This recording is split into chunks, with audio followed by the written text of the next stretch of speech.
feels right. Catching a breeze, love moving through me like a wildfire, like a wildfire.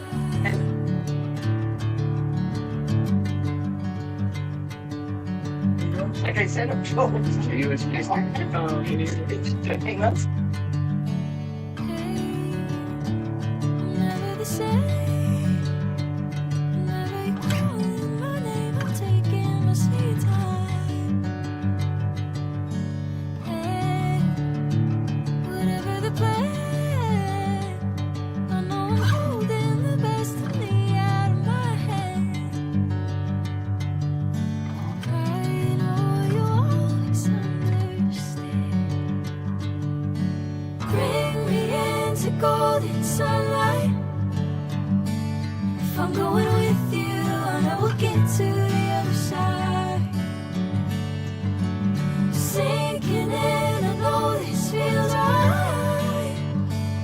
Catching a breeze, love moving through me like a wildfire, like a wildfire.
Yeah, came through flexing cause they know I got the sauce.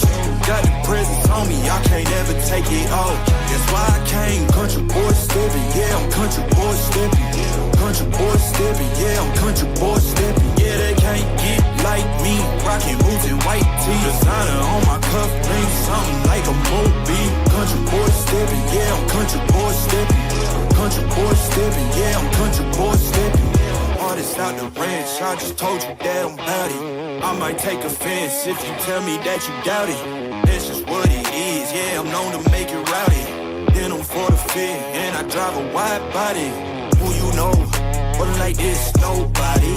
Can't go slow, I gotta hit that body. I'm the top, but the top, I can't never take a break. Yeah, I'm hot, and you not, that's why all my records bang.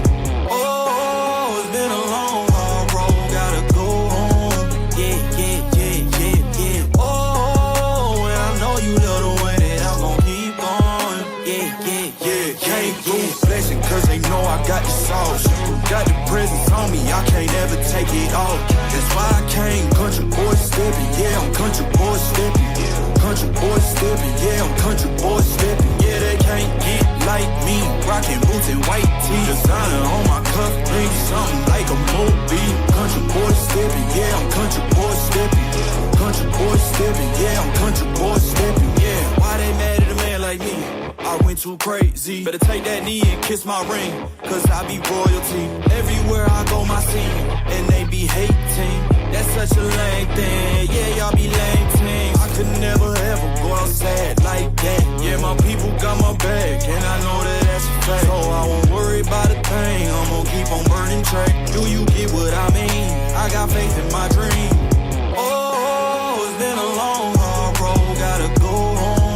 Yeah. Oh, and I know you love the way that I'm gon' keep going. Yeah. Came through flexing cause they know I got the sauce. Got the presents on me, I can't ever take it off. That's why I came country boy stepping. Yeah, I'm country boy stepping. Country boy stepping, yeah, I'm country boy stepping. Yeah, they can't get like me, rocking boots and white tee. Designer on my cuff, ring something like a movie. Country boy stepping, yeah,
Here.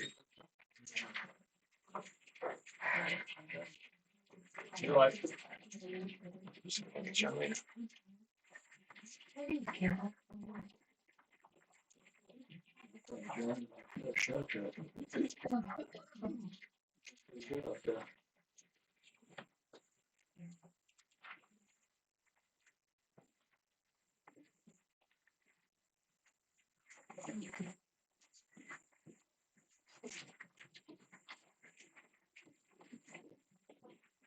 Good morning, everybody. It's 9 a.m. June 20th. We are here for the regular meeting of the Board of Directors. I'd like everyone to stand for a moment of silence.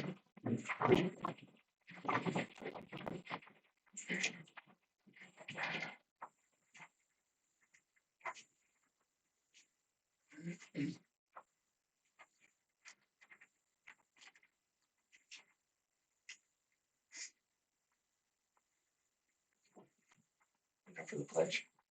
I pledge allegiance to the flag of the United States of America and to the republic for which it stands, one nation, under God, indivisible, with liberty and justice for all.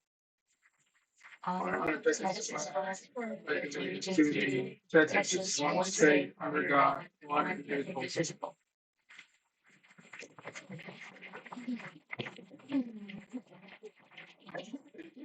Again, a reminder, there's a sign-up sheet if you'd like to speak on a topic. This does not preclude people from speaking.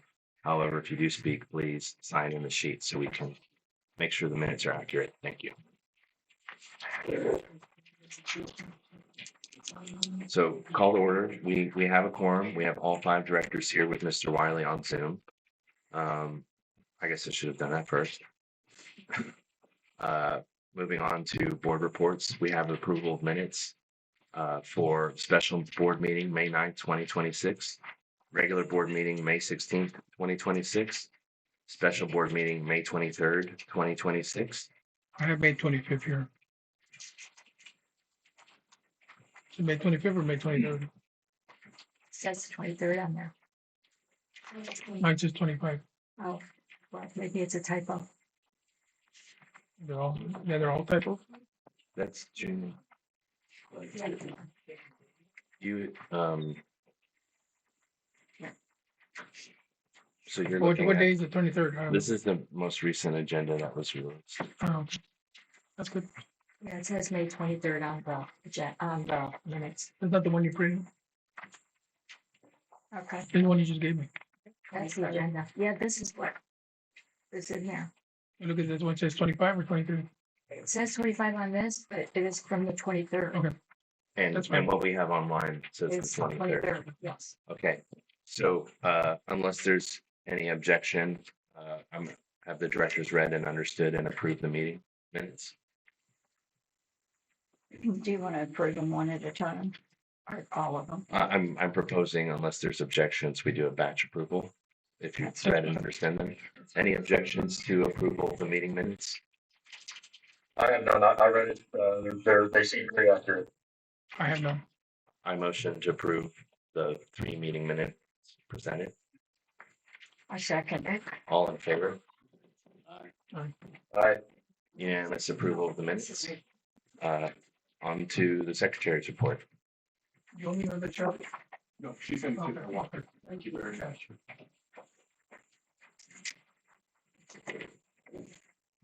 I have a couple of emails that were sent in to be read at the meeting. First one I have is the Fort Fox Springs Board of Directors and Director of Operations. On behalf of the Fort Clark Historical Society and its Board of Directors, we are honored to offer our enthusiastic support for hosting the Smithsonian Museum on Main Street exhibition on our grounds. Our society has long been dedicated to preserving and sharing the rich history of Fort Clark, and we believe this partnership represents a unique opportunity to deepen public engagement with our local stories. The Smithsonian's nationally recognized exhibits and those of our regional partners would bring world-class history and artifacts to our community and also inspire our residents, especially students, to explore our local heritage. Our organization has a strong record of collaboration with schools, civic groups, and cultural institutions, and would energetically collaborate with planners and partners to maximize this opportunity. Hosting the Smithsonian Museum on Main Street would highlight local museums, parks, attractions, energize our region, and attract visitors from surrounding areas, and spark new appreciation for our shared past. We are committed to supporting and assisting the effort to make this event an inspiring and well-attended celebration of history. This is the Fort Clark Historical Society Board of Directors.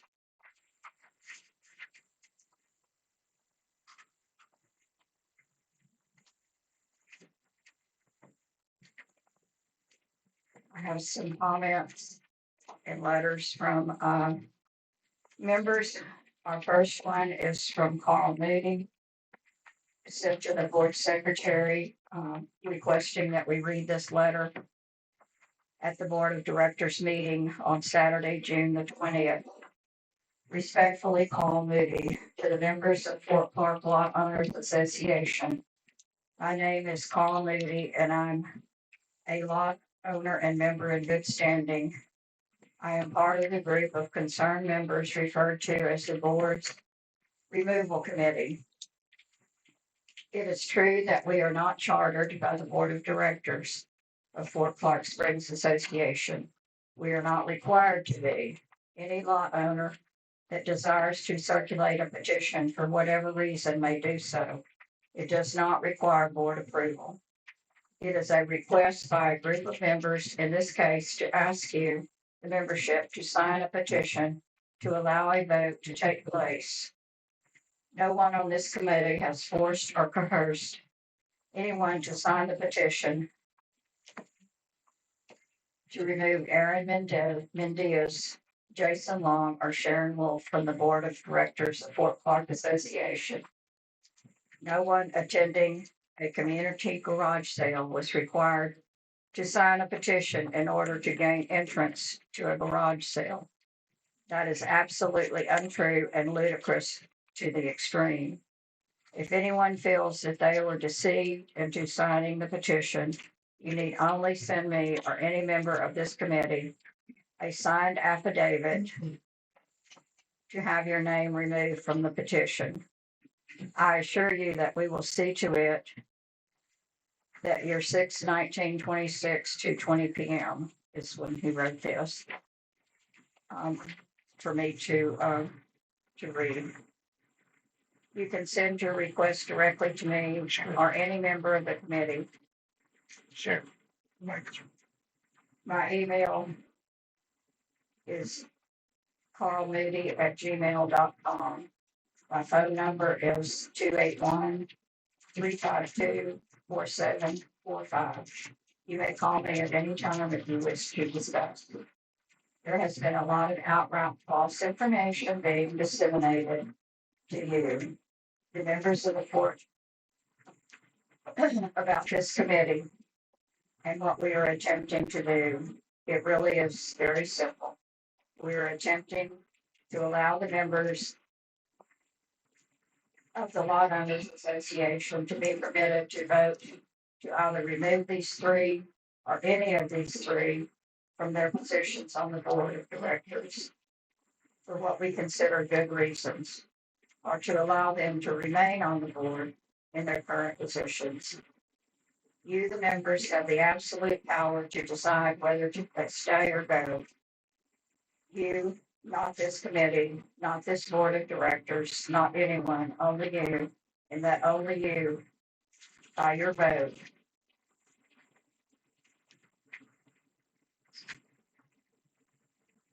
There is a requirement in our bylaws that everyone seeking to make a change such as this must gather enough signatures on a petition to inform the board that they are required to set a date for an election to do just that, to vote them in or vote them out.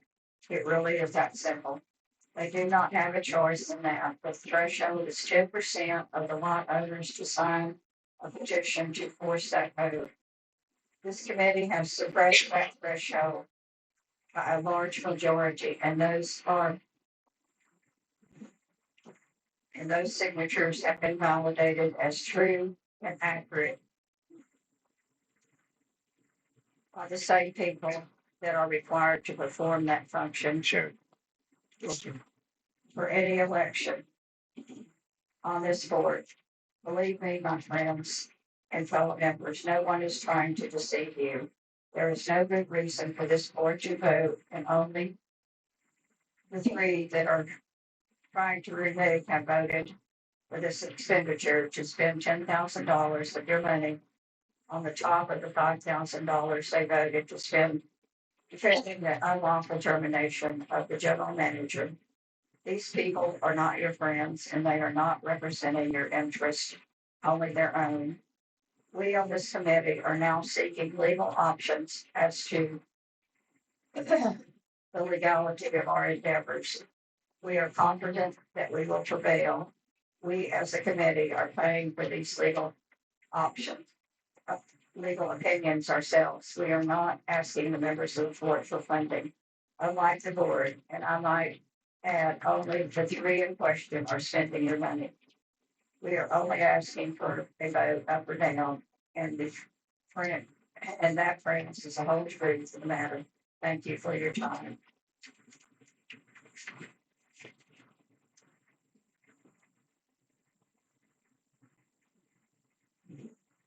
This is sincerely Phil Pacheco. I am formally requesting that my name be removed from the petition seeking the removal of 3 board members. At the time I signed the document, I was not aware that it was a petition. It was a petition. Lisa Bale Sure. represented the document to me as a sign-in sheet for the 4th town hall meeting. Based on that representation, I signed the document and was asked to sign for each lot that I own. While my wife was reviewing the document, she noticed that in small print at the top of the page, it stated, petition for removal of 3 board members. She immediately asked Lisa Dale why the document said that if it was merely a sign-in sheet. Rather than answering her question, she took the paper from her and walked away. The interaction caused me significant concern regarding this matter in which signatures were being collected. Individuals were being approached and stopped as they arrived at the town hall meeting and asked to sign what was represented as a signage sheet. In my opinion, this process was misleading, lacked transparency, and was both shady and deceptive. I believe many members may have signed without fully understanding the true nature and purpose of the document. Because my signature was obtained under circumstances that I believe were misleading, I do not consent to having my name included on the petition. Sincerely, Phil Pacheco. Sure. I'm sorry. Oscar's, Mr. Sotillo is on Zoom. Okay. We have someone on Zoom. We're gonna let them go ahead and instead of making them wait, not continue reading these after their.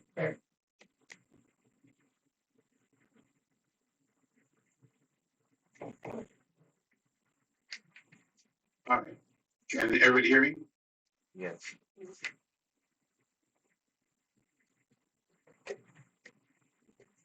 Am I audible? Yes. Yes. Hello. Yeah. You can read his letter. All right. So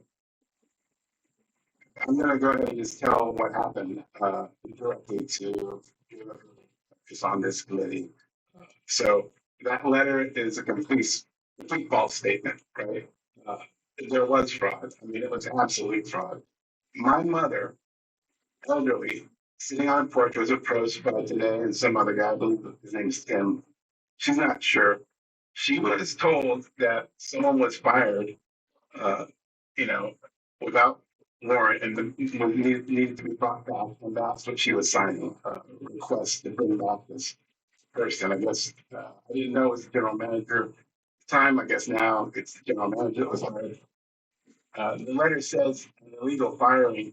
What illegality? This is a right to work state. If someone doesn't like you, they can fire you. So I don't know what the hell that's about. If that's the reason, then that's nonsense. Secondly, if there's just cause to remove the board members. What just cause? Why don't they list out what just cause? So that's obviously asinine. But the real problem is that someone came up to my mom, told her that someone was fired and they needed to bring him back. She signed the document with my name. They told her that she had to sign with my name or something of that nature. So she signed it. They witnessed her signing my name and they took that signature. So that's complete fraud. My mother was taken advantage of, and it makes me very angry that these cowards are going to walk away with our money, spend so much money for these legal actions when it doesn't need to happen at all. Even if there was a re-election, can you imagine the cost of that added on to the money we're already spending? That's ridiculous. There's no reason to spend this money when there's no reason to remove these board members. These board members were duly elected. There's been no fraud allegations on the election. So why are we trying to remove people that we rightfully elected? That it makes no sense to me at all. And anybody that says there was no fraud is absolutely lying, because it happened to me personally by this committee of. So, I mean, I don't understand it. I'm very angry. I'm very upset. And the fact that they're going to have us spend more money to pursue this, they're saying we're not spending, these three members, whoever they are causing us to spend money. But it's because they signed to create this petition with fraud to call this re-election. That's what it's infuriating that this letter was even read into the board, because it's so full of falsehoods that it's inconceivable that you would even read it. I mean, I don't know, I'm just disgusted by this whole situation. Whoever these committees members are that brought this up need to be barred completely from the facilities. Right? It shouldn't be allowed to even be there. I would vote that they, if we're going to spend this money, might as well spend the money to buy them out and remove them completely from Park Springs. That would be mine. If we're going to spend money, spend it on that. I want these people gone. I want them sued. Every penny that we spend fighting this to be sought through, suing them to get the money back that we spend. That's what I would like to see. If we're going to spend money, let's spend money doing that. Because I don't want these cowards anywhere on the property. All right, that's all I got to say, because I'm going to go off a little bit more. And I'm already getting fumed up, so you can mute me now. Unless somebody wants to argue with me, because I will argue it to the end of the day. That is not the portion of the meeting that we're in. Thank you, Mr. Satoyo.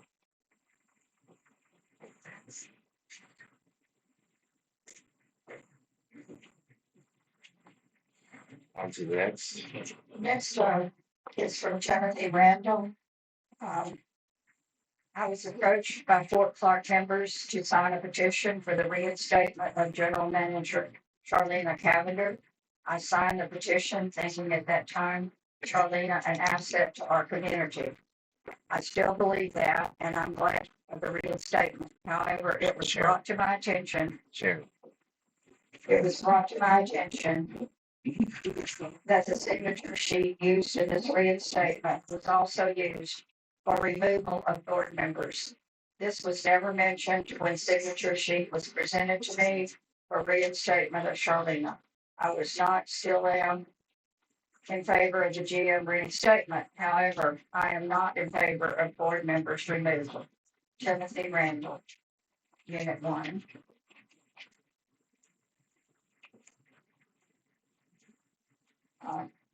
This is from a member, Sharon Petty. I am formally requesting that my name be removed from this petition seeking the removal of 3 board members. At the time I signed the document, I was not aware that it was a petition Lisa Bale represented the document to me as a sign-in sheet for the fourth town hall meeting. Based on that representation, I signed the document and was asked to sign for each lot that I own. While reviewing the document after the fact, my husband and I signed, I noticed that in small print at the top of the page, it stated petition for removal of 3 board members. I immediately asked Lisa Vale why the document said that if it was merely a sign-in sheet. Rather than answering my question, she took the paper from me and walked. This interaction caused me significant concern regarding this matter, which signatures were being collected. Individuals were being approached and stopped as they arrived at the town hall meeting and asked to sign what was represented as a sign-in sheet. In my opinion, this process was misleading, lacked transparency, and was both shady and deceptive. I believe only members may have signed without fully understanding the nature and purpose of the document. Because my signature was obtained under circumstances that I believe were misleading, I do not consent to having my name included on this petition. I respectfully request that my name be removed from the petition immediately. Thank you for your prompt attention to this matter. Sincerely, Sharon Keddy.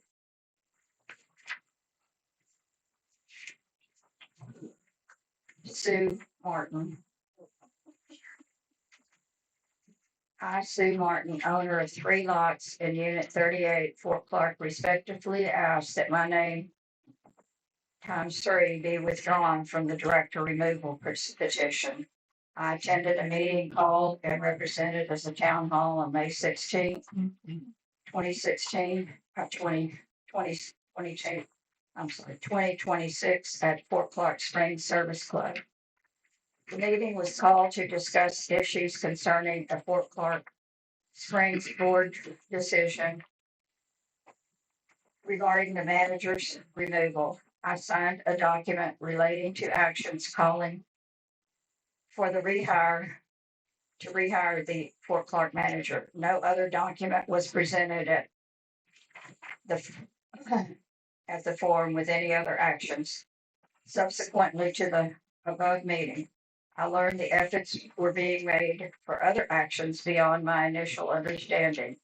I contacted a member of the group, Lisa Vale, and requested that my name be removed from what was becoming a complex petition that I could not support. Ms. Vale never acknowledged my request. However, members of the group were informed by Mrs. Vale of my request. I was approached on several occasions by various removal group members and strongly encouraged to change my position. I also discovered my name had not been removed as requested prior to the petition being formally presented to the board of directors. I feel deceived and taken advantage of by the removal committee. The dispatch issued by Aaron Mendias, President, Board of Directors, Fort Clark Springs Association, sent via email on May 28th. States it is unclear whether all or any of the supporting documents, including points of accusation, were provided to those who signed, but they were presented to the board as such. My initial concerns were related to the firing process of the manager. After reading the full proposed outline in the removal election petition, points of accusation, I am formally informing the member group that I will not support the petition as written. I insist that my name be removed from any and all records associated with the above listed document, petition, records, notes, email, or any other written correspondence or documents relating to the removal process. Respectfully, Sue Martin.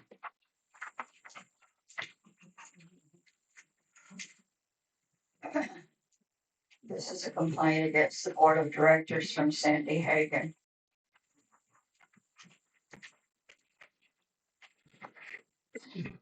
Read this during the meeting. Please consider this a formal complaint against the Fort Clark Springs directors, Aaron Mendiaz, Jason Long, and Sharon Wolf for the following reasons: refusing to adhere to the Fort Clark bylaws and code of ethics, agreeing to spend 10,000 of association funds for an attorney retainer, allegedly for the purpose of denying members the right to vote under Article Section 4 of the Fort Clark bylaws. The association has more important challenges on which to spend our limited funds than protecting your jobs. Violating my First Amendment rights by denying me the opportunity to speak as a property owner about the director's actions on Fort Clark Springs Association dispatch, but allowing 3 directors to express their opinions without the same censorship. Voting to approve removing my name from the Lost Morris Corporation filing documents, confirming they had done so at a board meeting, but not actually doing so. I am no longer a Fort Clark Springs Association director and should have been removed in 2021. With the election of new directors, I demand that my name be removed immediately and replaced with the current directors' names. By not removing my name and possibly another's, you may be violating state law. Failing to remove my name from the TABC beer and wine license renewal in 2026, I should have been removed in 2021. But at the very least, with this year's renewal and replaced with names of the current directors, please amend the renewal with TABC as soon as possible by not removing my name and possibly others. You may be violating TABC law and jeopardizing our license essential in the operation of both Dickman Bar and Golf Course Clubhouse. This is a complaint against the Fort Clark Springs Association directors. Respectfully, Sandy Hagan.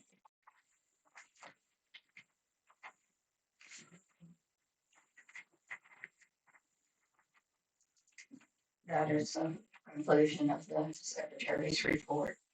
I had one that I asked you to read, please.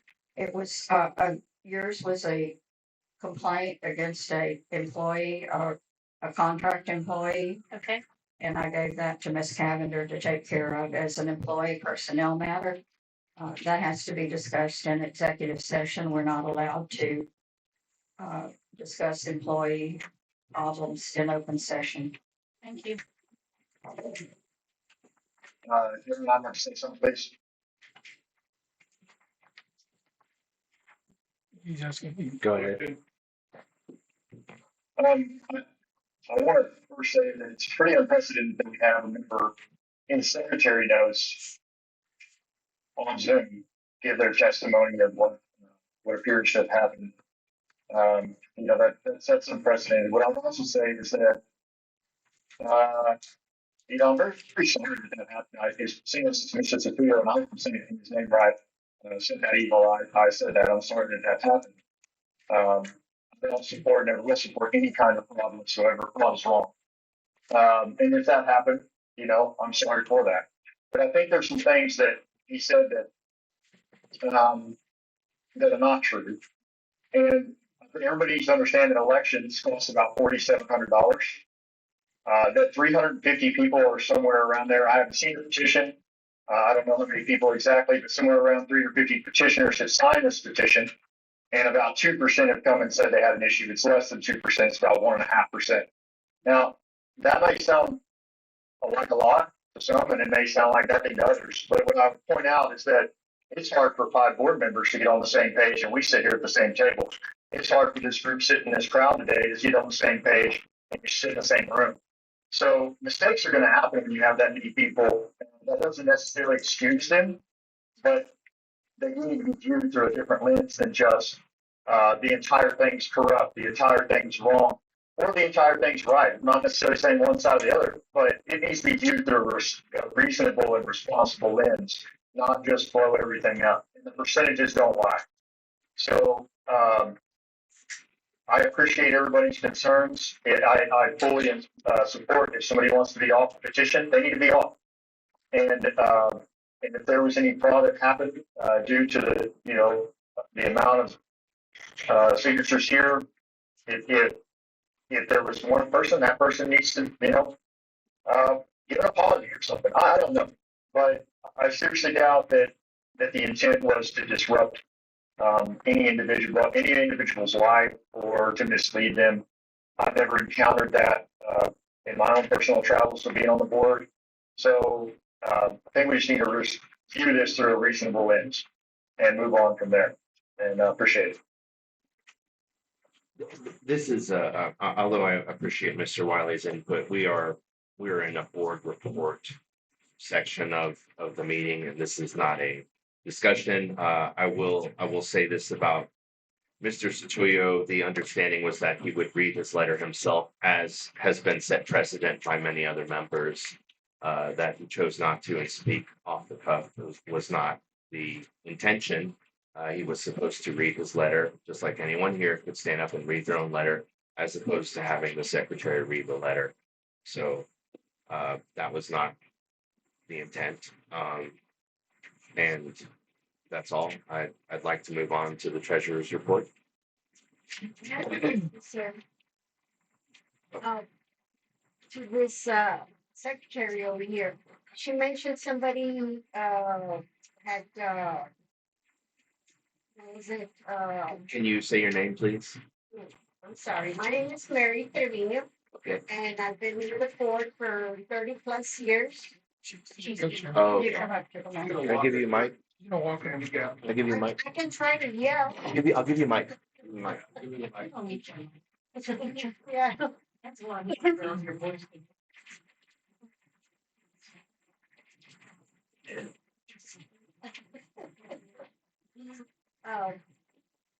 I don't, I've been here for 30 plus years on the board.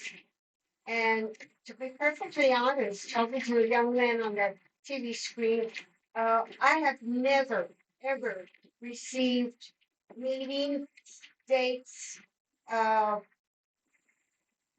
what is it, any kind of what's going on in the board, communications. I just happened to see it as we drove in, at that little sign that says we're gonna have a meeting.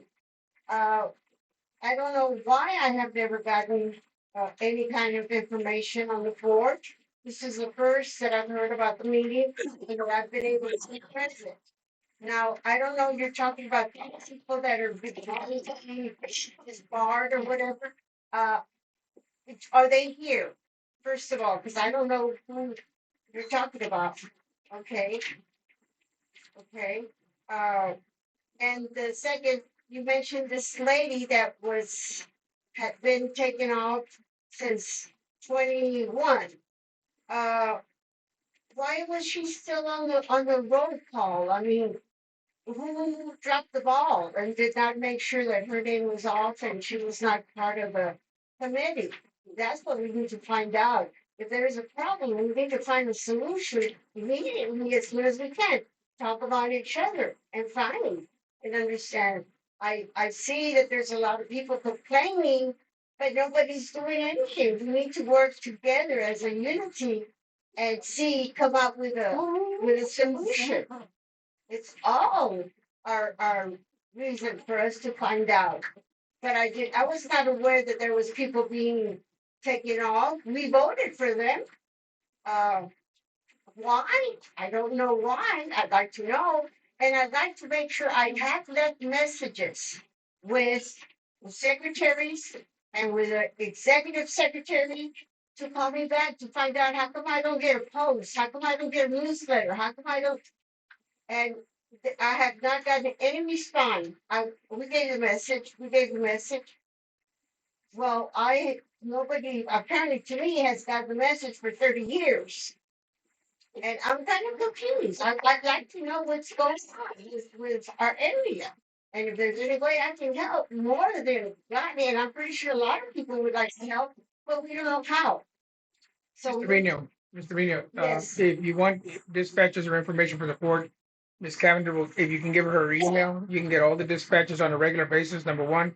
There's people on both, on the committee and on the opposite side of that issue that if they want to, they can talk to you at length, but right now, we're diverting, this is, I had left messages for Miss Cavender, I think it was. okay, Anna Martinez, Elisa, I mean, you name them, I left messages, and I don't know if they have ever gotten to you. Anna had said that she looked up your name in our dispatch and she said your email's in there. So I can double check. I don't know, but when I haven't gotten any, and they have my phone number, everybody has my phone number, but Well- nobody calls me. Well, we can't call dispatches because we send out a lot, but I can check on your email for you to make sure that it's in there. Because if by accident, and I will tell this to everybody, if by accident you have your email in there and you opt out, we cannot put you back in. It will not let us use the same email. You would have to get a new email. That's just FYI. There is a way, there is a way to add people back. You set up a sign up form. And I know because I set up one and added Bill Hahn back on. And he sent me a nasty email about it and then Cassie deleted the form some years ago. So there's absolutely a way to get people off Okay, the but- unsubscribed. But can we, but that's what I'm saying. What if you've done all that and you have got no response from anybody? I feel like an outcast. I mean, I have been, put on the post. Yes. This is a board meeting. I don't know the difference because nobody has ever told me that we have a hard one and we're committed. We're sitting in a board meeting right now, Okay, and we have to follow the agenda. Mrs. Trevino, we've received your message and we will try to get it taken care of. please. Thank I you. mean, I would like to know what's going on. I Yes. mean, that's what a lot of people probably are saying. What the Yeah. hell is going on? I mean, unit one, committee meeting, board meetings. There's so many damn meetings. I mean, I'm surprised you all got them separate, no wonder you can't get it together because there's so many meetings. Thank you, Mrs. Trevino.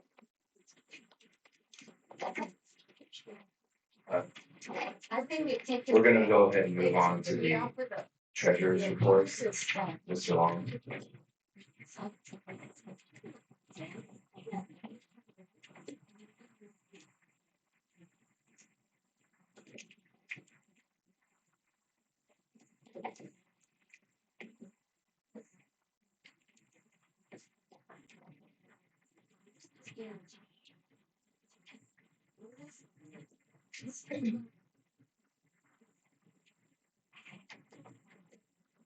Okay, produced the same format that I did last month and will continue to do so. The quick summary of the executive summary is the total balances in all accounts increased by $45,409, a 5.15% increase from $882,415 up to $927,824 at the end of May. The largest account increase was the Fidelity Restricted Fund due to transferring restricted special assessments and $444 of extra dividends in there. Fidelity General Account increased by $21,662, and the Bank and Trust Building Specific Account decreased by $13,000 because we don't keep money in there. It's only a pass through for cash and checks, which makes the reconciliation very clean and easy. Interest income increased by $60. Motel revenue was $15,614 with 233 rooms occupied, and member services reported 2,000 in main activity. Overall, here are the balances. In April, we earned $2,462.66 of passive income from interest-bearing accounts in Fidelity. This month, we got a little more, $2,522.95. Overall, since we started using Fidelity, you can see when we switched here, the income by the fourth dramatically increased all the way up until the max that we got was $2,583 back in March. difference in those. This is the money we did not realize when we were not using Fidelity. And as you can see, that is almost down to nothing, $105, because we have to use local accounts for cash and checks because, well, they're local. Previously, we had non-FDIC insured funds all the way up to nearly $1 million. Now, every penny of our money is backed by insurance. As you can see, our total balance, and we got the ERC money driving down, came up a little, dropped heavily. This is when we started working heavily on the budget, restructuring staff. And as you can see, the benefits of the budget and our efforts have slowly been bringing the accounts up overall. The assessment reconciliation with QuickBooks and Buildium is still very close. It's less than 0.25% off year to date. So I have successfully moved the money out of QuickBooks into Buildium and back. We're still working with the CPA to finalize the audit. We're making good progress on that. And as far as the profit and loss goes, which is now current for the last 2 months, from October 2025 to May 26, not including June, we got approximately $1.65 million and $1.49 million in expenses. Year to date, net operating income is approximately $164,000 positive. After other income, total net income is $246,000. Other income is basically Los Morris revenue, electrical co-op capital credits, operating investment income, late fees, and such. Assessment income remains the primary driver at approximately $1.07 million year to date. Other major year-to-date revenue categories: RV park income $229,000, motel income $112,000, hunting income $87,000, and golf course income approximately $75,000. Updated P&L further refines May payroll and departmental expense allocations. That's one of the things that we've been working hard to do, is to distribute the payroll into departments, provide operational budgets for each department. Every Monday, each department head now gets a list of expenses so they can ensure that their expenses are categorized to their correct departments. There's been a lot of things that they have found that don't go in their department. Now they're aware of those and they're doing great participation in that. And I'm very pleased with the results we're having. This started when Charlene was out. Travis has been working with the managers, and since she's returned, the same. I think he had 5 meetings with her this week, doing budget workshops and other things to improve our processes. And down the restricted and historic and special assessment transfers.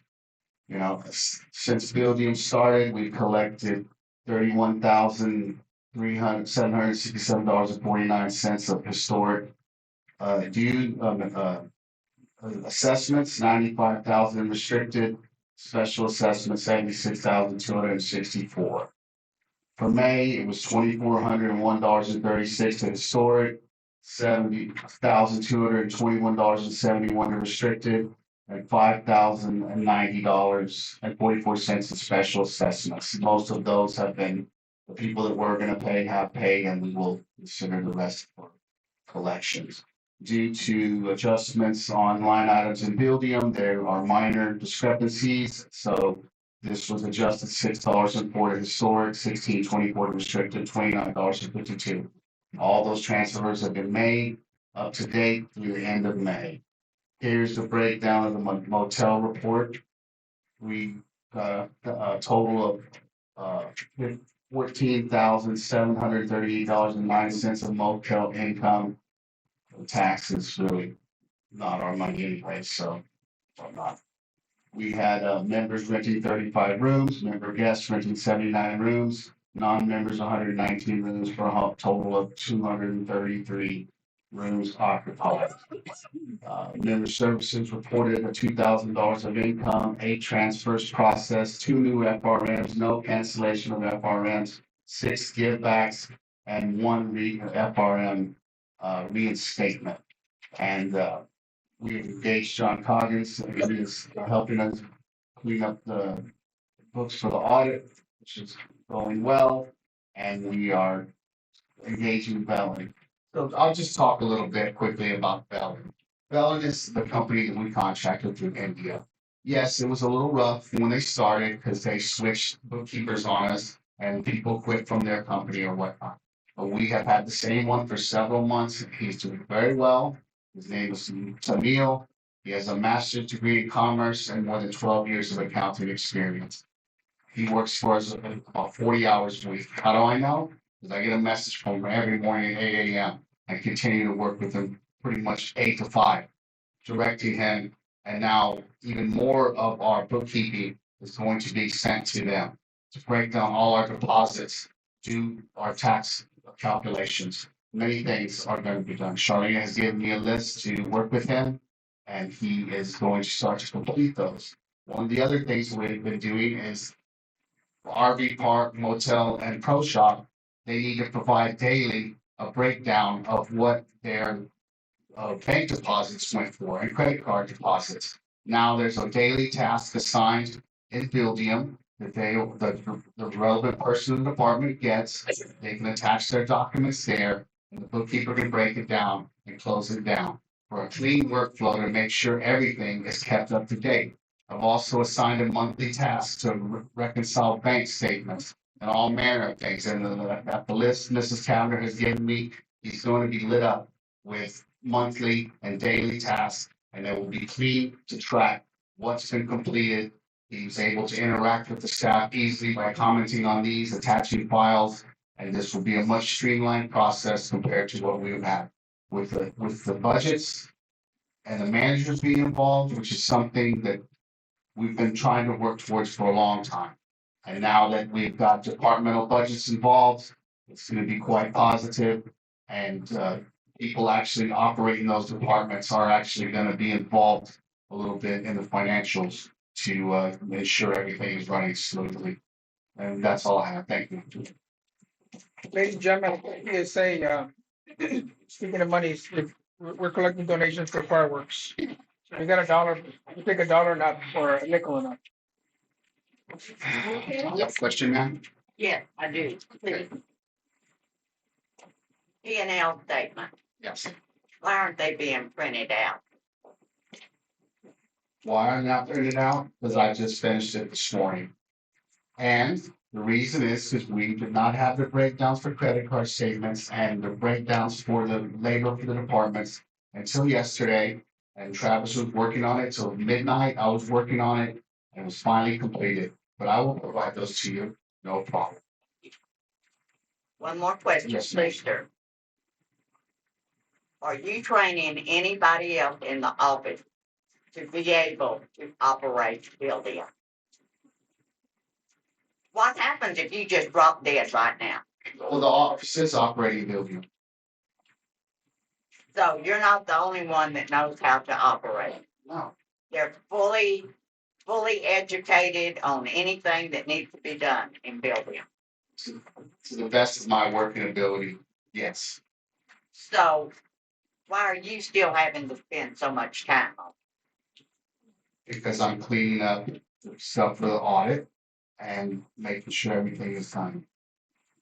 So as far as daily entering the transactions, that is done. I have some dashboards that I have some dashboards that when something is coded wrong or misappropriated, it is flagged into a list. And actually, those have been cleaned up by them, correct? They understand how to use it now. Charlene has, I've trained her on it. She has trained them. So I don't have to. We can talk more about that and the differences. Okay, well, anyone else have, yes, ma'am. I just have a quick question. Probably out of 5 months, Mike, out of 5 months, 3 times I've gotten a notice on the phone that there was a kickback on one of my lots. And I know the money's there and it's all automatic, so I just kind of sit tight and wait for somebody else to scream and it goes away. So I assume that's just all part of the process of, You mean your like ACH payment has said it was? I have 3 lots and a house. Okay, So those yeah. 4 bills, and and it's been about 3 times it's happened, it's just one of them, not any of the others, and then the next month it might be a different one. So I think it's a computer just trying to settle in with, because I mean, the money's there, I don't do anything, I figure if there's something seriously wrong, somebody's gonna holler. So, are your accounts current? Yeah. Okay, So, and then it goes away. So I just thought I'd mention it. okay, I have not seen that or heard of that. I know the same thing. Yeah, but you still get the money taken out? Yeah. Okay. Yeah. I just I had a heart attack when the first one came in, that was what I. If either of you would please forward me that, I would. Well, I was just gonna say, forward me the email, what you get. Yes, sorry. Forward me the email, so I can look into it to find out, because we would tell you if you weren't up to date. And Billiam does send out emails to if we have your email address, so if everybody here is in Billiam, please make sure you have an email address, please. But just send it to me, I can look into it. Okay, does anyone else have any more questions on the treasurer's report or building for now? Thank you. General managers report, please. It's gonna be a little long, but it's all good stuff. Okay. So good morning, everybody. It's nice to see you all here. Thank you for coming. Okay, so staffing updates. We have made some staffing adjustments. As you know, we have been without a pro shop manager for over a year. Casey will be taking or has taken over management of Creekside Pro Shop with assistance from Vanessa and the current employees that are there. So if you haven't been out there, if you haven't seen the great changes, please come out. It's all this week was margarita. So they've got lots of stuff going on there, which is awesome. They're using the current stock that we have. So instead of using wine, they're using Cayman Jack. I don't drink beer, so I don't know, but I've heard a lot of people say the margaritas are good. So you need to come by and get one. Okay, also, they now have their own margarita machine, and I'm proud to say this because we had points on our credit card that allowed us to get their own margarita machine for free. Just so you know, because I always like free stuff. Office relocation. I have changed my office and Anna has changed to where the prior GM used to sit at. So if you guys haven't seen the new office, come by and say hello. It's a lot more secure, quiet, where I can have conversations that are private. In addition, Mrs. Blevins was in the process of cleaning out her barn and selling several items. So you notice that some of the upfront office has changed looks. We took out the carpet out there because it was stinky. And we painted the floors. We've got a new used leather couch, which I got for $100, which was well worth more than that. And we've done some improvements to make it more inviting when you come into the office. She also generously donated a beautiful decorative tree, a gigantic Christmas tree that we're going to put out in the arbor this winter, and a few other things. DLP landscaping. Had a lengthy conversation with Hector from DLP and reviewed the contract language with him. And there's things that have happened since then. So we are looking at alternative options right at the moment. I will be giving them a notice 30-day cure to ship up or to shape up. Just let you know. That's all I can say for that. Workforce Solutions Program. We're working with the Workforce Center in Del Rio regarding the WIOA Youth Program. And this program places teenagers in work environments where they can gain valuable job skills work experience and exposure to future career opportunities. So this program is completely funded by the state of Texas, fully insured, and comes at no cost to us. Participants work Monday through Thursday for a 6-week period.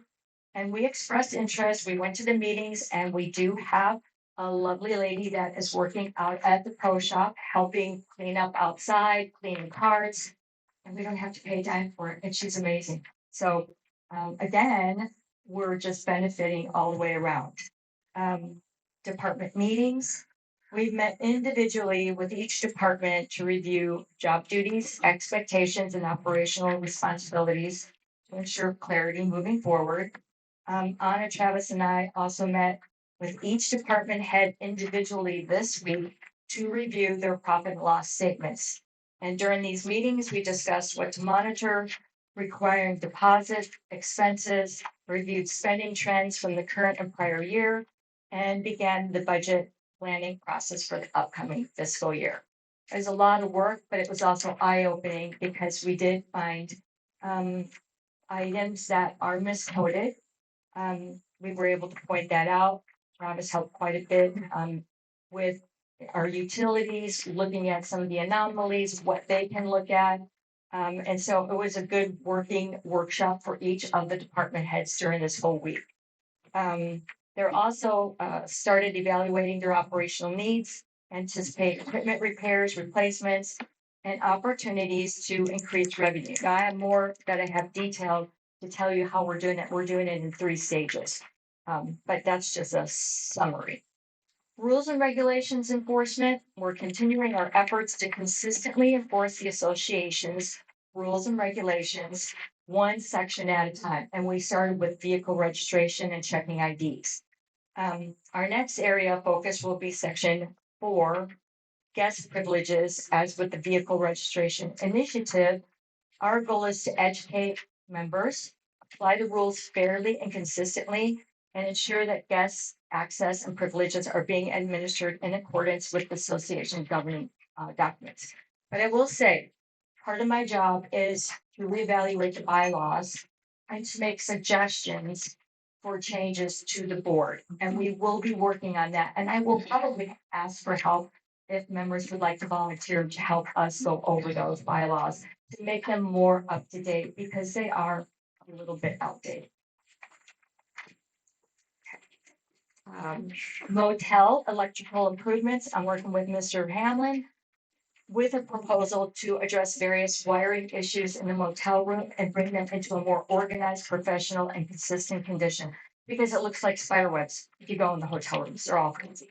So we want to put it all in conduit so it looks very neat. And it is a safety issue. So if they're kept in a conduit, little kids can't pull on them, they can't get in the way, and it will just also look neater. Jim has given me a bid for patent for that I already provided to the board, and he's also working on a bid to install grab bars that were ordered for safety measures. We had an issue that a gentleman fell in the shower. It wasn't a handicap room, and he wasn't handicapped, but he couldn't really get up. So Sharon had made that order while I was on vacation, and for all the rooms, and so Jim will be installing those.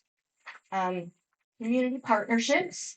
Anna and I met with Bridget, the city manager, and Judge Schuster to discuss the Fort Springs landfill and potential opportunities for collaboration. The discussion focused on the ways city, county, and Fort Clark can work together to address common challenges and improve services that impact our community. We also discussed animal control concerns, explored possible partnerships with the city on that, and then address those issues more effectively. We have additional topics that we'll talk about. Our next meeting, I believe, is on July 9th.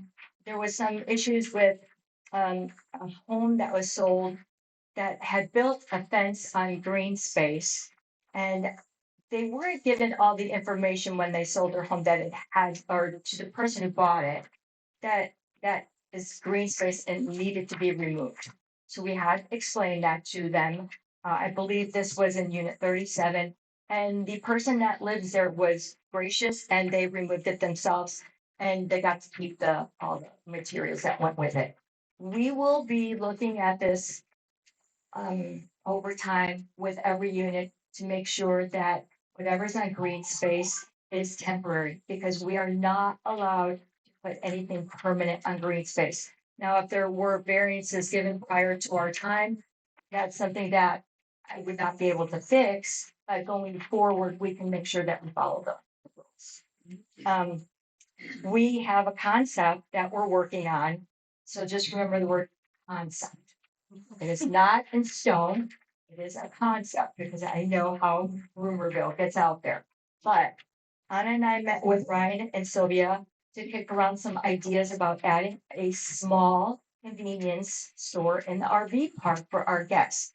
Because in all reality, they might need something and then they have to go all the way to town. And if we have a small area that they could get toothpaste, toilet paper, stuff for washing clothes, snacks, don't you think that would bring more business in and make the people that are there, uh, you know, happy that they can just go right over there and grab some stuff? So that's still in works. Remember, it's a concept. As gym safety and security improvements, there's an emergency push bar for the gym that Philip will be installing shortly. So if somebody comes in, an alarm will go off. We also added an additional security measure. We removed the existing Dutch door, put a full-size door there with a lock on it. This will allow us to secure the area containing the computer, because our mouse has been and keyboard has been stolen a couple of times. I don't know why, but I guess they needed it more than we did. And access to this area will be limited to employees who have been issued keys. Another activity, Aspen Social Services will be hosting activities and informational sessions for Fort Clark to educate the community about services and resources that they provide. These events will give members an opportunity to learn more about available programs and ask questions and connect directly with them. Also, the Seminole Lapon and Seminole, let me make sure I say this right. The Lapon Apache and the Black Seminole community have a big celebration this weekend. They're celebrating and it's free to everybody. They have a party that's going on in Brackett, but they're also doing a treaty signing here on the fort between both of them as a unity of friendship. More information is on their website, and if you go to Seminole Indian Scouts Cemetery Association, you can get all that information about the treaty out there. I know this is really long, and my mouth is getting really dry. Sorry. 4th of July celebration. Everybody, we have collected $2,500 in donations. Fireworks are very expensive. It's $5,000. That's what they are every year, if you don't know that. So any donations that anybody would like to make, I would so love you if you would. And I will kiss you and give you a yard sign that says you donated to us. We plan on food trucks, golf cart parade, which is the biggest thing on the board. Pageant show. We're doing a hot dog eating contest. Get this, it's going to be between Border Patrol, the EMS, and the sheriff's office. Now, how fun is that going to be to watch them just dig out? Then we're going to have fireworks display and more to come. But here's the most exciting news. Pro shop update. This is from the new manager. I'm reading it from her because she has worked so hard for the last week and a half organizing and cleaning up. They continued cleaning up the pro shop in Creekside, moved the margarita machine into the kitchen to free up space, working on the clubhouse to feel more welcoming. And Sandra, you've been out there, you can chime in anytime and tell me your thoughts. Okay, there you go. No, looks great. Oh, good. There were started Margarita Madness is what it's called. So you guys want to get mad, just come and get a margarita, okay? So 35 margaritas one evening during the promotion. Now this started before my vacation when I was talking with Kevin. They wanted the margarita machine for the tournament. And so it turned into where's the margarita machine. So obviously people really like margaritas. Anyway, and then we also started offering micheladas. I don't know what that is. It's some drink. And using products we already have in stock, working towards transitioning from canned soda to bottled drinks, not glass though, aluminum, which are easier for golfers to take on the course. They'll also be driving out on the course to sell alcohol. You want alcohol, which most everybody here sells alcohol. Met with Coca-Cola. We're working on patio umbrellas, signage, promotional materials for the clubhouse, increased social media activity and regular post promotions and events. Met with Kinney County Chamber of Commerce and started communication with Uvalde Chamber of Commerce, El Rio Chamber of Commerce, continuing to look for ways to increase awareness that the golf course is open to the public. And they've gotten people for the Margarita Madness that have never been in the pro shop. And now said they're coming back. And they don't think they're alcoholics. Updated membership information, pricing material, working on golf membership campaign, looking into introducing monthly membership options in addition to annual. Exploring a decal program for golf members who are not Fort Park members to make gate entry. Planning to participate in the July 3rd 5K event. Started tracking current sales against last year's sales so they can make realistic goals and measure growth. Looking into trivia nights and other social events.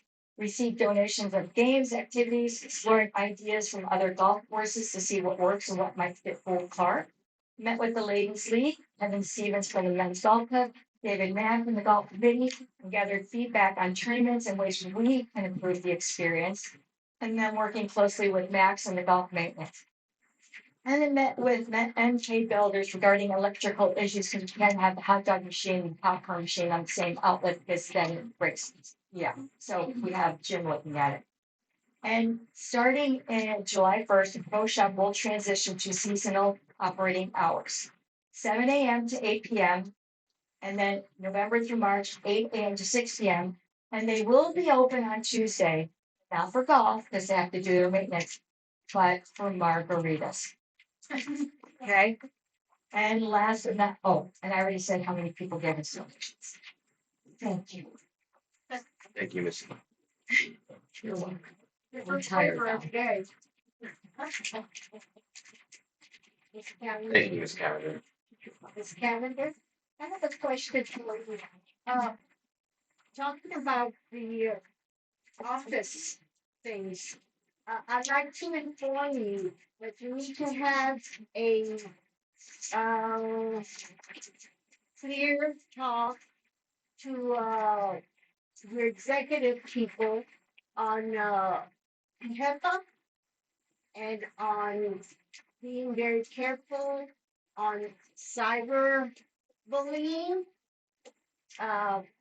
Things that are coming up in the computer that should not come up, names, things like that. It's very important because and also I believe that being on the and again, I don't understand, but there's a committee.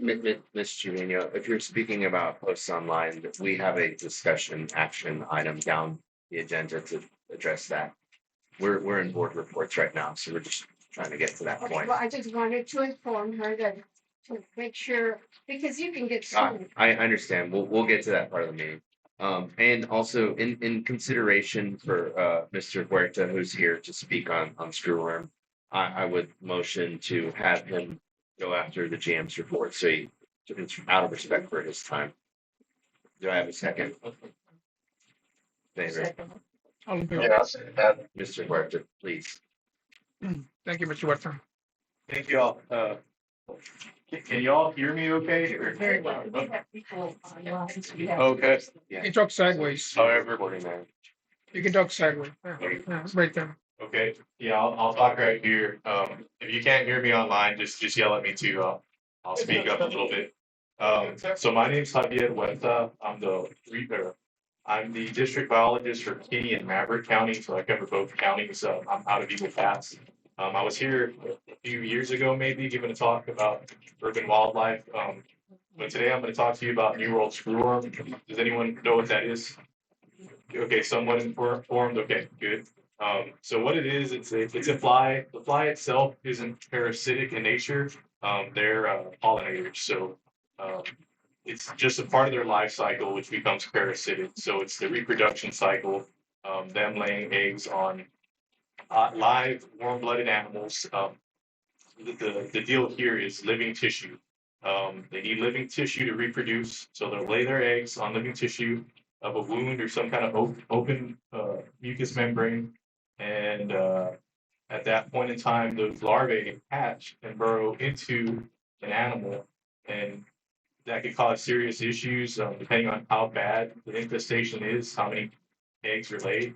That wound can progress. There can be secondary infections, and so that could end up killing an animal.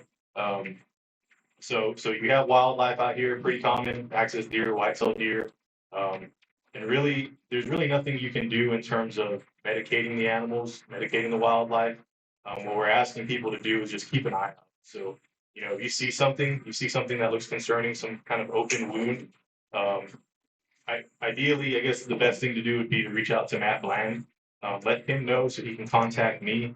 I work with a lot of private landowners, so it's kind of we're relying on them for a lot of the how do I say the surveillance of wildlife. So looking at game cameras, just being out on the property, looking at deer early morning, late afternoon, any kind of wildlife, javelinas, feral hogs.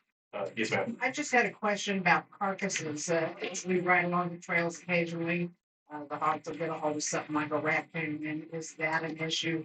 If it's been tore up and has open, we need to report it right So away. not really, not really. That process of an animal dying and having that what we call New World Screwworm meiosis. At a certain point after they die, like if it's within like 4 or 5 hours and there's something else that comes along, like a hog, vultures, it might be hard to tell. Yeah, it might be hard to tell apart what the issue is. And then you already have secondary blowflies laying eggs and laying larvae.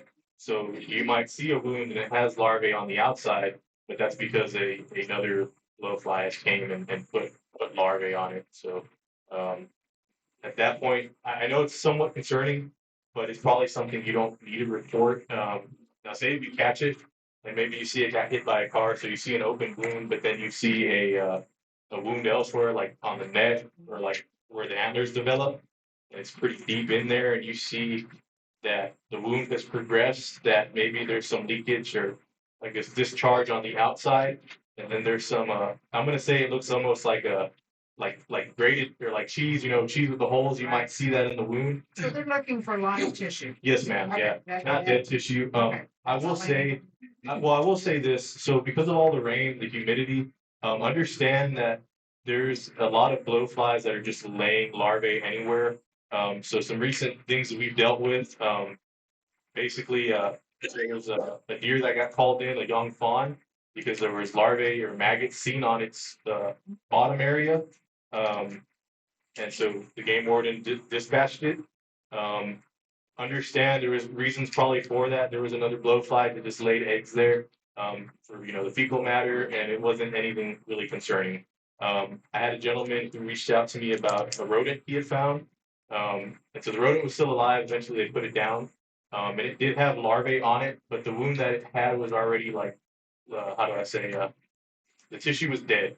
So it was a secondary fly that came and laid eggs, and so it was kind of unique. Just looking up the information on that fly, it kind of that fly lays its eggs in live tissue also and dead tissue, but it's more specific to like amphibians and reptiles, which is interesting. But I guess it found its way on a rodent. That rodent had enough tissue to lay eggs, and that's what it did. So there's some unique circumstances you may see right now that might look like it, but it more than likely won't be it. But still reach out to us. We don't want to I guess when you give us a call or you have a concern, we don't want to disprove it, but we've been kind of working on this and we've seen what a case would look like. So we might say, no, that's not it. You can probably go online and look at some pictures. There's some pretty gross pictures. depending on how bad the wound is or the infestation is, like on some of the livestock that have been found where the cases were confirmed, the wound is pretty small, but you see a lot of blood and discharge coming out of the wound. If you look closer inside that wound, you don't see like maggots going around. You see them more in uniform order. So they are like stacked. So they're burrowing into the animal. And so they're kind of in a stacked position. Yes, ma'am. How do we best protect our pets? Pets that are. Yeah, so I shouldn't speak too much on pets because I'm not a veterinarian. But just, I mean, you know, you have them come inside, outside, or even if you just have them outside for a while, just go and do like weekly checks, or maybe not even weekly, maybe do it daily. Just look at them and see, hey, is everything okay? Because the process of the fly laying its eggs, it could take 12 to 24 hours. So say if it lays it near the eye, it could be within 12 to 24 hours that those larvae hatch and they start to burrow into the animal's eye. So yeah, so it's something concerning. So I'd probably check on your pet a little more often. Just make sure you don't see anything unusual developing in them. I think I spoke to Matt or Charlena about it, but I guess y'all probably don't have a local vet who is maybe specific to companion pets. So that's kind of difficult in y'all's situation. You may see something, it's like, I gotta get it at Del Rio or Uvalde within an hour or two. So yeah. Mr. Huerta, Yes. is the screwworm here in Kinney County also for park? Have you No. identified anything here? No, sir, no. So Texas Animal Health Commission has a website that they put all the active cases. And so basically what happens is there's an active case, a zone gets put up. So the first one that occurred in the prior, a zone got put up. So there's an infestation zone where we know the fly is in, and then there's the surveillance zone. Within those surveillance zone, we just ask people to, hey, be aware. If you're in the infestation zone, there is a movement restrictions. So people who have livestock, they're driving on the road, driving down 83 or 481. If Texas Animal Health Commission is set up and you have livestock you're transporting, it would be best to stop and get them checked. It just depends. So like if you have a ranch that's outside or in that zone, ideally you would have been contacted already and you know you got to stop. But there might be some people traveling or like say they're coming from Seguin and they just happen to move through the infested, Seguin to Eagle Pass, and they go through that infested zone. They probably don't need to have their animals checked. Depending on how many animals Texas Animal Health Commission is working up, they may say, no, hey, you're fine. But if you bring those animals back this way and they've been kind of within the zone, you got to get them checked. That doesn't do much for wildlife in a sense. When it is hunting season, we will tell those landowners, hey, you need to be more cautious. If you shoot a deer and it has something, you need to get it checked. You need to look over it. If you have a concern, then you got to call one of us to check over it. Exotics are kind of different too. For live exotics, depending on the person, they can get them doctored, but that's because you have a relationship with the veterinarian. Out here, you're just going to have to be put down in samples, basically. There's really no way to doctor them, in a free range setting. I might have missed over something there. Sorry, I digress sometimes. So I don't know if that answered the specific for the pets. Yeah, check with your vet. And yeah, I guess in the process of doing that, if you see maggots that are falling out, try to make sure they don't fall out into the environment, because you basically want to stop that production cycle. You don't want non-sterile flies getting back into the environment and just causing more issues. So say if a female and a male get out, they copulate, they're going to lay more eggs and it's going to be more of an issue. Kill what we see. Yeah, so that you could get a Tupperware container, put them in there, freeze them, make sure they're hard frozen. So it's going to be 24 to 48 hours till they're completely dead. If you have some kind of alcohol, like isopropyl alcohol, you can kill them in that too. That probably wouldn't work. Depending on how small they are. Yeah. So you want to take some precautions with Alcohol them. Yeah. Yes, ma'am. What's the risk factor here of the horses at the barn?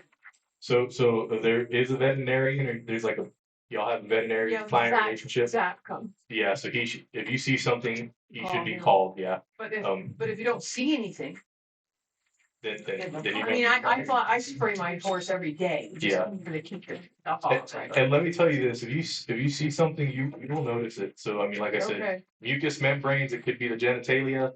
Could be the eyes, could be the ears. So you will see something. You'll see something. It won't be out of the blue. Okay. But that's the thing with the horse. It can be doctored. Your horse isn't going to die. It's going to be doctored. Going to be It'll fine. be cranky. Yeah, it might be a little cranky. Yeah, yeah, yeah. So yes, ma'am. In the infestation areas, Mhm. have they increased the drop of spot flies? Yes, ma'am. So I guess the way that USDA is doing it's very strategic.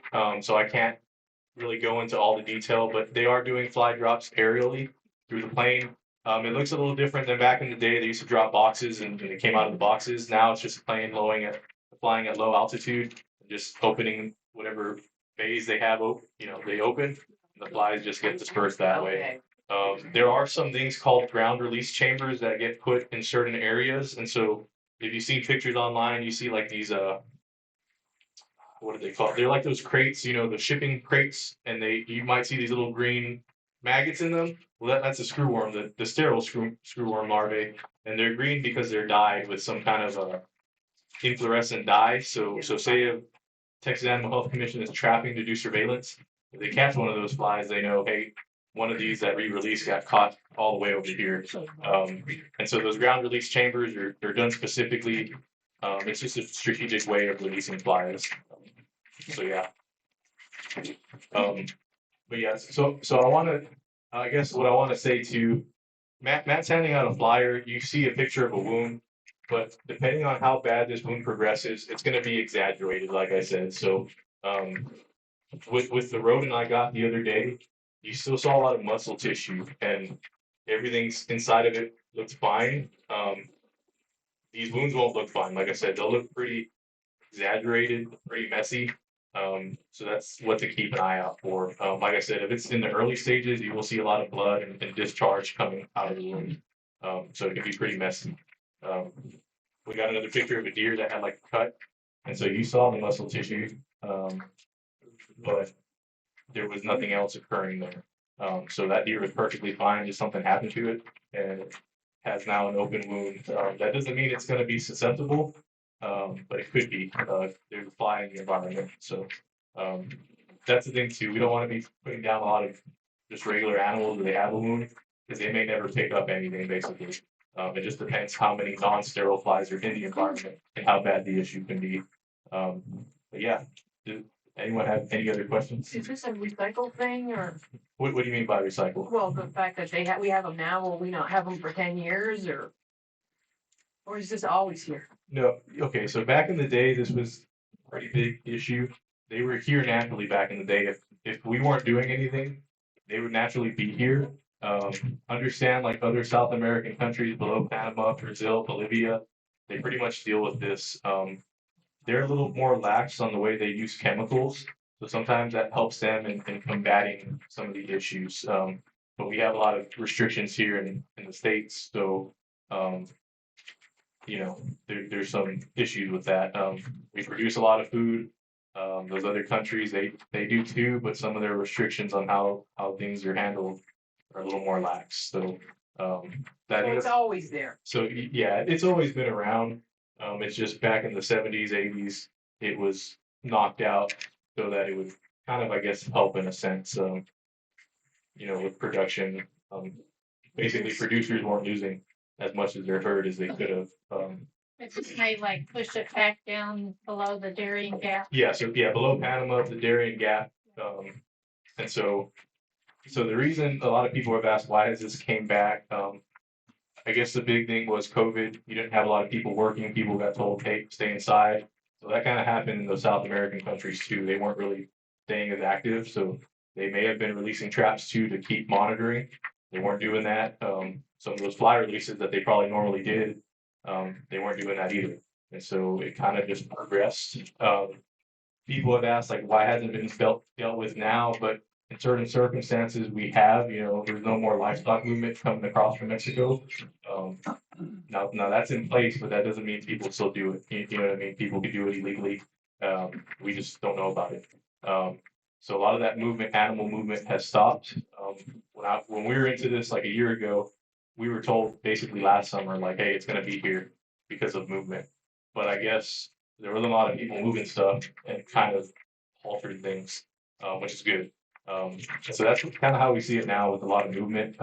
There was a case that was given in Andrews County, but that case really occurred in New Mexico. The individual who had their pet, they took it to a veterinarian in Andrews County. And so when it was discovered, it was like, oh, it's in Andrews County, but it really wasn't. It was in New Mexico. And so that's the thing to think of too, just moving pets.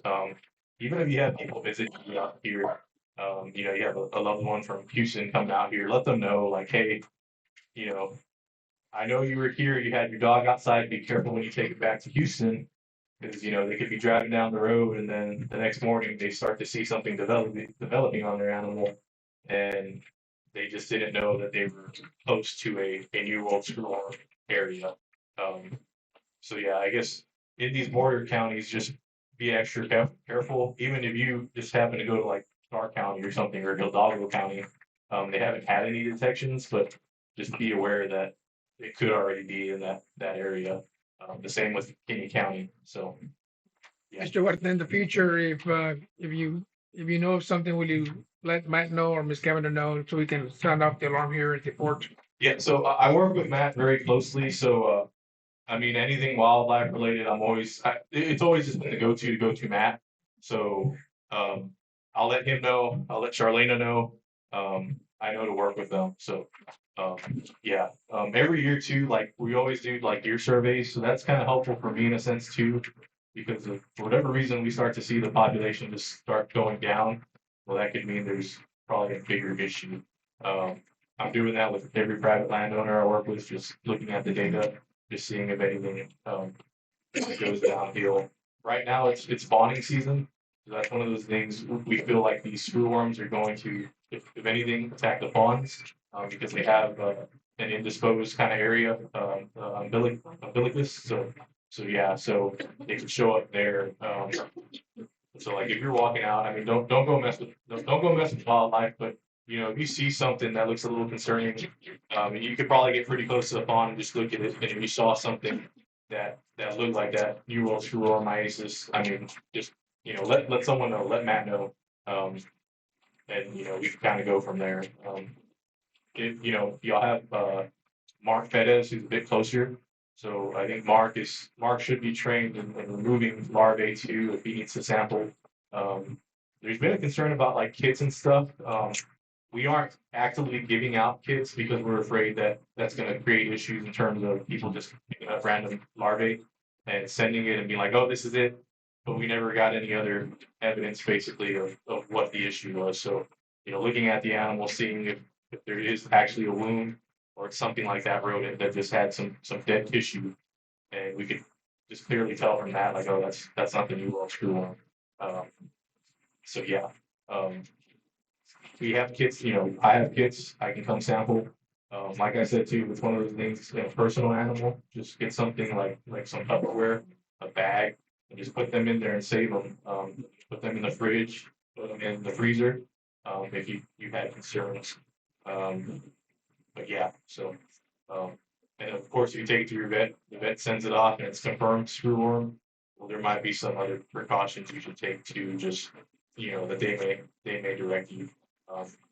But yeah, anyone else have any other? I'll go with you. Don't worry, I'll get you. Yes, sir. You go ahead. Yeah, preventative measures. You need to spray your yard. You need to get your bug guy to go ahead and spray your yard or anything at all. Everything to spray worms away. So just so your animals or your children or anybody won't get affected by them at all. So the best thing is just to keep an eye out. There is no preventative that's worth your time and effort, like spraying your yard or doing all that stuff, putting up a bunch of fly traps. That's not what we're looking for. We're not looking for the flies. We're looking for that infestation. It's one of those things too. Taking all those precautions, the New World screwworm fly is a lot different from any other fly. They're very kind of secretive in nature. So they're not going to be attracted to, like, say, you have the horses, you have flies that naturally show up, you have feces in your yard. They're not coming to stuff like that. So it's one of those things you shouldn't be just going out, buying a bug assault gun, shooting up any fly you see. Like that's not something you should need to do. like I said, the best preventative is just keeping an eye out, letting someone know who can assist with sampling and getting the sample to USDA.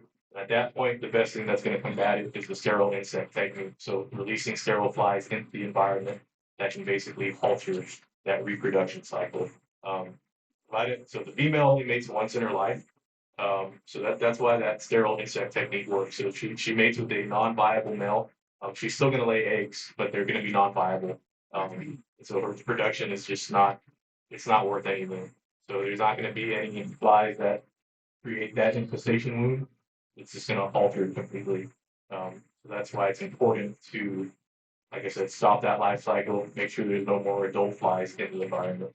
But yeah, does that kind of answer your Well, yeah, and the other thing is they may be more prone to whitetail or the red deer that you have here or what? Because I got plenty of whitetail that I feed every day. they are prone to it's warm-blooded animals. It could be a chicken, could be a big enough chicken, could be a big enough white-winged dove, could be a white-tailed deer, could be an axis deer. It's non-specific. And we can be a host too. So just keep an eye out for that. If you feel like you have an issue, you would hopefully feel a sensation and you would see that wound progress. At that point, it's best to get with your local care provider. And you can also reach out to the Department of State and Human Health Services, but they're going to tell you too, hey, you need to get to a doctor or someone who can medically treat you, because you had it. We've seen some cases of some people that it's been really bad, and then it's altered. They lost an eye or something. So just be mindful of that. Like they can lay their eggs. And you open wound, open mucous membrane. So, You talked about the prior. Is there any other counties that are being affected here? So y'all's neighbor up north, Edwards County, has had a detection. So northwest of Rock Springs, there's been a detection there. That was in livestock as well. So there's been a total of 12 cases, 11 in Texas, 1 in New Mexico. Most of it has been livestock, and I guess maybe 2 cases in domestic pets, so companion dog. Your dogs. Nothing here in Kinney or bear or anything like that. Nothing like that, no sir. That doesn't mean there isn't. So that's why I said Awareness. yeah, just awareness. It could be that we already have it, and some people don't want to say anything because they're afraid of the zones. They shouldn't do that. They should say something because if they're not dealing with it, it's going to affect their neighbor. It's just going to affect everyone. So it's best to report it. Wildlife, it can be reported to me, local county biologist, any parcel wildlife person, if it's livestock, Texas Animal Health Commission. If you have a vet client relationship, if you tell your vet, hey, this is what I'm seeing, they're going to be the one who reaches out to Animal Health Commission. If they are probably trained pretty well in dealing with this issue as well. A lot of local vets have already been in contact with Animal Health Commission, so they do know what's going on. But yeah. Well, thank you. This gentleman had, yeah, sorry, I'm taking too No, long. you're fine. I got a question as to what the government's doing. I've got some buddies that have some calves in Sonora, in the station area, that they go in there vaccinated, pour some stuff on them for recall and stuff like that. Because they got some recommendations as to what to do. Is the government supplying any of that stuff that they're recommending the landowners to do for the calves and the cattle and stuff like that, or are they planning to do that in the future? So the way I understand, so Texas Animal Health Commission is going out and inspecting, but at that point, like it's on a vet. I don't know if they're actually giving chemicals to do some of it, but they're telling them, hey, all these animals are good, these 2 are not.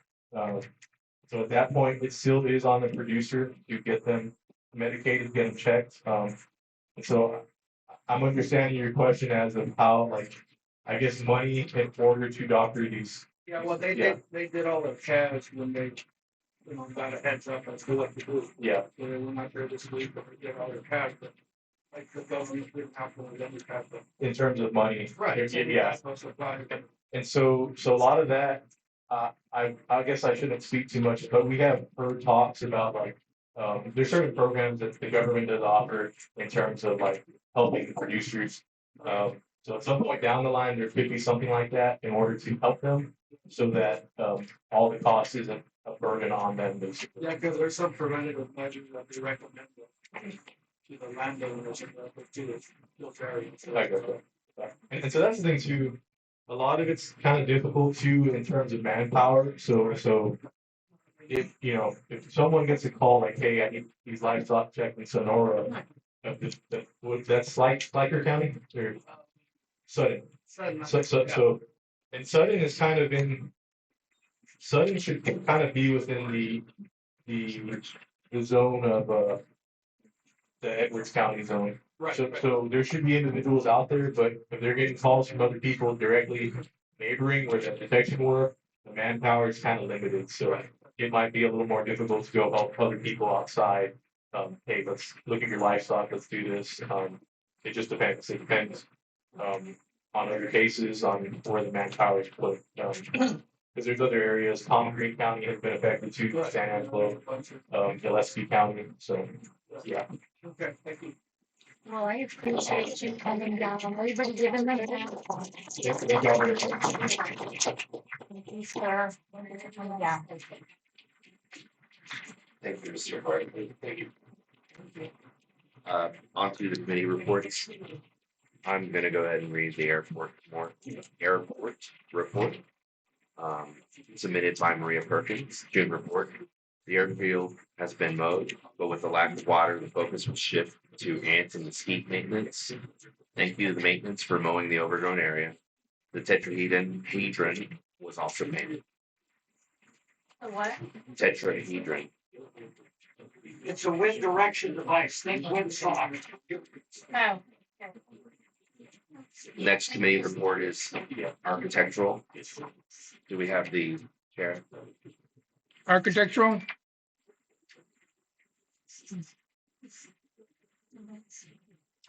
All right, so I have a report here. I can read it. The architectural report had meetings on May 26th, June 9th, June 16th. There were 8 items received for building permits. There were 8 building permits approved. And there were 13 open violations mailed out. There is a document for review and correction. Art docs. There's a call on a vote. There were 2 site reviews and inspections that were approved.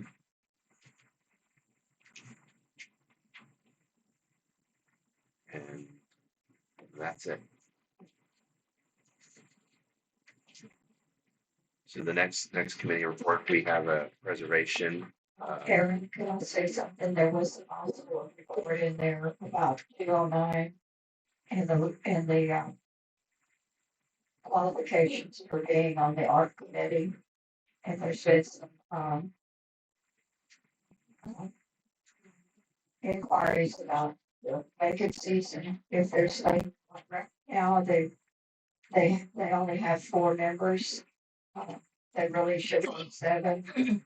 And under 209 on number D, if a vacancy remains on the architectural review authority after each person eligible under subsection C who timely notifies the property owners association in accordance with section 209.00507 is appointed or elected to the authority, the association may appoint a person to fill that vacancy, including a person not otherwise eligible under section C. So if they don't have their 4, at least 4, they can appoint someone that is on the exception list, which the exception list would be a current board member can't be on there, a current board member's spouse, or a person residing in a current board member's household. So since they don't have those required number, they have had to go to the exception list and appoint someone. Thank you, Ms. Wolf. On to preservation. Yes, the preservation committee This line, there you go. Is this There live? you Hello? There we go. Okay, Get closer. okay. Preservation Committee is currently working on the Post Theater. On the west side of the Post Theater, we have an issue with water flooding into the door, which is below ground, which I think you all are probably aware of. It's been a problem and it goes into the inside. So we're going to try to address that. I met with Tim Ward, who is the property owner of two properties on Patton. And he graciously met with me and we went over what needs to be done in terms of developing a swale. It's called the swale next to there too, so that when it does rain, that it will guide the rain down away from the building into the back and the parade ground back there. We're also going to have to extend out the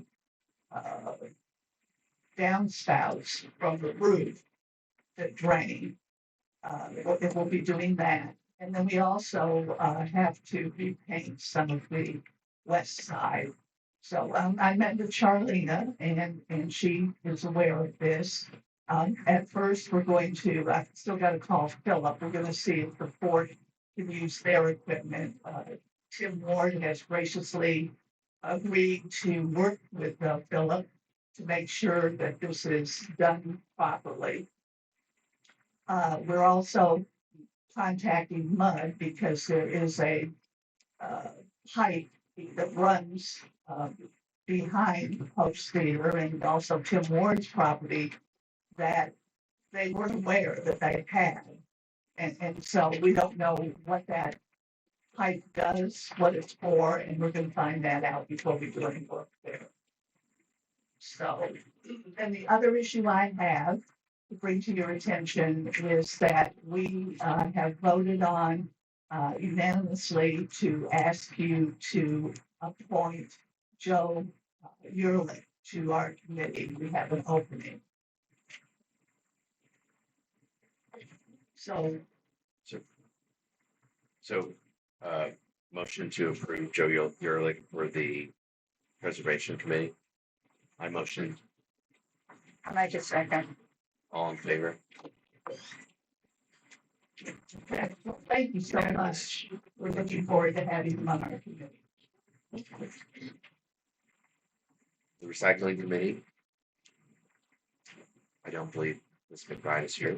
Do you have, I have the recycling. I'll read Do it. you have it? Okay. The recycle, so June board report submitted June 18, 2026.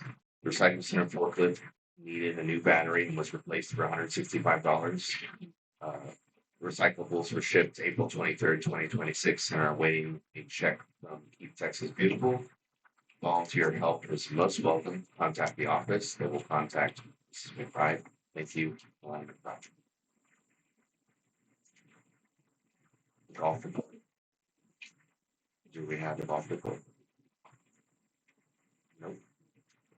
On to the community council report. Someone? Yes. Okay. I'll read it. Report for HOA General. Fall raffle started September 1st and will end September 1st and will end December 25th. Last planned installment of AED will be conducted after the raffle. 4 total will be installed on service in the port. AED locations have been advertised on dispatch. Long-term sponsors of individual AEDs will be sought. Sponsorship includes plaque under AED sponsored with name or company names. Cost is $550 per year, which includes 11 automatic entries into our annual fall gun raffle. Next regular meeting is on September 12, 2026. Community concerns. No direct complaints were presented at the last regular council meeting on the 13th. Note. As the president of the council, I'm available to meet with anyone if they want to further discuss anything here. My number is 518-321-9047 and will be available most afternoons. Thank you.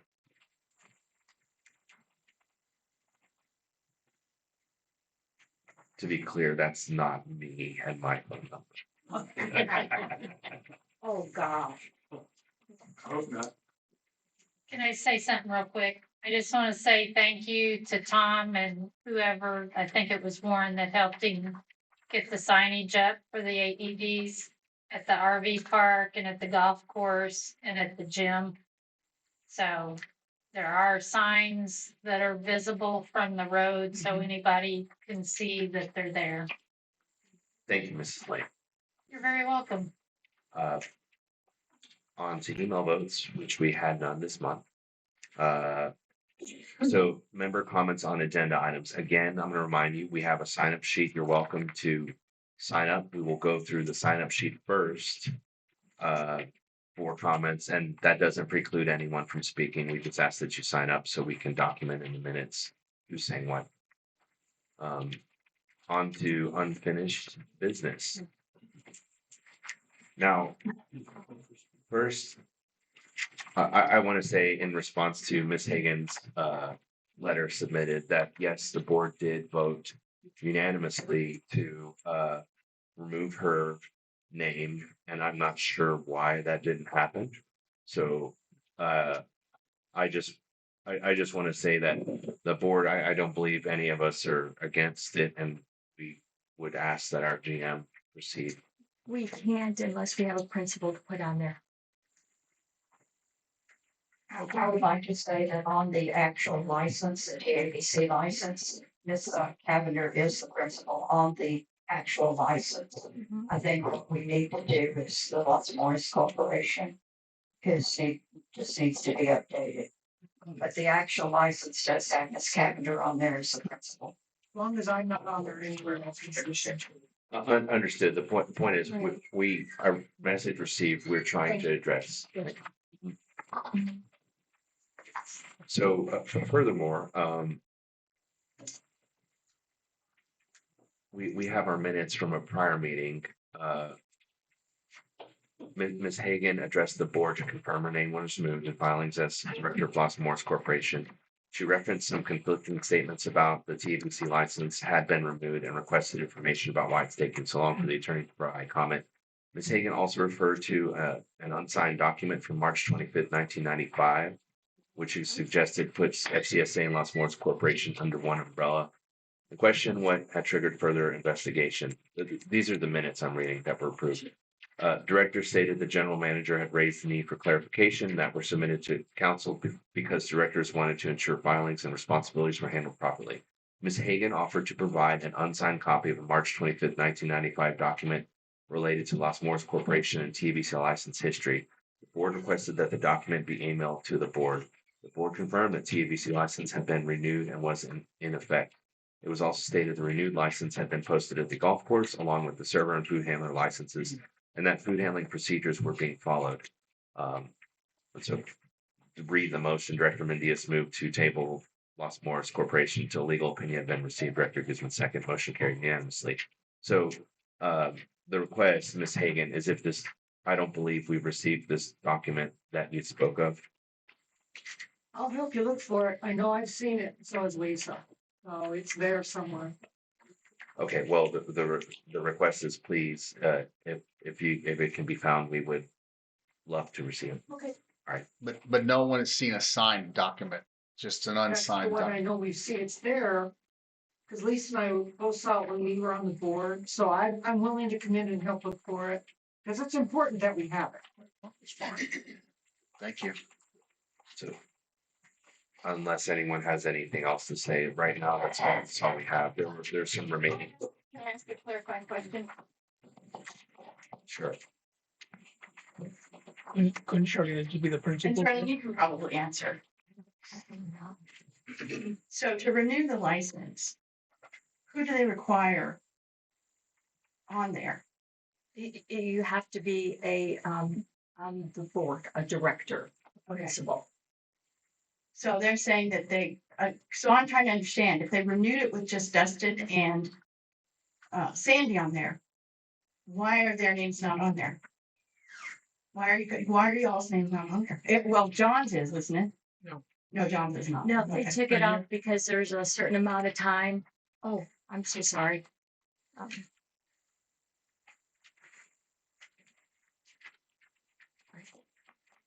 There's a certain amount of time that it was on there. that it had to go through the approval process. And at the time, it was still in discussion, and so they closed it out. Okay, so it's the old people, but they require the board of directors to be on there. Yeah, well, whoever director for Los Morris, and I do know that we had talked about maybe putting me as that on there, but it has not been finalized or talked about after. But our unsigned document says the Los Morris board is the FCSA board. That's correct. That's what I read. And And it it has has been been all all this in the time. minutes, but. But I'm the that's the one attorney, I- but unsigned documents Yeah, don't actually. mean Just because anything you in have an court of law. unsigned minutes doesn't mean there isn't a signed copy and it's not legitimate considering. Well, that's what we tried to ask the attorney, but they failed to give us any information on that. So maybe we'll ask a different attorney. You know, it seems like all these documents, all these meetings and stuff, nobody's keeping track of them. You need to stop and start doing all these checkpoints or whatever you call it, or signed people or unsigned people. Take them off, put them on. Somebody just do a job and just go for it. Because there's so many people that I hear that, you know, how come 1995? Come on. Thank you, You know. Mrs. Trevino. I appreciate your. Okay, shut up. All right. Okay. Balls have been dropped around Fort Clark since well before 1995 and continue to be done today. Well, we need to straighten it up. Yeah, Hey, yes. I couldn't agree with you more. Let's get together and do it or get out. What is it? All right, please, moving on. Leave, follow, or get the hell out of here. Ma'am, I don't know. on to reserve study bids. Do we have any bids? Not any since last night that we had the meeting. I thought restoration was looking into that. We've got a number. I got the one from Austin. Right, so we do have a number of bids here. Is there any update other than? we No, have a number of no, bids? none. So we need to review the bids. The only one that out of those three bids that we have that actually came down here. I'd have to look at the name, but it's the one from Austin. They actually walked all of the buildings and they gave that full bid based on what they saw. Right. And I That's believe it. that was like $25,000 to $30,000. And that was really reasonable. We would still have to work hand in hand with them because they'll need information, but they have been the only ones, the other two bids, just in my humble opinion, didn't even come down here to look at our buildings. And so they were the only ones that came in and walked down. So you're talking about Criterium Engineers. Yes, I remember not meeting them. yes, that's okay. We still walked it. Yeah, but you know, you were busy and it happens. It's okay. Well, that's not what happened. We changed the date. Oh, okay. That's But- right. We did change today. You're right. And they showed up anyway. That's right. okay. You're right. So do we need to review further or are we ready to take action on selecting a reserve study bid? Is it possible to get more bids? It is possible to get more. Now, will they come down? I don't know, but I can still keep trying. I would say at least one or two more. I mean, Yeah. well, I spoke to them, we went around with them, and they said if we can give them, the more information we can give them about our buildings and our things, the better job they're gonna be able to do. So how much of that information do we have to present to them or any other person we're asking for a bid? I don't know. I was on vacation for a month. I mean, well, we've been talking about this for well more than that, but Joe and Terry had offered to work on that. Have they, are you still willing, Joe? I thought they were. Right, get the bids or, No, like, I don't know. so what you're looking for is a professional evaluation. So if you're heading in the right direction by seeking bids on topics, it's specialized in skills and historical. And These three do. Mr. Bueno, So to just clarify, the only thing that can, the preservation committee can do is, the And exterior, why is the microwave off? the exterior of the buildings, not the interior. No, I wasn't thinking about Terry and Joe as part of the preservation committee, but as volunteers. Well, I understand that's separate. Yeah, I know. Preservation committee was involved with finding the bill. Oh, I see, So, yes. okay. Okay, thank you. my hope is that if we can get one or two more companies to physically come down here, I mean, I know they work, I mean, they're gonna earn their money. If they can make the trip down here for a day and, you know, do an evaluation, then give us a charge. Yeah, I do know Sharon gave me some. Bid, you know, it shouldn't be that difficult for them to do that if they want some business. I've got some from Sharon. I will reach back out. As we know, it's challenging to get people to come out to this little oasis and with any skills to help us with these, so. Money's money. So true. You know, money's easier made in San Antonio and Houston than out here, so that's why. She has a question. Please, please Can you come up. Speak, go on, please. ma'am? Just a quick question, observation. For standard in business, 3 bids are an appropriate amount of bids. If those 3 bids are legitimate, well thought out, you know, you think those are in there. So 3 bids is a legitimate choice to start looking at. Yeah, Right. yes, I know. Thank you, sweetie. Thank you. And I understand Joe is fairly familiar with reserve studies and what they're gonna, questions they're gonna be wanting to know. And I don't know if he's gonna be working with the general manager or if y'all want him to Does he follow want, up on that. does he want to? Well, he had volunteered people to help with that. So if he wants to come up here and tell us about research studies, maybe we would know a little bit more about what we're getting into. I think with the bids that you've got, you should be pretty familiar with what they're gonna do. Mr. Early, can you please speak on, can you please speak to the mic? With the bids you have, it's very well spelled out what you're expecting. But they need the information. They need somebody that can gather the information and send it to them. That should be, once you send back. But if they came, wouldn't that resolve that issue? No. Well, we had one company that came out. Yes. And they requested much more information. They asked for more information while they were working that we would supply like- and work together. The reserve company is gonna ask you, and the more, like Jason said, the more they're gonna ask you for, the more you can provide. They wanna know how many buildings you have, how many windows it has, how many doors it has, how many toilets it has. That's what they're looking for. I've just sent you right now, it's in your email box, the map of the historic district, the map of all of the common property for FCSA and buildings with a start to that.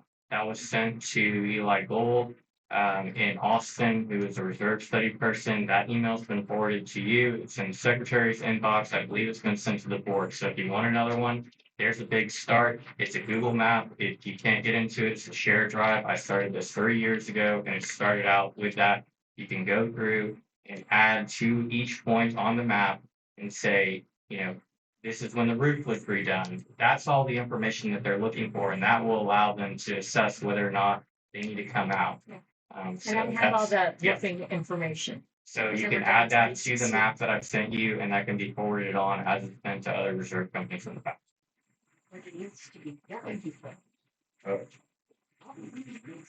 So we need to gather more information. I've to got submit. all the square footage, the buildings, and I know. She's talking about what bids. it's She's all talking been about done. bids. Excuse She's me? talking about bids.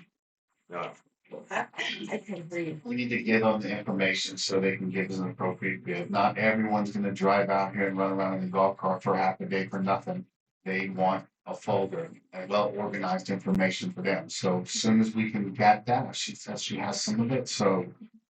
Terry and Joe was gonna help, so if they still will, let's get it going and so. in that case, I motion for the information to be compiled for board review to be submitted for the reserve studies for more applications. Second, All in favor? all right. I'm gonna go ahead and bump up, I'm gonna move to bump up an agenda item here. Um, Well, I'm gonna strike one, which is member request for open meeting agenda items. I think I've said 3 or 4 times now, please sign up for meeting agenda items. And the sign-in sheets at the back, and actually, if Ms. Cavender could get the sign-in sheet so we can see who signed up. Sure. Meant to do this at the beginning. And the item I want to move up in front of others is the volunteer service at FCS Visiting Center termination. Mr. Guzman, since this is your item, would you like to propose Yes. what you want to do? Can everyone hear me? Is that clear? Is everyone familiar with the visitor center across the street from the NCO club? Okay. I'm going to read my what I'm requesting. In 2024, the board of directors, specifically John Wiley, Jason, Tony, Lisa, and myself, agreed to allow the volunteer to provide items and oversee the visitor center at no cost to the membership. At that time, the arrangement was viewed as a goodwill effort that would benefit the community and visitors to Fort Clark Springs.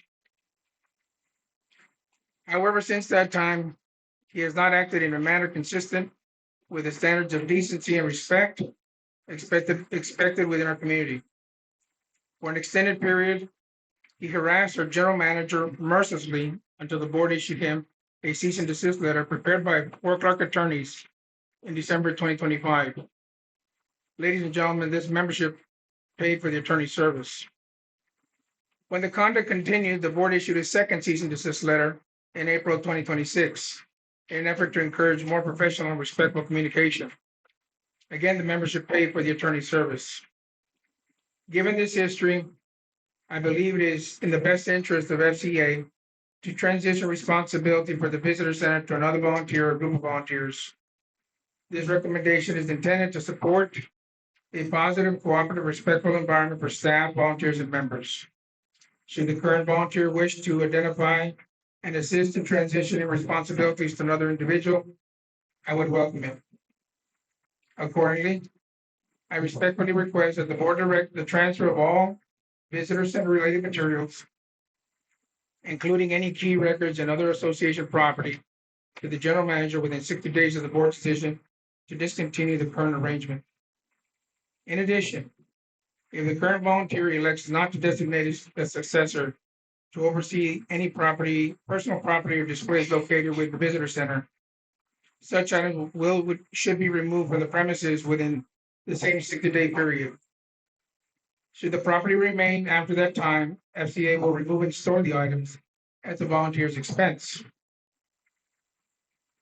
Ladies and gentlemen, the board acted in the interest of protecting the only employee we're responsible for at Fort Clark Springs, and that's our general manager, Charlene Cavender.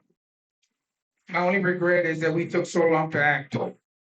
This board has established a record regarding this volunteer, and I do not believe he should represent FCS in any manner at this time. Thank you.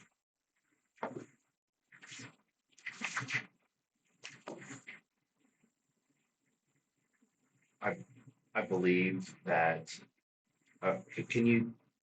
Did y'all jump to We bumped that item up from number 12? Okay. from 12 up to, well, whatever number we're at. Okay, I understand. Yeah. I share a lot of Memo's concerns. I think everybody on the board and in our community should believe in accounting, that just could be held accountable. And this individual has cost the association a lot of money in lawyer fees just to write letters, and a lot of harm to the general manager and time spent. I mean, how many hours has she had to spend since being hired 2 years ago, just handling this one individual's request, harassment, and every other thing? And that's not the community that we're a part of, and that's not the community that should allow people like that to have free reign. I think we have a very capable general manager that can 100% replace, and we have a very knowledgeable historical set of members on the board that can replace this individual, and I fully support them doing so. I'd also like to add that what I didn't write, I regret not writing this down, is this board has given a directive to the general manager not to engage with him anymore due to the overall harassment over the period of time. You know, I haven't seen too many harassing emails. Have you gotten to any lately? That's because he has a letter that he's not supposed to. Well, it mostly is, well, that too, but mostly because mostly he wants the bank statements and credit card statements, which now I personally organize into a folder. So he's sending me emails demanding the documents, and so they're there. And then that's it. It's that is solved. I have an email right here that he sent out on June 9th after the October To her. what you say. I'll read it. Dear Madam GM, your husband, who is frequently compensated by FCA, signed the petition to remove FCA directors, and he is not an FCA lot owner. That would appear to be a deliberate fraudulent act. What is your position on the most critical issue? Or perhaps Anna would care to answer for you. I'm sorry, but the motion is to remove volunteer service at the visitor center requested one. termination. And it seems we've gotten a little off topic regarding, and this also seems really oriented not at what exists at the visitor center and the service that is developed at the visitor center and the effort that has been put into to maintain and keep it and the role that the visitor center serves. I believe Ms. Cavender wrote a thank you letter and had it in the paper for the renovation of the visitor center. Is that Yeah. correct? That's a while ago. That was, But So, however, this motion really seems directed to target a member and punish a member who has for a long time contributed substantially to the fort, including having multiple historic buildings being given state historic designation, which has saved the fort a lot of money and has put a lot into the preservation of our historic structures. So this really seems like a punishment for bad behavior, whereas the building itself and what it provides for the fort is a benefit for the membership, despite the individual's behavior, which is separate from the actual use of the building. Is there another planned use for the building, Mr. Guzman? that would be up to the board to decide. How much? I believe we have lots of people that are extremely knowledgeable that could help replace any and all information within the visitor center. I agree with you. It very well it's very easily perceived as punishment, but it's not punishment, it's accountability. And there is a difference between the two. And you punish children, you hold adults accountable. And this isn't punishment, it's accountability. You don't allow people to act like this in a community, and then there's just no repercussions. And even our bylaws and rules state that there's limits to what you can and can't do, and that people can be put in bad standing for certain things and be restricted from access to certain areas of the association. So this isn't unprecedented, but I do understand where you're coming from. I understand your perspective. But I would encourage you to not view it as punishment and to view it as accountability. My question remains is I still don't see the benefit to the membership of removing what has been celebrated by our own GM as a nice use of the space that promotes the fort for visitors that come here. You know, I'd like to just say something. The reason why I thanked him is because that's my nature. I take my emotions out of things, and I thanked him because the gesture and what he did was good. But I don't appreciate his negativity, and I have to kind of agree with John as well.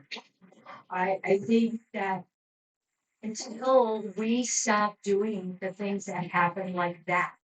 In my opinion, which an adult person should know better than to talk and send emails. And no, he doesn't anymore, but that's because we sent him a letter from the lawyer. And I feel you deserve to be thanked because that was the right thing to do. It was done well. It does look good. But at the same time, do you still keep petting the dog that keeps biting your hand? And I'm just being honest. I cannot be any other than what I am, and that's how I feel. We keep letting somebody be negative all the time and do whatever they want to without repercussions. And that's not fair. And I don't think it's right, but that's my humble opinion. Okay, I'm glad we're all in agreement. So, in order to amend your request, I'm going to ask that you add these to your request. I think you should remove the text from the adjutant quarters, the married officers quarters 8 and 9. Oh, excuse me, that's a private residence. The new cavalry barracks, Seminole Hall, the Army Service Club, the Carver Slope, that's not on our property, the Palisado building. All of the historical text that is there needs to also be removed because it was also presented by this volunteer. And if they're going to remove the text from one location, it needs to be all of it, not just what's in the visitor center. Do you agree? No, I don't. Oh, I'm talking- so we're gonna keep what benefits us No, because it saves us money. apples and oranges. Apples and oranges. I That's want, his all I'm text. requesting is another volunteer to take over that place. That's his, then another volunteer can rewrite the plaques. Then submit a letter, Travis. No, that's what you're doing. No, You're I'm not. trying- You were You can trying to defend him. remove the No. text. You're trying to remove his No. contribution. You're He's not muddying actively the in there. waters. You're muddying the water. One No, has I'm nothing to do not. with this. You are. You want to remove part of his contribution, but not all of it. So where do we draw the line? Which ones are we going to remove? Which ones are we not? You just want to remove the ones that have been recently posted. Why not all of them? Is it not all What are you authored talking by the about? same person? I'm asking. Mr. Guzman, I'm- please let Mr. Is it not authored by the same person? I have no idea what you're talking about. The plaques that are on the The buildings. Black says I not, just- he's a volunteer at the center here. He's not actively in the center. He has placed text of historical nature in the center. He does not man the center. He does not go in there on a daily basis. It is text on foam boards that he has put in there. So if you're gonna remove that text, you need to remove all of the text from this board that he has contributed to. Yeah, that's your opinion, Travis. Doesn't have to Now, happen. y'all are drawing lines so you can punish a person and you want to keep the benefit that he's given you, but because there's no money value on the historical text that's in the visitor center, you want to remove that. If you're gonna remove part of it, you need to remove all of it. That is correct. It sounds like you just came up with a bunch of stuff. Nobody said anything about removing that because of monetary value. You're connecting those dots. Nobody else is. That's why you want to So keep it. at the end of the day, you have some points, Travis, which you generally do. And I understand your perspective, but that's like saying a cop pulls you over for doing 70. And when he pulls you over, he says, "Huh, you were doing 70 and 60. I'm gonna write you a ticket. Oh, and by the way, I also saw you have your seatbelt on. Oh, and by the way, you got an open container." Oh, but he doesn't have to write you a ticket for all of those. He can write you a ticket for just doing 70. That's the way the world works. So at the end of the day, the board can decide to say this part of something we don't want. And as far as the plan moving forward, there are remarkable people, which I think you would agree, that also have a ton of historical knowledge they can replace, maybe even make it better. I don't know. But what I do know is that bad behavior should never be rewarded. Okay, I just want to say, number one, is the fort now going to pay for all the materials that are in there? Because Bill Hahn pays for everything he puts in there. The fort, it said no cost to the fort whatsoever. So you want to kick him out, and all he's doing is supplying materials. That's it. That's it. There's nothing else. Where are you going to find somebody else that's willing to pay the money to put those booklets in there, put those pamphlets in there, contact all the different counties? He has stuff from all different counties in this area. That was the first place I stopped after we closed on our house. so I could get more information on the fort. And I was amazed at how many other portions of this county and this area that it had. And as far as his harassment, there are other members on this board that have talked very derogatory about him to other members. And I find that highly reprehensible that a member of the board would speak like that of a member when you're here to serve the members.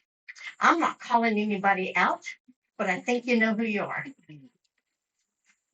Thank you, Mr. Lord. Yes. I appreciate your perspective as well. And if you're directing that towards me, if you sit on the board and you get talked to like Mr. Hans talked to me over and over and over again, Well, I'm sorry, you must have but said I it will lay too, out because my you're not the one I was talking about.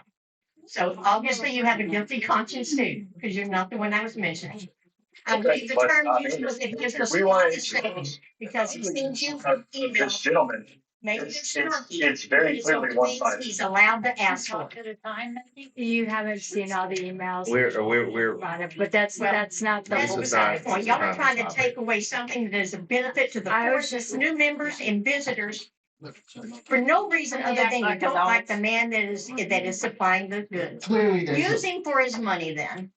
I mean, at least he's paying for it and he's not involved in it. So why take it away? That's just I crazy. mean, clearly there's a massive amount of division in this place, and it's tearing this place apart. Doesn't everyone see that on both sides? I'm sure everyone sees that. It's tearing it up. Why can't we just come together and try to work together?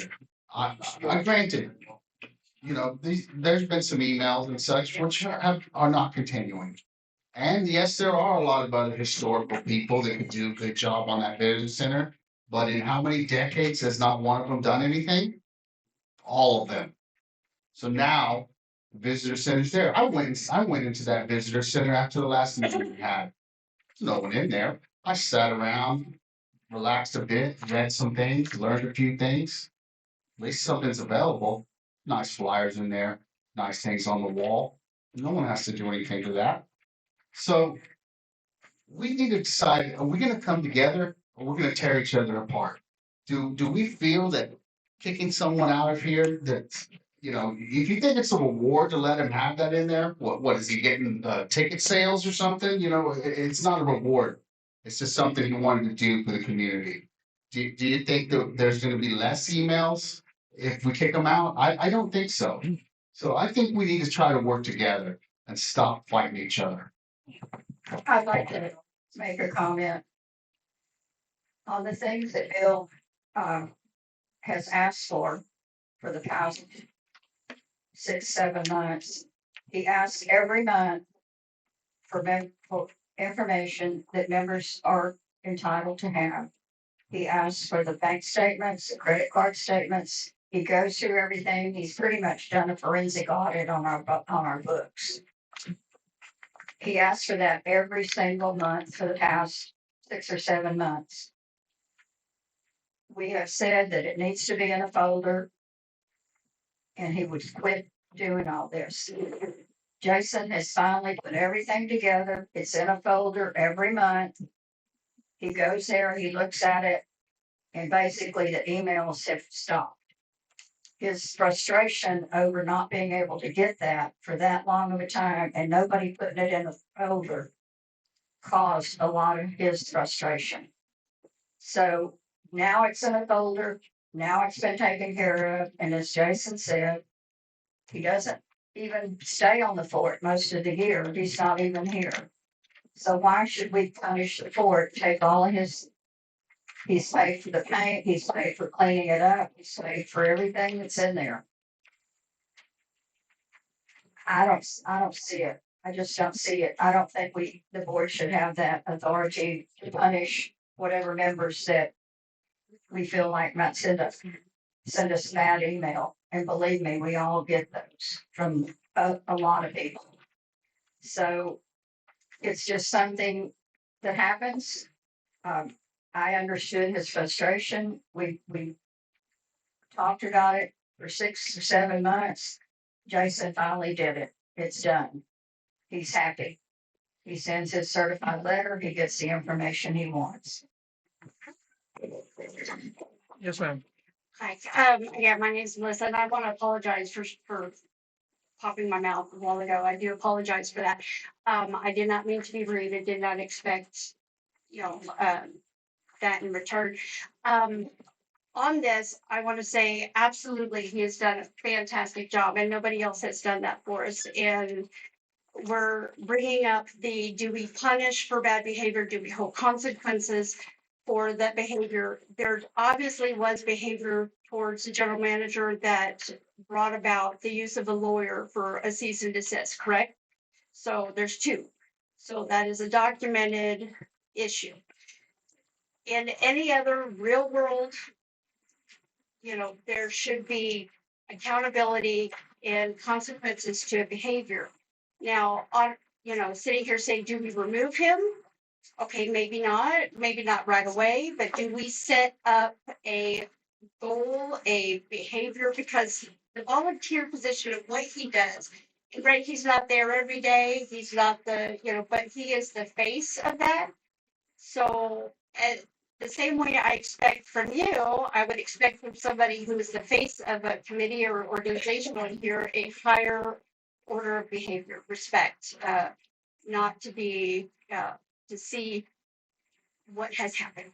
So is there a way to implement a, guidance of, how these people should behave in an open and public role? And if that is violated, they now know, okay, that could mean I can lose this position here. And when somebody volunteers and offers and gives things to the board, typically those things, if that person leaves the position, those things stay with wherever they volunteered and gave. We don't go back just because we got mad. If I gave you something for the office and you made me mad, I'm not going to go in there and say, I want that back. I gave that to you.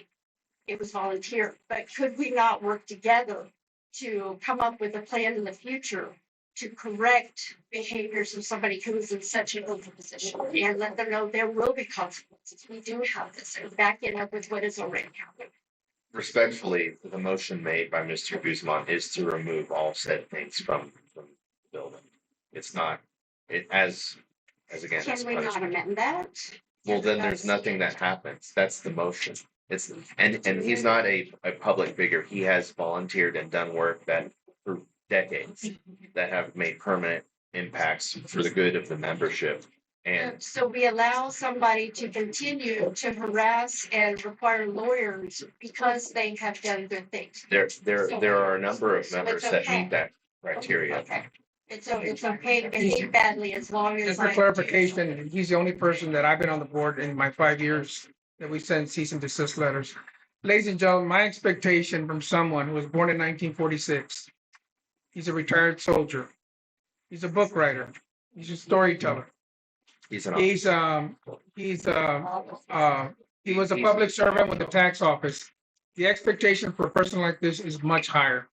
Now, if I wrote a letter, if any of us wrote a letter to Charlene requesting something, I think we all would respond in how the letter is written.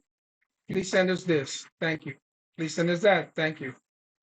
Ladies and gentlemen, a lot of the emails were not like that. They weren't like that.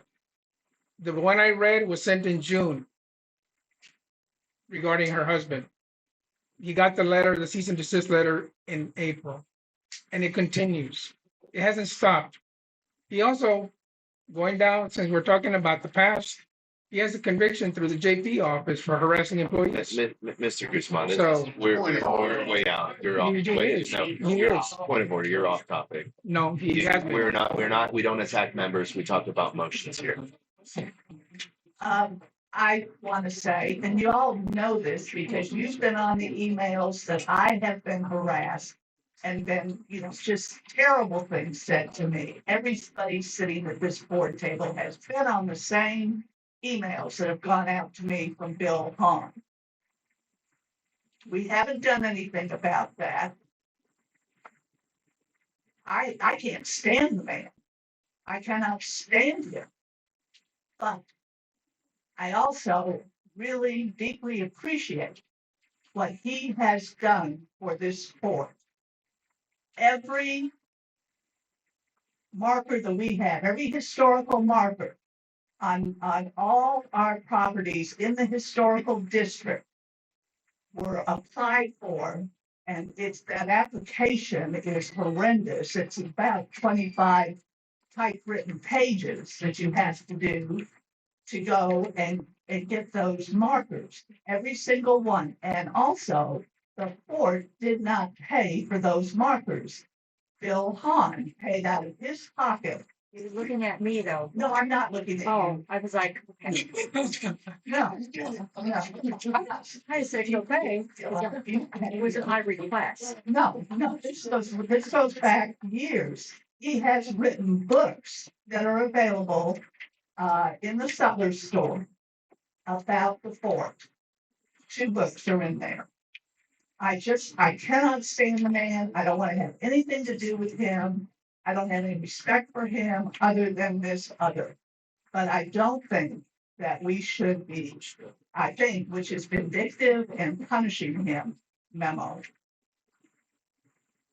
And like you have done to other members before,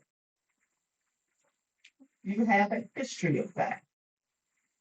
With making comments about them and belief about them that is not accurate. And if you Please don't go down that route. Just stick to the point. But you don't want me to go down Because that there's nothing Yeah, there. you don't. No, where's the record? Where's the record? I have a record and I presented the record. Ladies and gentlemen, all I want is a vote. It doesn't matter how it goes. I'm requesting a vote and it'll go the way it goes. Is there anyone else that would like to speak for or against the motion? I would just like to reiterate that, after the files were set in a folder that he requests every month, he has backed off. Those are the files he wanted, those are the files he should have gotten every month and not been drug out and not put together, so, I don't believe that whatever, he does have the basis, what they said. If y'all wanna do some kind of resolution or something for the future on, punishing members that we don't think, those are rules, then we need to do that. We need to look at that. For now, he's spent over probably $100,000 on plaques, getting all these buildings plaque. We have more plaques in the fort than any other fort in the state of Texas, any other historical place in the state of Texas because of him.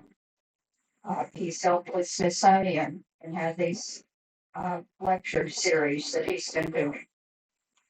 I don't say that offsets some of his frustrations and some of his emails, but I can't say that I haven't felt like doing some of them myself. I just put this on the record. Whatever Mr. Hahn asked me for, he got from me every time. I don't know how I feel about calling for a vote. I do want to say, if you're putting stuff in a file folder that he can access without a certified letter, you've allowed a bully to circumvent property code 201. That's not what's going on. Okay, sends so a he's sending a certified certified letter every single time. And he gets, well, first of all, it's not a requirement to get a certified letter. It's You once, must. it's once you Yes, get it a is. certified letter, then you must release. Right. There's no reason that the association cannot release financial information to the membership upon request without a certified letter. That is not a Well, I don't want to mandatory argue hoop to 209 jump with through. you, but that is what it says, and it's to protect the association. But I would say, shouldn't this fall under the GM? Isn't this part of daily operations? We did, this visitor center was open before Bill Hahn. Did it look the same? No, probably not. But he did not create that visitor center. It was done before Bill Hahn. And I think it was started before you or with you? Before me. Before her. Mendelssohn started it. Mendelssohn started it as a visitor center. Well, but it's been empty for a long time. Yes, it has. But recently, before Bill Hahn. We approved was a it. visitor We center. approved it. Yes, and so I don't know. Should the board be making that decision or should the GM be allowed to work with who she wants to work with? and who treats her with respect. It has been made a motion by Mr. Guzman for a board decision. So here we are. Are there any other people for or against this motion? I need. Ms. Hayter? Keith, we'll get right to Let me say her go first. I'd just like to summarize. Bill Hahn is Bill Hahn. I don't know of hardly any people that like him, but we all benefit from what he's done for this family. And I don't think he should be punished for that.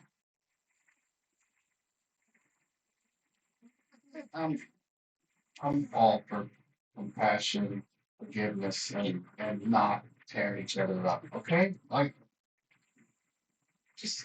I'd say we just leave it alone, all right? If he causes more problems, we'll deal with it. But now, he's not sending more emails.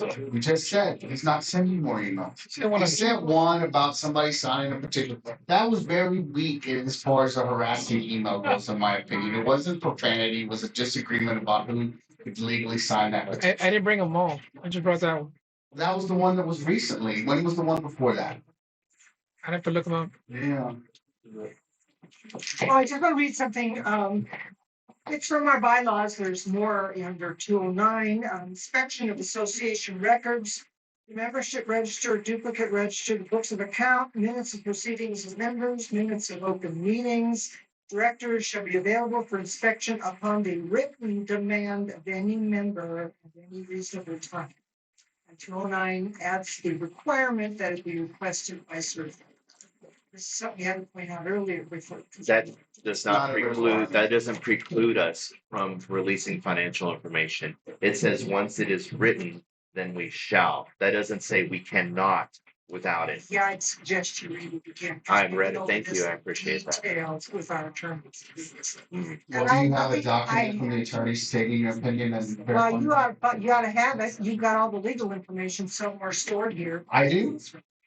You do. I do where? Myrna and I in 2020 went through every single legal document that we could find. We put it in a secure folder in a locked file cabinet, including all bills, all the lawsuits from various directors who have filed, and everything to do with it, including any liability claims. This is what that's large folder, and it was divided between liability claims or board claims or whatever. Put it in a secured, locked file cabinet, and after 2020, I have no idea. Would you be willing to help look or identify any of those things? Absolutely. Please, I would like to digitize most of our things so they won't get lost into some paper pile and thrown in the garbage probably. I would love to. I would be happy to. Thank you. Myrna and I went through 55 banker boxes. I'm just letting you. Ms. Hagan, we do appreciate your efforts to help us locate the documents. I have nothing to say about Mr. Hammett said it. Thank you. So I think we should close out this agenda item, and if there is a motion made, and is there a second to Memo's motion or an amendment to the motion? Can you hear? Do we have a second to the Memo's motion as? I second it. Call a vote. All in favor? Aye. All right. All opposed? Aye. Motion is defeated. On to the next agenda or unfinished agenda item. The amended budget 2025 for approval. Ms. Kavner, I believe you have. I do. I sent the file to you all. I gave you This morning, right? no, this was sent a few days ago. Okay. Actually on Saturday, because I worked on it all day at home. You should have the budget with the input of all the numbers and also the information on the updates. So let me just get real quick. And I can read it.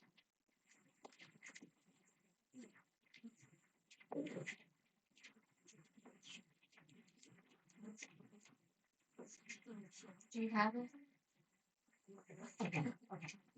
I wasn't able to pull it up, Char. I tried on my computer and on my phone, but I couldn't get it to work. I'm not sure why. Have you looked at this, Mr. Long? Yeah, I'm sure. Memo, have you looked at this as well? I've skimmed through it.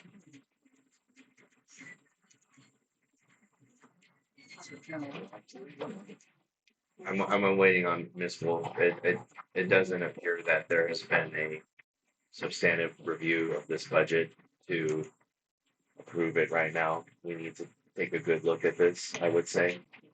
But I see it. I appreciate it. It's here. No, but Jason hasn't looked at it. John hasn't looked at it. Is that correct, Mr. Wiley? Yes, sir. Like I said, I tried to pull it up Okay. yesterday, and or whenever she sent it, I So tried to pull it up. We have a budget meeting we're gonna be doing soon enough. that's next on the agenda. We'll get to that. So I'd like to motion to just add this to our upcoming budget workshop as a warm-up exercise. Is that today? No, it's not on the No? agenda. Okay. I mean, I'm kind of waiting. We're scheduled that with today at the beginning, right? It's not on the agenda. update. Okay. This meeting is gonna be well long enough. The budget workshop should probably be an hour minimum on its own. I don't want to be until 7 p.m. I wasn't notified, so I didn't make sure. Well, I mean, I assume we were. I expect Ms. Wolf to come back, but I don't really expect any objection. No, I don't object. Huh? I'm gonna go ahead and motion to table this amended budget for the budget workshop, which we'll get to further on this agenda. I spent all day Saturday. No, I know. Thank I you. had this whole, You're ready. I am ready, Great. inside, outside, Great. everywhere side. I'm glad you're ready. So I'm gonna go ahead and motion to table this for our upcoming budget workshop Okay. first. Do I have a second? Second. All in favor? Aye. That's 4-0. Ms. Wolf is absent from the vote. Very detailed. The next unfinished agenda item, unfinished business is financial controls resolution, association credit card policy. This was a unanimously passed policy that was Here, passed right. last September. The date on the signature is, Is that the full Right thing? here. We have it October 20th, 2025, yes, with Mr. Guzman and Ms. Wolf signing it. yes. So,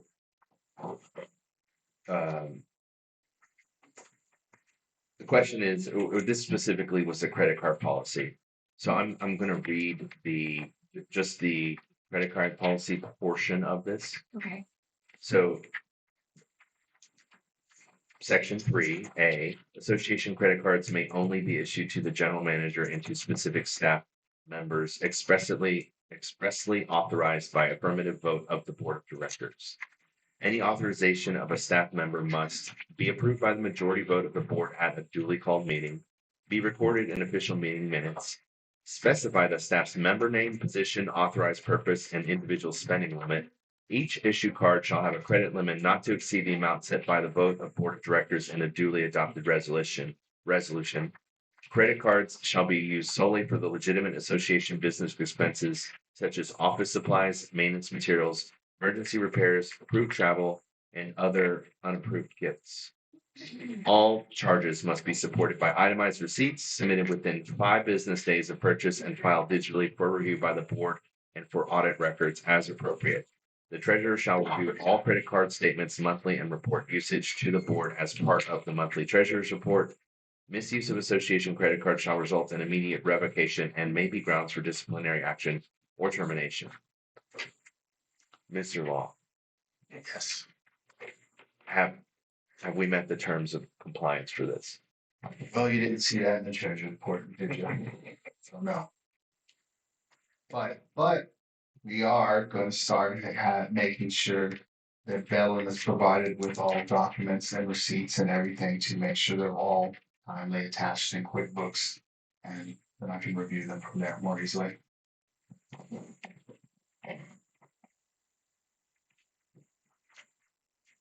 So that specifically addresses the reporting and reviewing by the treasurer. Are we, Ms. Cavender, are we compliant in all other portions of the policy? I believe so, yes. How many cards do we have? We have two. Okay. We And have one for Dickman, Mhm. and then I have. Okay. One for And Dickman. I've sent out emails when I've asked Dickman is to Las use it. Mores, right? Dickman is I Las mean, Mores. Las Mores. No. It's just for To Dickman. the bar. Yeah, bar. for the bar. It's a Lost Morris Corporation. Yes, yes, so. Okay, so this isn't necessarily motionable action, an item. It's just, we're not completely in compliance and we need to be. Okay. Yeah, well, Bill Ha's been reviewing them and sending a lot of information on that, so he's doing pretty good there, but I will do better in the future. All right, unless anyone else has something further to say, I'd like to move on to the next item. Yeah, hey, Aaron, I just want to make a point real Yep. quick, please. It's nothing serious, but I want to show everybody my wallet here. Hold on, let me get the millions of dollars out of it. Okay. On one side of my this is my billfold I carry. I get it to focus. It's my billfold that I carry in my pocket every day.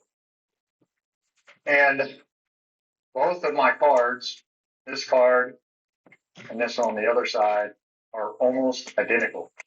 The only difference between these two cards, the same cards that the association has almost, is this little band right here. So after multiple times of me using the wrong card, my wife, you can't hardly see it anymore, but I see it because she scolded me. It's on this card. You'll see that there's writing on it in a marker, and it's kind of faded. Between the writing with the marker and the scolding that I get from my wife, I quit accidentally using my business card instead of my personal card. And that's not really here nor there, but I've had many members, I've seen it online, some where people say, you know, Ms. Cavender should be disciplined for using the wrong cards and stuff. And she ultimately had the same exact issue. She had both the cards in her wallet. They're almost identical. And if I'm not mistaken, I think maybe that she's taken some precautions of writing on them or something like that, more changing colors or whatever the case may be. But it's I did it multiple times and got chewed out multiple times. So it's just a short story just to share with everybody of how that can happen very easily. And I think that's kind of some of the reason that the policy came along. So. Thank you, Mr. Wiley. Yes, sir. Since I'm going to bump another one up because this won't take long. So since budget workshop update, since we just kind of brushed on it, we had a. I have something on that too. Okay, well, we can talk. We're ready. We had scheduled a budget workshop. However, it was scheduled and then not executed. So I would like to propose scheduling a budget workshop. As we all know from last year's budget workshops, it was a substantial amount of work, although this year I would expect we're in better shape. Yes. And to me, it's a standalone meeting because of the substance of the matter, not to mention we shouldn't be focused on other things, I would say. So correct. I would motion to schedule a budget workshop as soon as. Don't we have one for July 11th? Yes, we do. I would motion to have one sooner than one since we missed this past one. So we have the 11th. We've got two. That's 3 weeks from now. So that's the week before the regular meeting. And I want to clarify this budget workshop as we did it last year. I zoomed in. I would be zooming in. It's not really if members can watch, but we're going to have the spreadsheet up on the screen and we're just going to go line by line. Okay. And I know that Ms. Cavender as well as Mr. Long and Mr. Huey have been, as you reported, getting with the department heads and collecting more information. Yes. I would rather get a jump on it before the 11th, even if it's I don't know, a weekday or something evening. We can limit, since we know we are doing multiple meetings on this, we can limit the time and just get as far as we can. Okay. So, So here's what I will tell you, what the next stage is for the staff. So we went through the expenses in each department. And there are miscoded expenses that they're working on to have fixed, so they're in the appropriate department that they need to be in. And so they have until the 26th to have that completed. And then once that, then they know their expenses 100%, because then they'll get the ones that were incorrectly coded will be in their proper place. And from that, then we are working on estimating their costs. We've already gone through each line item to ask if they needed any additional line items. There's a few that Travis will add in there. And then project the income. So the 27th is a week from today. Can we do the budget meeting on that Saturday? Yeah, we could do that. Can we do it on Friday night? Because I know it won't interfere with your work as well. You have to come or in, his so. social life, because he has none. The 26th, You're talking about me. I need to get out of here, but get on. would that be better for you because you don't have to come in on Saturday, Sharon? No one has to come in. It's like modern times. We get on a computer. I'm not opposed to like a Monday evening if that's easier for people, so you can at least. Yeah, so the 4th is the 4th is that next week. So the 26th is So on Friday. we Could do the 30th. I mean, this is subject to, I mean, I know Mr. Wiley and I have long working days, Yes, but you do. maybe we could figure something out on a Monday, John. Is there any way? Is it? I'm trying to give people weekends here too, because we tend to have all our meetings on Saturdays, which Board members don't get days off. it's definitely the truth. I sure don't. I'll tell you that. Mr. Wiley, do you have any thoughts on this? Holidays and all. You want it on a Monday? June 29th is a Right. Monday. Are you asking about this Friday? I heard Friday, then I heard now you're Monday. Monday evening, is that possible for you? Sure. The 29th? The 29th? Okay, so any concept on time? 5 o'clock? 5? Yeah, I mean, 5 or 6, yes, please. Unless you want to do 5:30 and in between. I mean, I was thinking more like 5:19. I'd say 5's good. I can take my dogs for a ride. Let's get it over with so I can enjoy the trails. All right, is everyone okay with 5 o'clock then? On the 29th. Okay, so I motion to schedule a budget workshop, June 29th at 5 PM. Zoom ready, if anyone wants to be here, it'll still be in this room. You can watch, but it's not a member participation thing, it's the board workshop. So, their motion, I motion to have a budget workshop, June 29th at 5 o'clock. Do I have a second? Second. All in favor?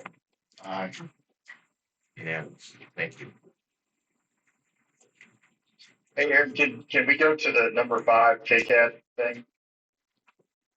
So I'm gonna move on to the next, which is number 5, KCAP.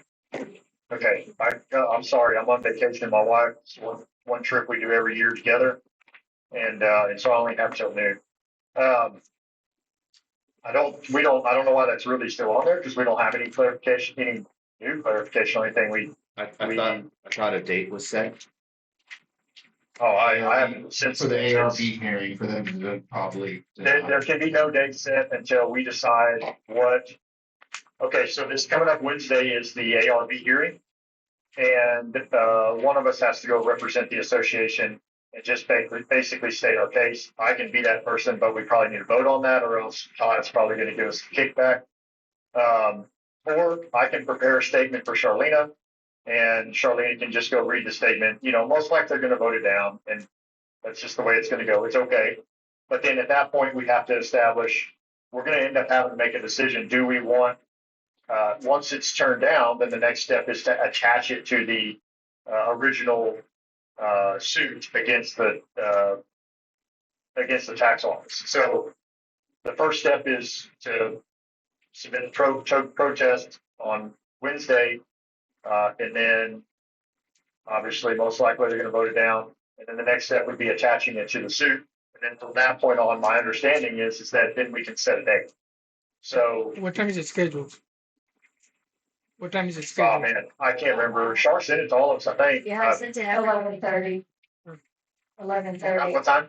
11:30. If you don't mind, Okay. I would like to say when I took the protest in, I was told that I wasn't the authorized person that the board had voted on, that you were. So I would say that you would probably need to be the person to go to the ARC meeting. Okay, well, if y'all, yeah, if you don't feel comfortable, I can be there Wednesday to read a statement and, but yeah, we'll have to make me the authorized, representative of FCSA for the time being. I second that, second Sharon's motion. Well, Motion. Wait, It was not a sorry. motion. Oh, did Sharon make a motion? No. No, I was Request. just saying that he will say that you are the authorized person from the beginning. You were authorized when this very first thing started. So, that's what I've been told. Oh, So, okay. um, Well then, so I Well, think then- we just need to keep you as the authorized person. He accepted the protest, me turning in the protest, because I had the email saying that y'all had, made me the person to deliver it, but not, okay. but you're still the authorized person. Yeah, and I recommend, already going through this process with Mr. Rose. This is a couple of years ago, and Char was there as well. I think Memo was there. Jason actually might have been there too. I can't remember, but this is a formal, informal process that really just need to go in and read a statement. Doesn't have to be a big, long, drawn out thing. We're not going to win this in Kinney County. They're not going to vote yes, 99% of the time. So it's just go in there and read a statement that we're applying the same 28.13 or whatever it is, application, and that's what we feel like we should be getting applied, and then they're going to shoot it down, and then from there it goes to the next step. And I think up to this point, I don't know exactly the amount, but we've spent on Mr. Rhodes in about 2 years, like $4,200 or $4,400, somewhere in that ballpark. It may not even be that much, but I think it's somewhere in there.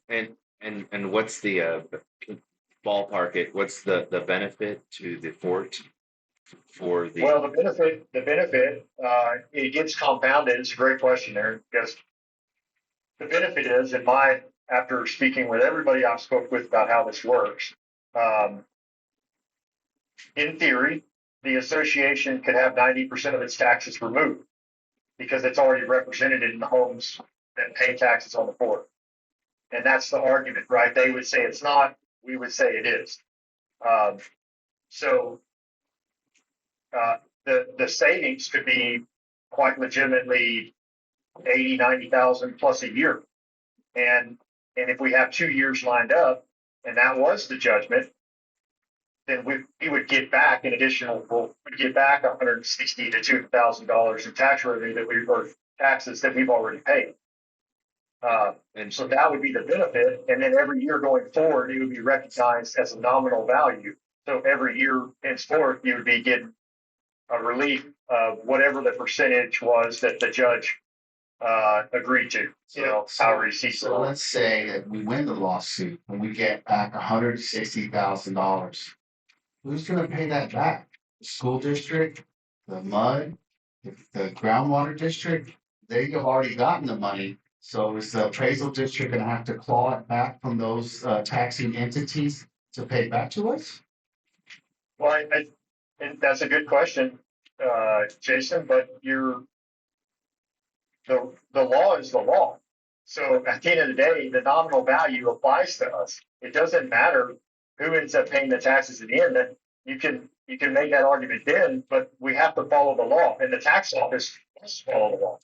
So I think it matters to get school books and stuff, and maybe groundwater money for water sensors, and maybe MUD for developing roads and stuff.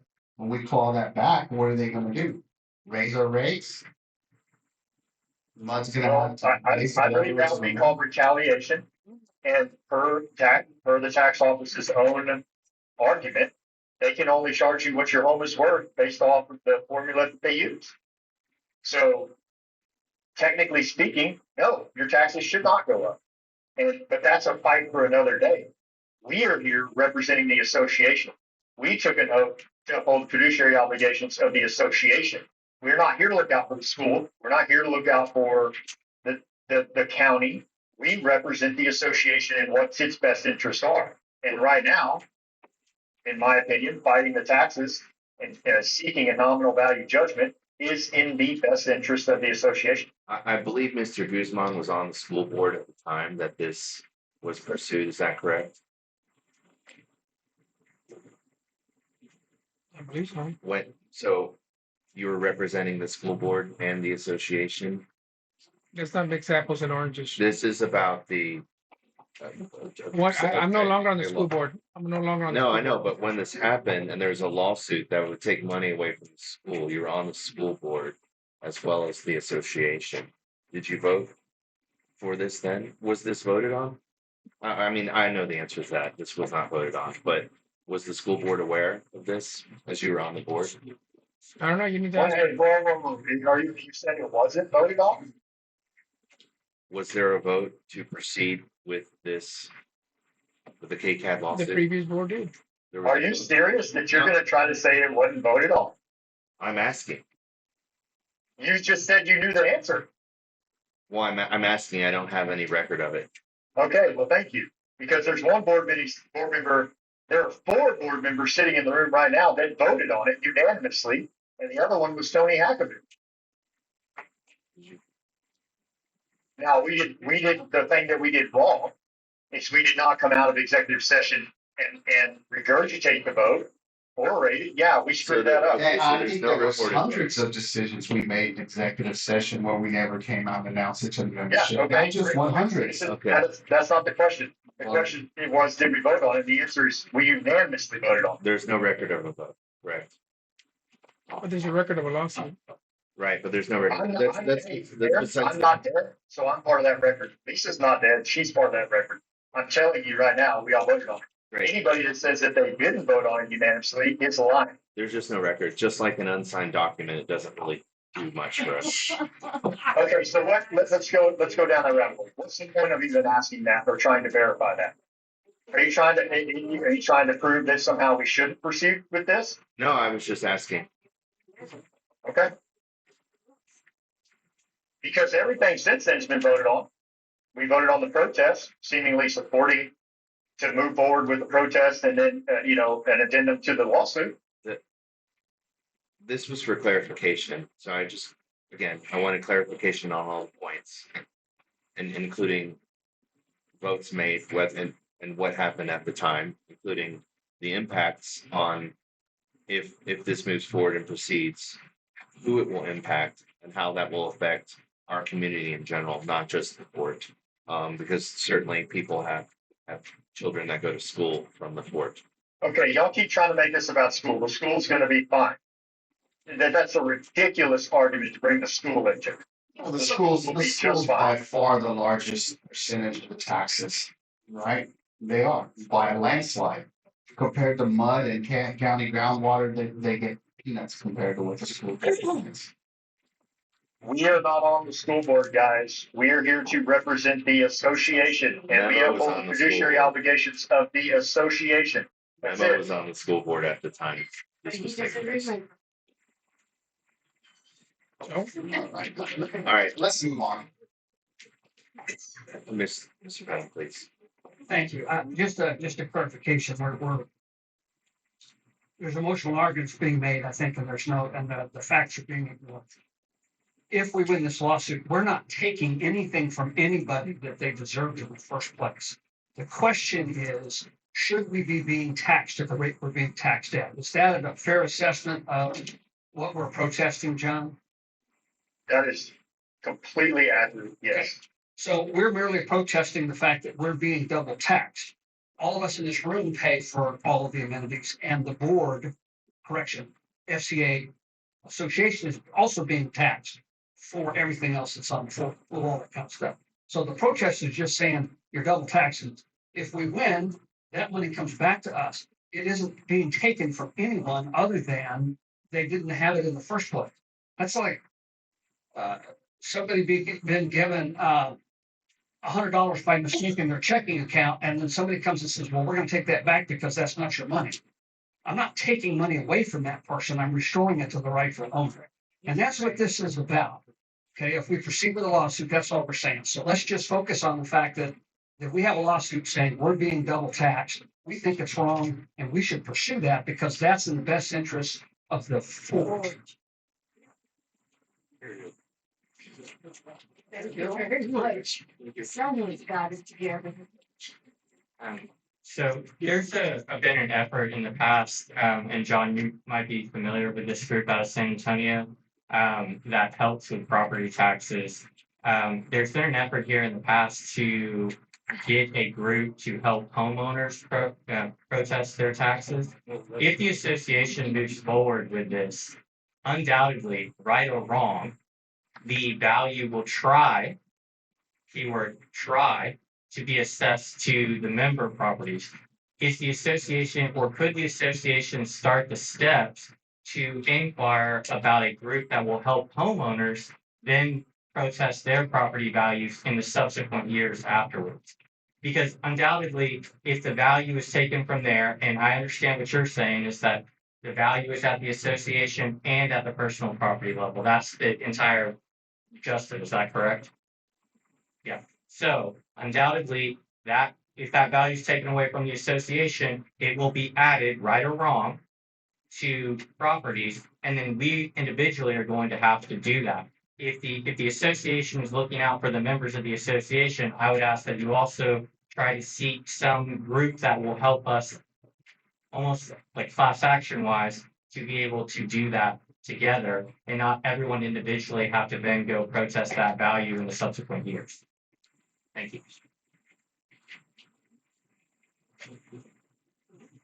I think we've had enough clarification. If anyone else would like to speak for or against. All right, moving on. The next. All right, hey, Aaron. Yep. Ladies and gentlemen, I have to go. I'm sorry. Is he gonna be the appointed there's a- person? Yeah. Are we gonna vote on it? From what Sharon said, that I already am, that I'm not removed. We're not changing anything. We haven't changing anything. No, we're not changing. So he'll be here anything. Wednesday? And to my knowledge, that's what, Mr. Dick told me, is that you are the, agent, John, you'll be here, authorized agent. you'll be here Wednesday and handle it? Yeah, it's a 15-minute deal. I'll be there Wednesday. Thank you. Mr. Wiley. Okay, thank you all very much. Y'all have a great Saturday and the rest of your weekend. You too. On to the new Conservation / Natural Resources Committee. Ms. Hodges sent a request to be on it. As far as I know, we haven't received any other members that have requested to be on this. Yes, I thought I sent it. Yes. I'm sorry, her name on it? Richard. Yes. Richard. Yes, It's those handwritten two. and then text. Yes. So we have Richard Finlayson and Elizabeth Hodges who Yes. requested to be on the Committee for Water Preservation. Are we calling it the Committee for Water Preservation, Ms. Hodges? Because I know that I have no idea where that title came from. I'm not on the committee. I asked to just be someone who cares about the spring and the creek here. Okay, It's so kind of my top priority, so I have no idea what you're calling it. well, so the last time we brought this up, there was a number of thoughts on what it should be called, I and think there was just one other person that had a suggestion. well, the point is, I don't feel that the board needs to come up with those words. I would be fine if the members of the committee define your title as a board committee. You can come up with a name that is appropriate for it. I don't even know if I'm on the committee, so this is kind of. Do you want This is what this is. We have a request for you to be on the committee as well as Richard Wilson. Richard who? Richard Finlayson. It is the Unit 1. So we have two. I have your name here as a request to be on the committee. Did you volunteer, Liz? I did, I was just. Okay. Well, Well, right now we only have two people. so- That is, there's no. I'm not making any decisions because a committee functions as a committee. I'm pretty strict about that myself. Needs to be a group of people, and I think the board needs to put a title on it based upon what you want to receive from us with a permanent committee on the board. Because you're obviously gonna want us to report to you about very important things. Yes, we're trying to create a charter committee here. So as it's listed on the agenda, it is the new conservation / natural resources committee. That's how we have it written. Okay, the board voted on that. Okay. We didn't vote on that. That is just how, Okay. Well, I don't know what you want from me. I'm all about water and about the spring and the creek. And so I'd be happy to participate in the committee. I can't answer any other question. right. So the consideration for this agenda item is to accept you as a member of the committee in its formation, its inaugural formation. Don't we You need and more? you and We need more people? well, we don't have an official rule on how many people have to be on this committee. It's not like the art committee, which is it's not a state controlled committee like an art committee, which is supposed to have 5 to 7 people. But we do need to have it function more with more people. It would seem to me that we ought to get the volunteers first and then cut them loose. Okay, so we have two volunteers and we need more. From what I've talked with, the other committees about is that when we form a committee, that committee elects the chairperson, and then they go out and get the volunteers, they organize it, they put it together. They select their own officers and they do whatever they want to do on that committee. All we do is vote on the fact that we're gonna have this new committee. And then it's up to the volunteers that volunteer to run this committee to select their president and their officers of that committee. And then they'll bring that back to us and we'll vote on accepting those people. Just like Constance did today when they elected a new committee member. They brought it back to us and we voted to accept that member. Okay, so we need more members to volunteer for this committee. So Yes. so I We'll would. put a dispatch Oh, out. yes, I would like to make a motion to put a dispatch to gather members for the new conservation / natural resources committee. We Do I also, have a I second? second it. All in favor? 3-0. Okay. Moving on. So committee records and resolutions follow up. This is a previous board meeting request. And so this is really just do we have like put together the committees, the names, the addresses, like not addresses, I'm sorry. What's this committee gonna do? oh, it's for all the committees, You're right? the motion we just finished. Yeah. It's conservation and natural resources. So the spring, but we didn't limit it to just the spring because we're aware that it's it's an ecosystem. So we didn't want to just have it be the Fort Clark Springs committee, that we wanted to acknowledge that there's more. So hence the name, Conservation and Natural Resources Committee. And there already is a Los Morris Springs Conservation Committee. Not a committee, but there is a 501c3. It's not a problem. Oh, it's not anymore. Okay. I haven't gone in a long time, but they do have one just for the springs that they meet. Y'all still meet once a month? Yes, well, let's continue on with our agenda. So item 7, the committee records and resolutions follow up. That was a request for the staff, the GM, to gather the contacts for the committees, but also we know there's apparently a lockbox full of Yeah, resolutions we hiding somewhere. found some. I have some of them, but I haven't found them all. So we've got a few more just to look for, and we should have it all compiled probably this week. Great. Is Sandy helping you with that? Sandy? Yeah, with that part of that, Sandy's looking for documents? No, Okay, I mean, I'm just asking. she can. I will. She will. Okay, Okay, Okay. thank you. next one. On to the comptroller. transition position. So there's been a little bit of back and forth. What can you give us an update on the comptroller? So I did put the position out on Indeed. I haven't gotten any information, or I should say any resumes. I also reached out to the email that you sent me from the lady that said she had several. Haven't heard back from her, so I will follow up with her. Yeah, I don't even know if And that I was real. do have one application that I am setting up a interview for. So I've got one interview. But I think I am gonna try Career Builders and maybe I call think a we should a seriously get headhunter. a professional headhunter that can do a nationwide search. Finding someone here, I mean, you were the only person that we ever interviewed that lived anywhere near here when we tried to look for a GM, so. Yeah, I know. So what wasn't It's there, fortunate for me. didn't one of our companies say they would, for a fee, do the Mhm. search? I did put it out there, yeah. I believe they were gonna charge $500 500. just to review the application.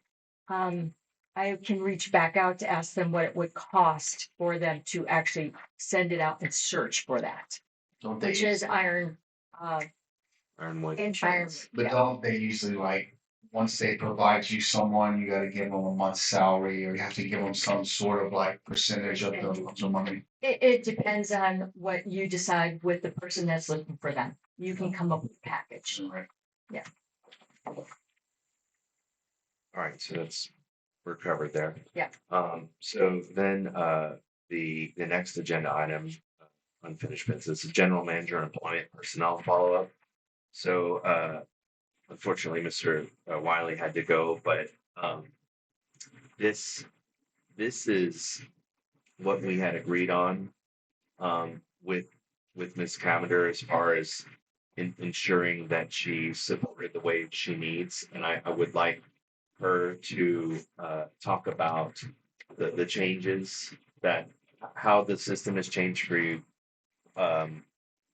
regarding our financials, regarding Bellin, the attempt, and including with the comptroller, was to relieve you of some of the overwhelming load. And I want you to speak to how that's been, and furthermore, to support your, support you in sticking to a focused task so as you can complete the job and not be overwhelmed. So I'd like you to speak to that. Okay, so some of the changes that has helped me,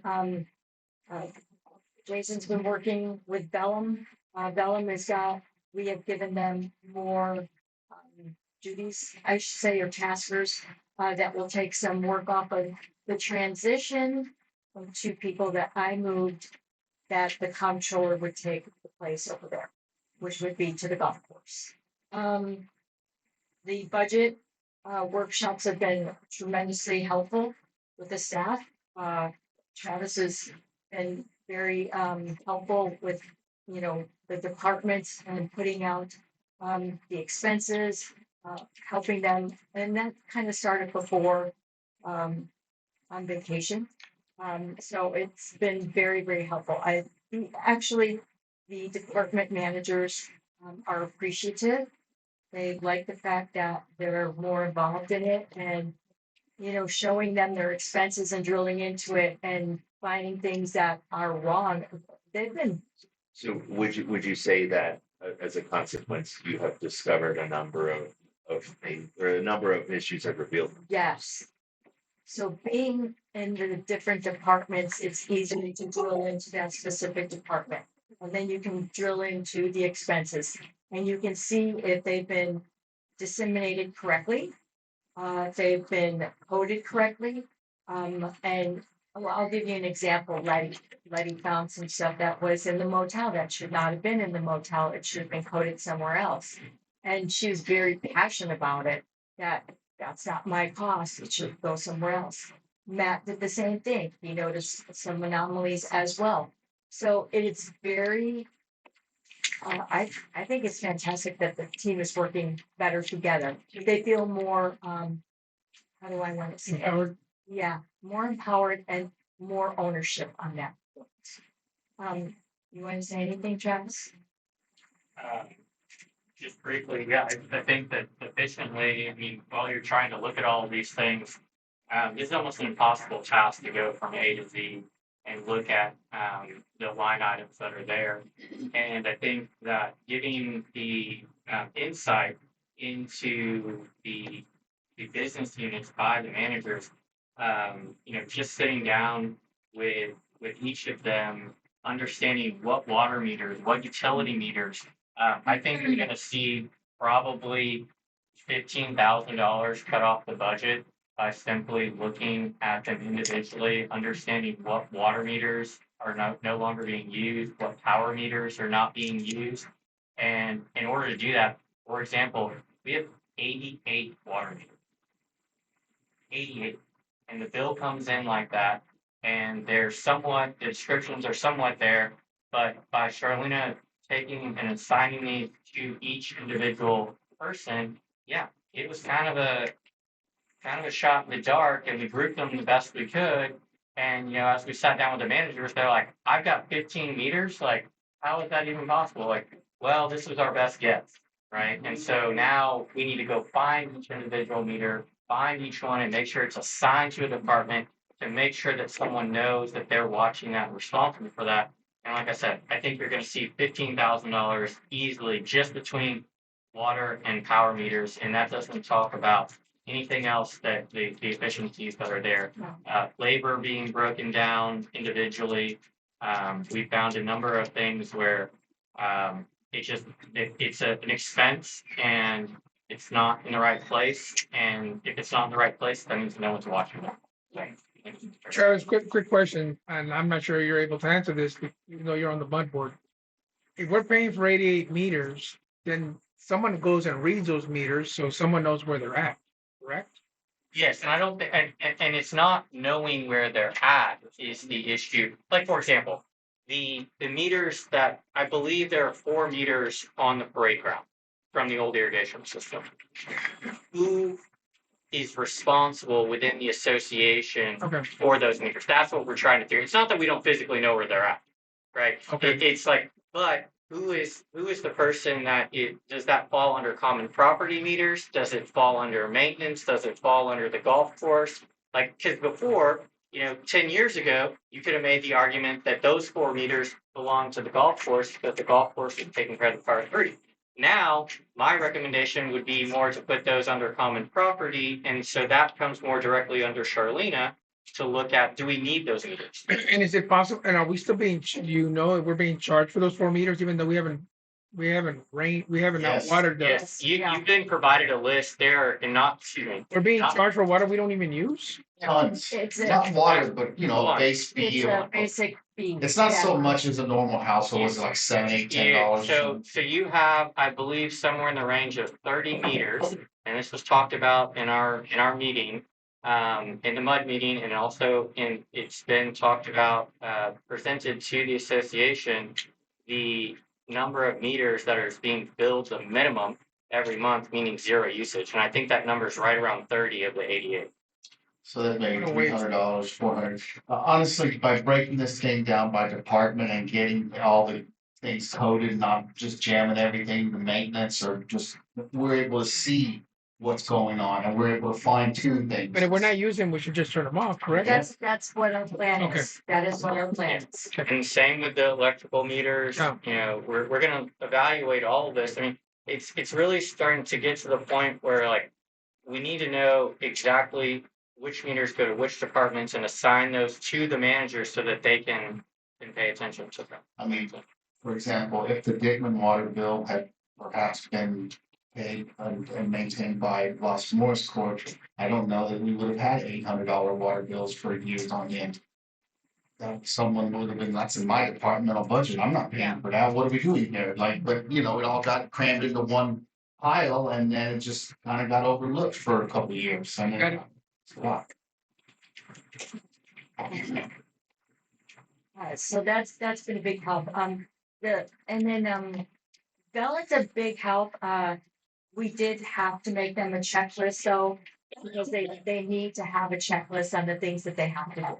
So I developed that and asked Jason to add anything to it from Billiam So that way they have something to work on a daily basis with taskers put into. Helium has, you can set daily, weekly, monthly, reoccurring things. And so they're just gonna get lit up with things to do, and you'll be able to see how many tasks have been and not completed, how many of them are overdue. There's a little bit of a, like a performance metrics on those tasks that you'll be able to see. And that can work for all the departments to some extent. And so I would say the last piece to this would be that the comptroller is gonna be a big thing.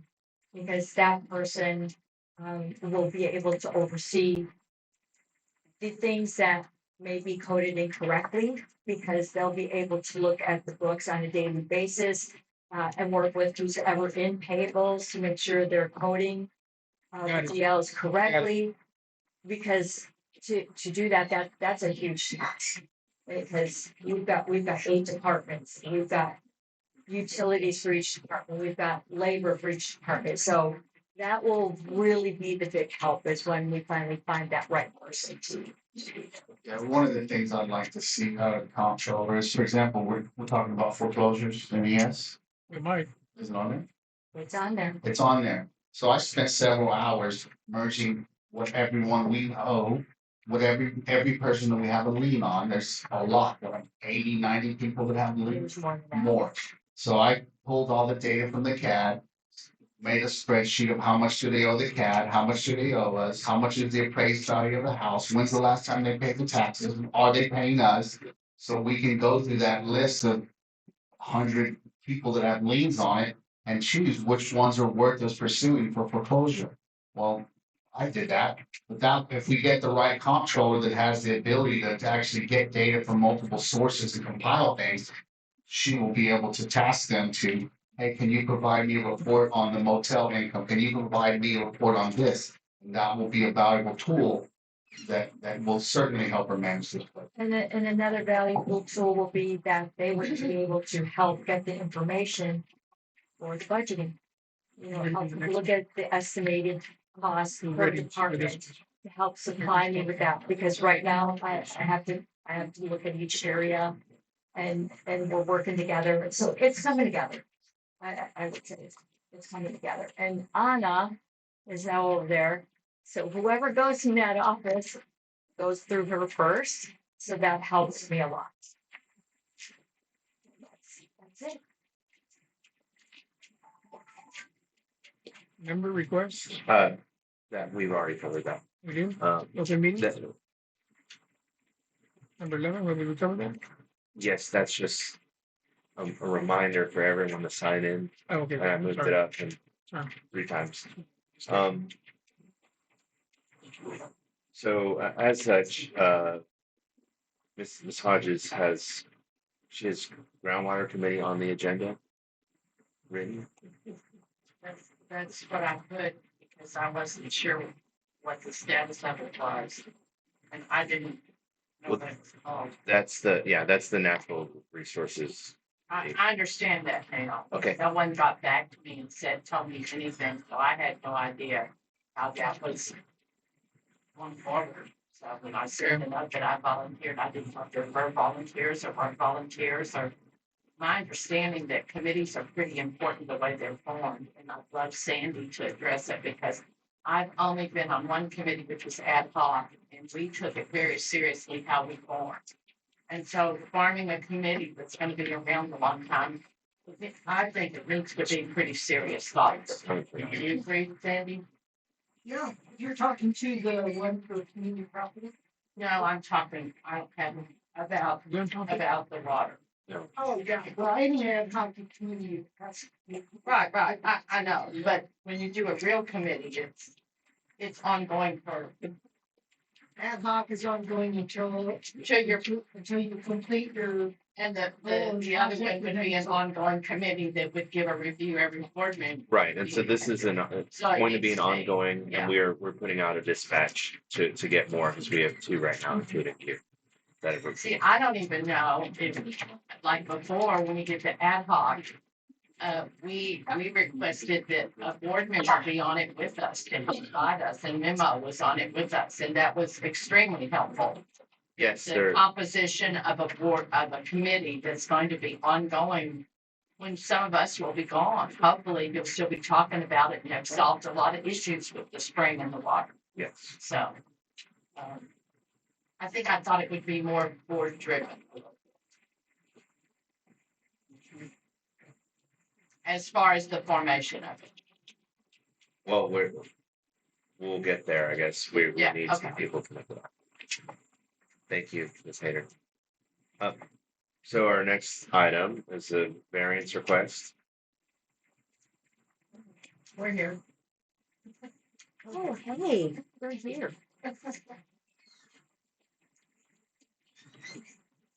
Would you like to come up and speak to your request? Well, we've been here since 2020. We relocated from the Austin area, but the property was purchased from Sam Holloman for my husband's mother, and when she passed away, the house is ours now on the property. We've been there for 6 years, and the only issue that we've ever had was that if we loan or he uses the trailer, it gets forgot about, we park it overnight, and then poof, you're gone. We've had it stored, and then we loaned it out, and it wound up after it was returned to us after being borrowed, behind my husband's truck. So when we got the initial letter of violation, What street is this located on? Walnut. Oh. 35. 35, yeah, but Yeah. what street it was? So when we initially got the photo, I presumed that it was for the trailer because we were aware of it, and I told him get it moved. During that time, we have been, taking care of neighbors down the street. We have Patty and Jewel. And Miss Hudson passed away in April. So we got the notification in March. We moved the trailer.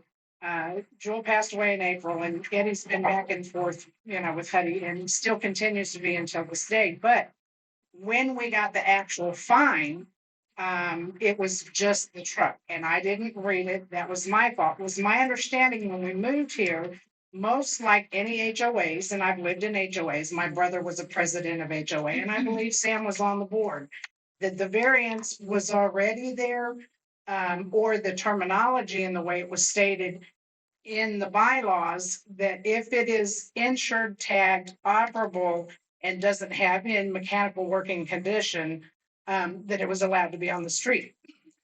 The family has owned the property for almost 20 years, and nothing has ever been said about it other than his trailer. So now we got assessed a fine of $250 because his truck is there. So now. Is it a regular truck or a semi truck? It's No, no, it's it's a regular pickup. it's a pickup.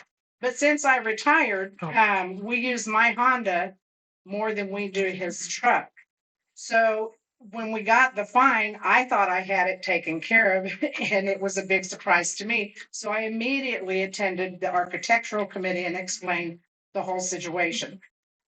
So long story short, we were looking for grace on the fine, one.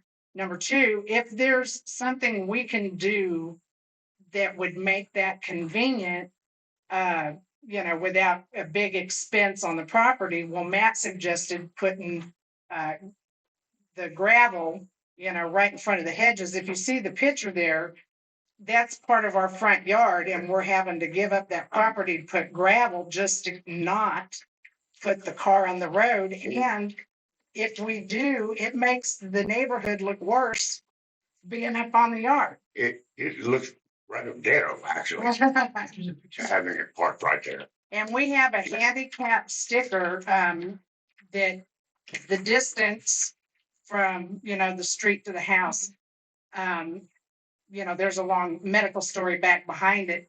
But there's really no way to modify that without, now there is an option, because I have involved my brother. We've been talking to him, and he was the president of HOA. And we talked about the agricultural committee, agreeing. There's one other option, and that's moving the meter, because we can't modify. The meter would have to be moved. And in lieu of that, I would invest the money, not a lot, hopefully, just to modify that so he can pull the truck up and it'd be off the street. But my concern is, what is going on that we've been here 6 years And we're that's just my now truck is an getting, issue. we're getting dinged about it. So I'd like to get it cleared. I'm asking for grace on the $250 fine. Cause we just paid the special assessment and we both just hit social security, Medicare, and you know, that dings your income too. But long story short, can we have somebody out there to help us make that decision? Either one, I can provide multiple medical. We both have conditions. He's got his sticker. Park the truck where it is. I mean, it's not hurting anybody. Basically, we've got a one-car carport, a one-car drive. I've got a motorcycle, a car, a truck, a golf cart. I hate parking on my yard. I have worked my tail off on that trying to get it pretty. So the next thing is on that for me, and this is kind of where I'm scratching my head. We have on Colony Row designated parking behind all those homes where they have multiple places to park their vehicles off the street. But on any given night or any given day, there are multiple cars. Now, So is there a variance for them? And can we please get this approved? Without, further upset. I think every Financial- unit has well, different they CCRs. do. So unit 21 maybe does not prohibit parking in front of the houses. Right. Yours unit does. So Right. there is the option of changing the CCRs for your unit by getting, so anyone could park on the street, not just you. Everyone has the same problem. So Right. if your neighbors would a certain percentage of them would agree to amend the CCRs, you can change them to allow or disallow mostly any reasonable thing. Right, because what I'm concerned about now, and it was an issue that my brother brought up, because wherever he put the truck, you saw it, is also in violation of that. So I have a recommendation. Go ahead. Here's my recommendation. I read this and I went down to look at their property. And they have a very small driveway. Their CCNRs in unit 35 says that vehicles cannot park on the curb, like Colony Road. So On we'll the use street. that as an example. But I don't, I would think they could have a variance because it's not crowded. I don't see any reason why they couldn't park. And it's not a true street. Fire department could still get down there. I don't see the problem. We can leave So- the handicap sticker And hanging. then we could still work on getting the people to change the CCNRs. But that's my recommendation. I don't see any issues with them parking. Did the architecture committee, I'm sorry, I don't have the paperwork in front, but did the architecture committee, was anybody in the neighborhood bothered by it? Anybody complained? So, No, so this came from the committee, not a neighbor. It was just an observation by the Right, committee. and so what they're here is to have a variance, okay, that they can park on the curb. Because their driveway is full, they have a motorcycle, they also have a golf cart and their car, which is all in their driveway, and that's it, they have no more room. And so he just wants to park his pickup out on the curb right by their house. Without being charged $250, and Right. if we can get. So there's grace on two that. issues, to get grace on the fine, Fine, correct. but I'm a I little wasn't confused. trying to not. But you got the address it. fine, even though you came into the architecture committee people? I came to the meeting after we got the letter. Because when we got the initial one saying, hey, you need to move it, I thought it was the trailer. I got So we took care of that. But then when it came back with a fine and it just had the truck on there, I came in right away. Yeah, It's because- not that I'm in avoidance of it, Yeah, but I was unaware that there was an actual issue because after being there for all these years, and we've been there 6 years, no one's ever said anything about the truck being there. Different committee people Yeah, now. I know. So we're kind of caught in the hornet's nest of everybody's everything here. So if we could request your help in that matter, please. I'm all for wiping off the fine.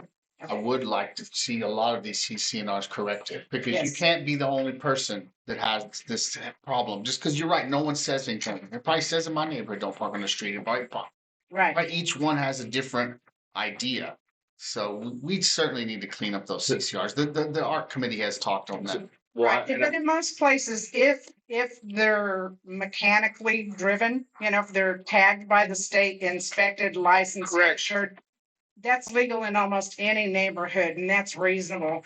I don't want people leaving their junked up cars and, Correct. stuff like that, motorhomes, boats hanging on the street.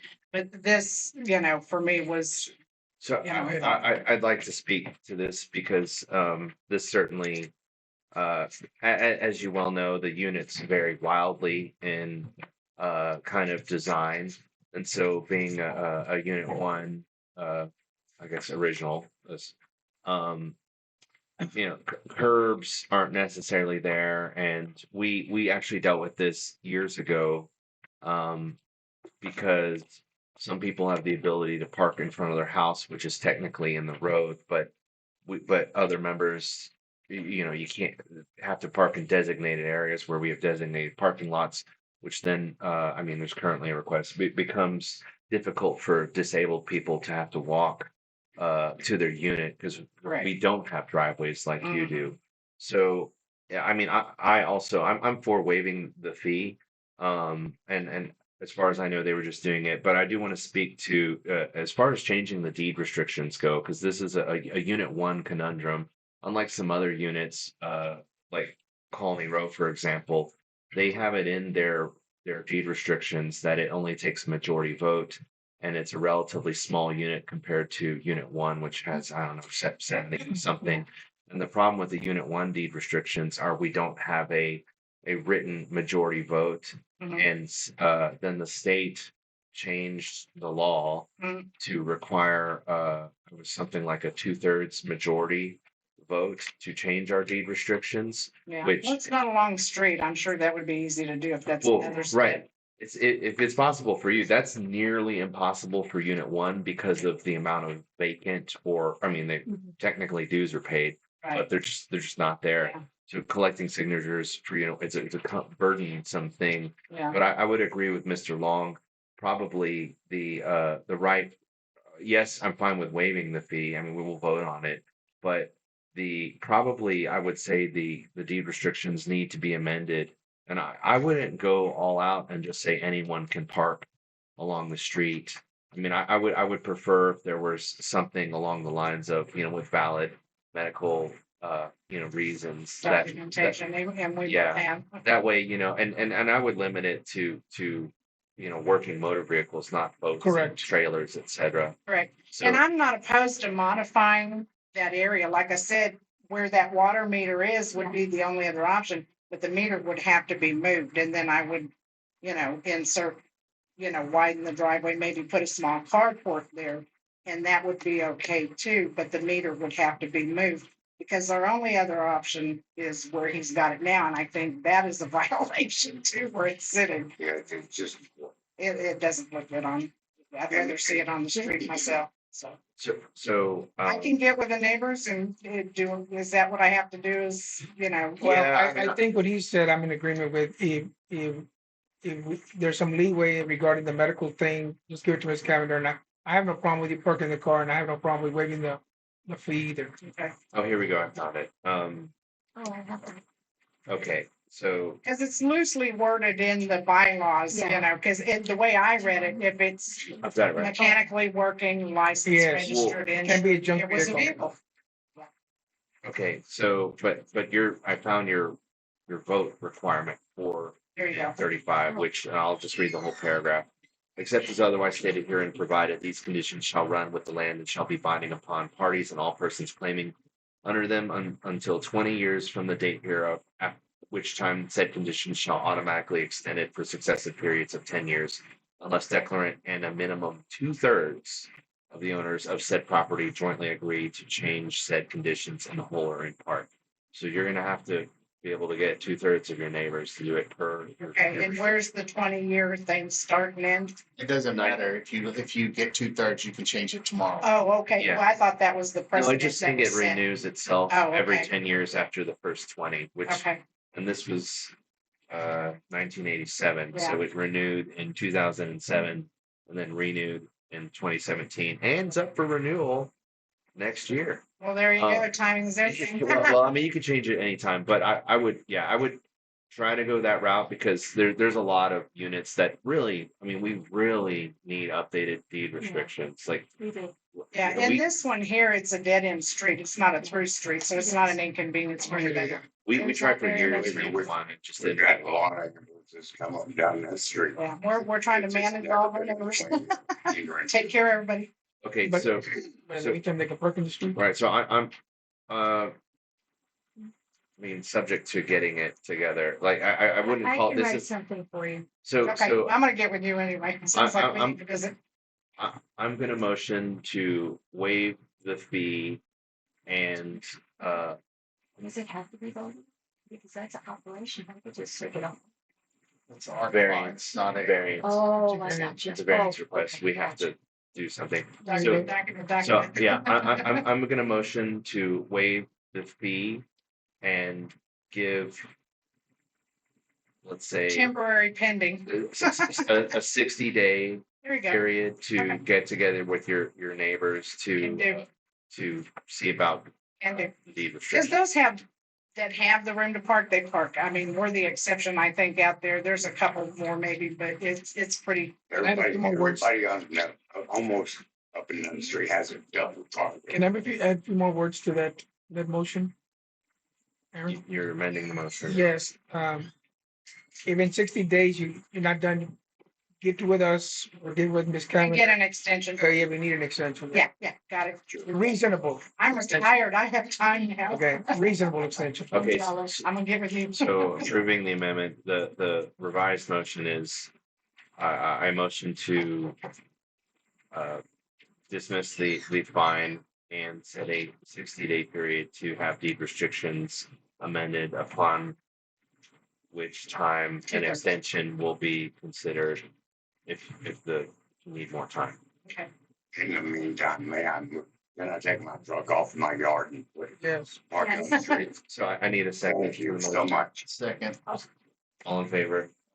4-0. Unanimous. That means yes, you can. Thank you. And you can likely change the 2/3 to half. Okay. Like you can probably change anything in there if you get your neighbors You can get to your agree to 2/3. said changes. You can change it, Okay. anything you want. So is there, who would we see about moving the meter down? We might modify that? I Mud, think mud. Yeah, I think And where would they they be charge like, willing to move that meter they further won't, down? not for free, they won't. I think that to install one, they charge what, like $700 or something like that? I don't care. I just want Yeah, the so they- argument I going. would just call them and ask them, and they'll very nicely come out and they'll look at it, and then they can tell you what they. If they can move, and then if we decide to do that, get with the architectural and let's all agree. Okay, I was not trying to We didn't to take you avoid first. anything. Let me know, I wanna We got move here. a couple too. Well, we were doing, as we drive around, we see sometimes they're in inappropriate places, and this place has been here for a long time. I know y'all got a mess to deal with. If I wasn't retired, I'd get involved. Thank you so Well, you much. could be on the art committee, you're retired. I am. There you I'm go. also a business manager, so anyway, I just love my free time. Thank you so much. I'm on a motion for a 5-minute lunch recess, bathroom break, etc. Mr. Sauer, would you like this? Could you do me a favor and write your contact information, email on But that? if I give you my card. Oh, that'd be awesome. Oh, Have those? he has an agenda item. You wanna know? I don't know. Miss Keith, please. Yes, I'm not sure I can understand your writing here on the. What's going on, Keith? What you need? Oh, I've been patient. All right. Next thing you see what I'm not. I was a veteran 2 years ago. I come up here, Citizens Association, Charlene and Jason here, with a flag properly folded and everything. I say, hey, there's can of spray paint, paint the horse white. I said, hey, get this done by July 4th, 2024. Well, this is 2026. We're getting ready to celebrate a 250-year birthday. Can you guys get that baby put up? What, you give us spray paint? A spray paint. I gave you an American flag folded, all the whole new set, rope and everything. Can of paint, you spray paint the horse white down at the pool. It takes 3 nuts to loosen. There's 3 nuts. There's a horse at your pool? Okay, there's 3 nuts. All you gotta do is loosen them. Where, Pull. sorry, what do we want, you want us to paint? The flag. A flagpole. Okay. I replaced everything for you guys 2 years ago. Say, hey, here, put it back up. Why haven't you all put it up? I don't know, it's operations, we gotta get her to tell the I man. asked her last time, what was that? Maybe a couple months ago, I asked her, oh, she played like, I don't know. It's on the same side. Well, I certainly don't You know. guys cruise around here, don't you? This is military clothes. Yeah. Check the fines out, see what they're, have some pride in this place. Yeah. Clean up this place. Like, okay, how about all those trees around the damn par 3? Those belong cages supposed to be around. When they first did that, there was cages there. Now look at all that crap. You expect this Smithsonian come in here? You might have, but I tell you what, if I come down here, if I was a representative of Smithsonian, sorry, slow down. If I was a representative from up there, I came down here and looked at the association, just pulling up the highway. Yeah. Coming into the place, looking off to the right. You see a broken tree, a bend off tree, trees over here. That creek is supposed to be clear so we can walk down it. Look at the beauty of this place. Yeah. Accountability, responsibility. That's laziness. Right there. You can't walk down either way. That's laziness. You fill the holes along the creek there. You fill them up with dirt. A couple years ago when we had that freeze here, you had to replace the water leak over here by Pat Motel. There's a hole there. Fill it in with dirt, basic common sense. Somebody can be walking out there with the phone like most people do. Go like this, they're walking, ain't paying attention to the ground. What happens? Somebody trips and falls, they fall down onto the cement sidewalk. That's basic common sense. People fail to do their job correctly because nobody around here wants to crack that whip.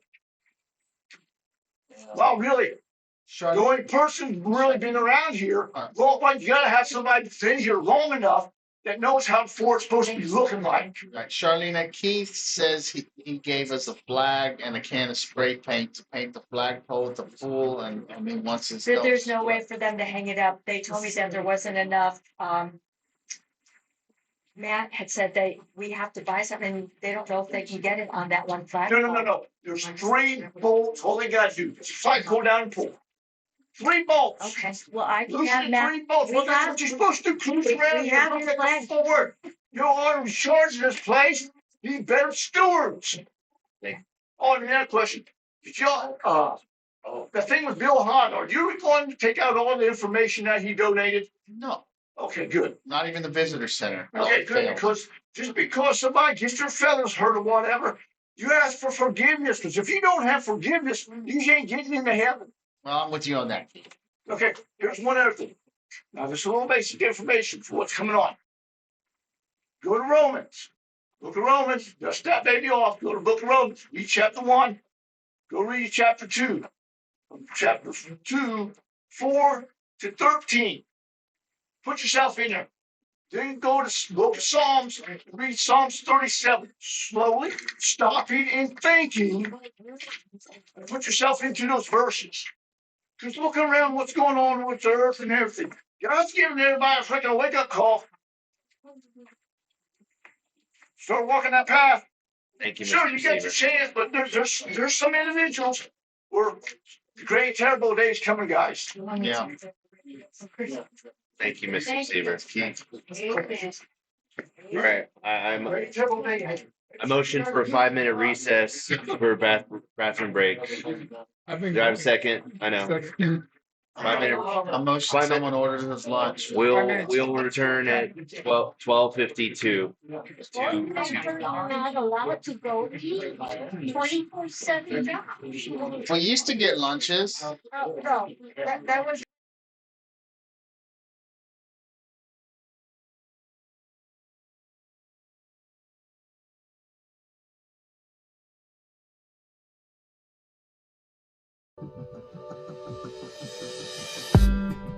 Did you wait too long? Tell him that you love him, but he's already gone, darling. Did you make 2 wrongs? Know that daddy never made it right before, darling. You were never made to be the judge, darling. He never changed his way for me to budge, darling. It's feeling like a cold dark wind and the sun still behind the trees, yeah. She asked me if I had another minute and I ain't had the heart to eat, yeah. It's feeling like a cold dark wind and the sun still behind the the trees. Yeah. She asked me if I had another minute and I didn't have the heart to leave. One day I'll be everything you ever wanted. Until then I'll be out here fighting like it's nothing. Do the cold down winter. Did you say goodbye, knowing damn well everybody gon' die someday? Did you waste my time, knowing damn well we can press rewind? One day I'll be everything you ever wanted. Until then I'll be out here fighting like it's nothing. Through the cold dark winter, it's feeling like a cold dark winter and the sun still behind the trees. Yeah. She asked me if I had another minute and I didn't have the heart to leave. Yeah. It's feeling like a cold dark winter and the sun still behind the trees. Yeah. She asked me if I had another minute and I didn't have the heart to leave. One day I'll be everything you ever wanted. Until then I'll be out here fighting like it's nothing. Through the cold dark winter, it's feeling like a cold dark winter. It's feeling like a cold dark winter.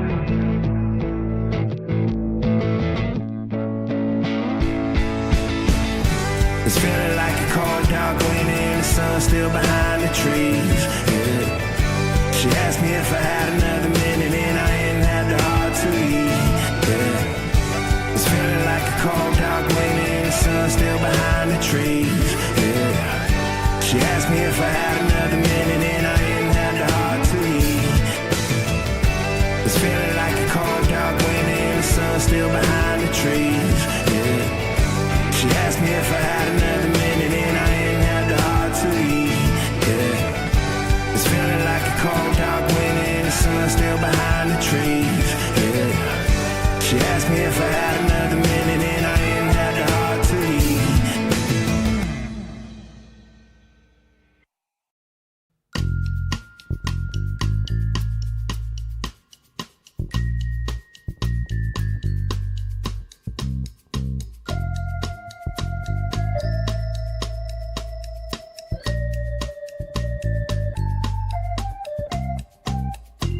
In the morning, I wake up feeling no pain. Long stretches,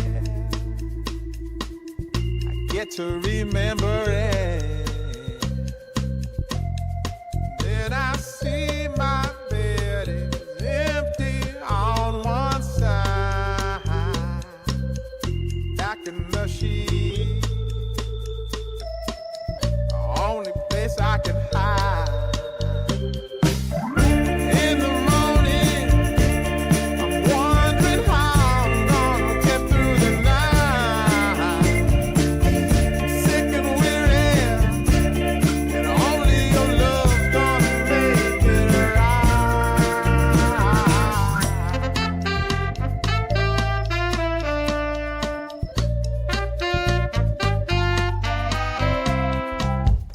close the curtain, sweating, shaking all over. Imagine you're here, I'm looking up at the door. I'm a better man with your love than without. Stuck in the cell, may never make it out. In the morning, I'm wondering how I'm gonna get through the night. Sick and weary, and only your love's gonna make it right. Yeah, only your love, only your love.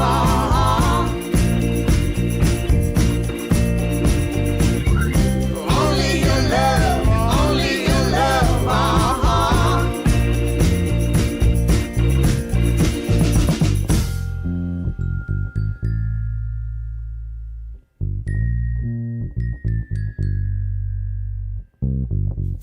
Just a little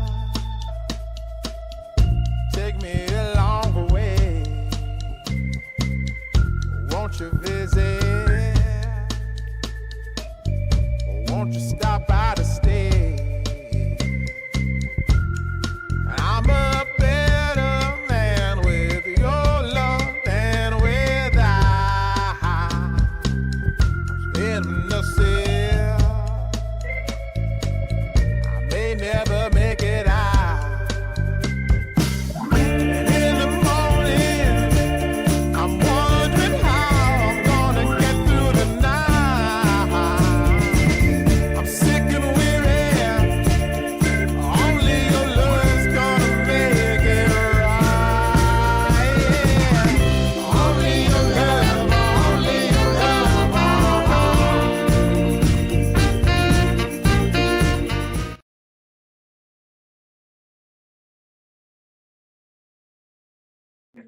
Lunch, please. I'll authorize the credit card. Microphone applies. All right. You taking your money? No, I want to see how much you get. Give a check. Give a check. Is that okay? You got a sign out of it. Wow, $100 for a son. Thank you. All right, it's 12:55. We're resuming open session. And we are on to the open discussion topics. The comments, again, reminder, please sign up if you want to talk about any of these topics. I believe we've covered what people have signed up for. Again, this does not preclude you, but we just want to keep track who says what. So we're on to everybody's favorite topic, the hot topic of the summer, the pool. Pool's closed. Yeah, so. It might not be. Rock Springs got a lot of rain. Good. So the pool policy released, correct me if I'm wrong, is when was that? That was It was Email voted a couple years ago. or something. 2024, I so believe. it was created before this board. Yes, So it was. it's an older It policy. is, and we probably should update it. But at the time, it was very quick and we already had it. I do believe I have, here it is right here. So I'm gonna read the policy, we could pop it up, but I'm just gonna read it for everyone here to see what the old policy that's currently in place says. Effective immediately, Brackettville, Kinney County visitors, individuals aged 4 and older with valid government issue photo IDs, $5 per person per day. Children ages 3 and under free.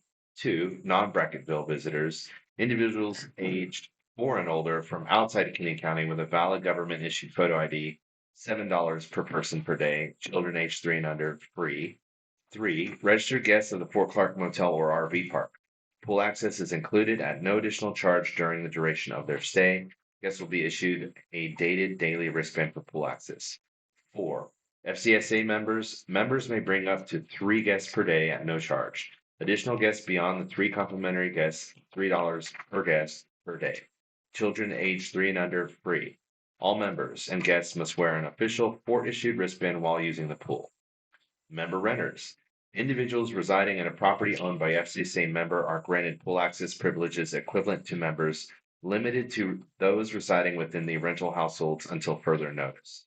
Renters must wear an official FCSA member guest silicone wristband available through the Fort Clark Springs office or security gate. Property owner, landlord must verify the names and number of residents in the rental household before wristbands can be issued. Guests of the renters who do not reside in the household are subject to applicable guest fees. 6, identification and access requirement. FCSA members and their guests must wear official FCSA member guest silicone wristbands at all times while using the pool. All non-member visitors will be issued dated daily wristbands as proof of payment and pool access. Motel and RV park guests will be issued dated daily wristbands by the Office of Security Gate. All non-members must present a valid government issue photo ID upon entry. Guests must be accompanied by the FCSA member who registered or called them in for access. These policies are designed to ensure fair, safe, and well-maintained pool environment for all users. If you have any questions, please contact the Fort Springs office at 830-563-2493 or the security gate at 830-563-2002. Fort Clark Springs Association reserves the right to modify, amend, suspend, or discontinue these pool access policies fees, and procedures at any time as deemed necessary for the safety, security, operation, and best interests of the association and its members. Thank you for your cooperation and continued support. That is what's actively in place as it was Yes, written a couple years ago. yes.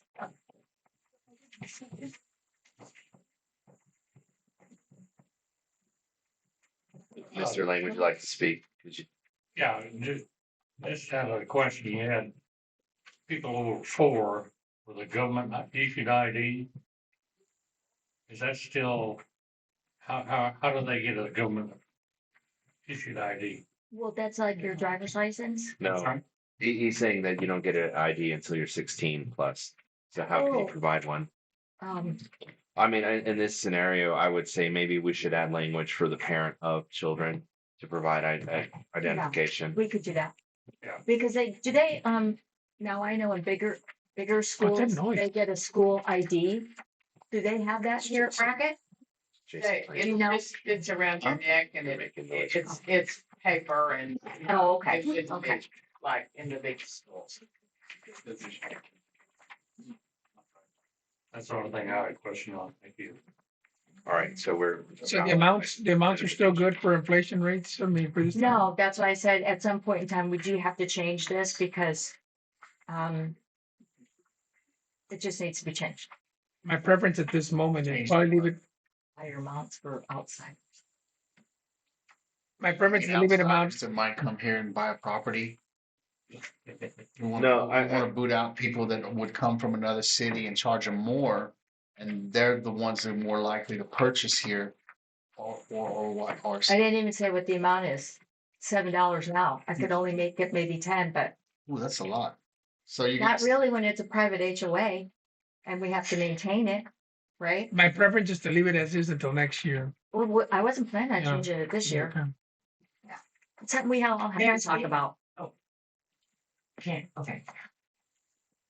For years and years, at the beginning of a year, I've asked for people to consult somebody that's at the pool a lot about what works and what doesn't work. And that never has happened. I will say that if you're not talking about the time between Memorial Day and Labor Day, you've got a whole nother nest of bugs. You've got a lot of people coming in and just going swimming that are very disrespectful, I have found.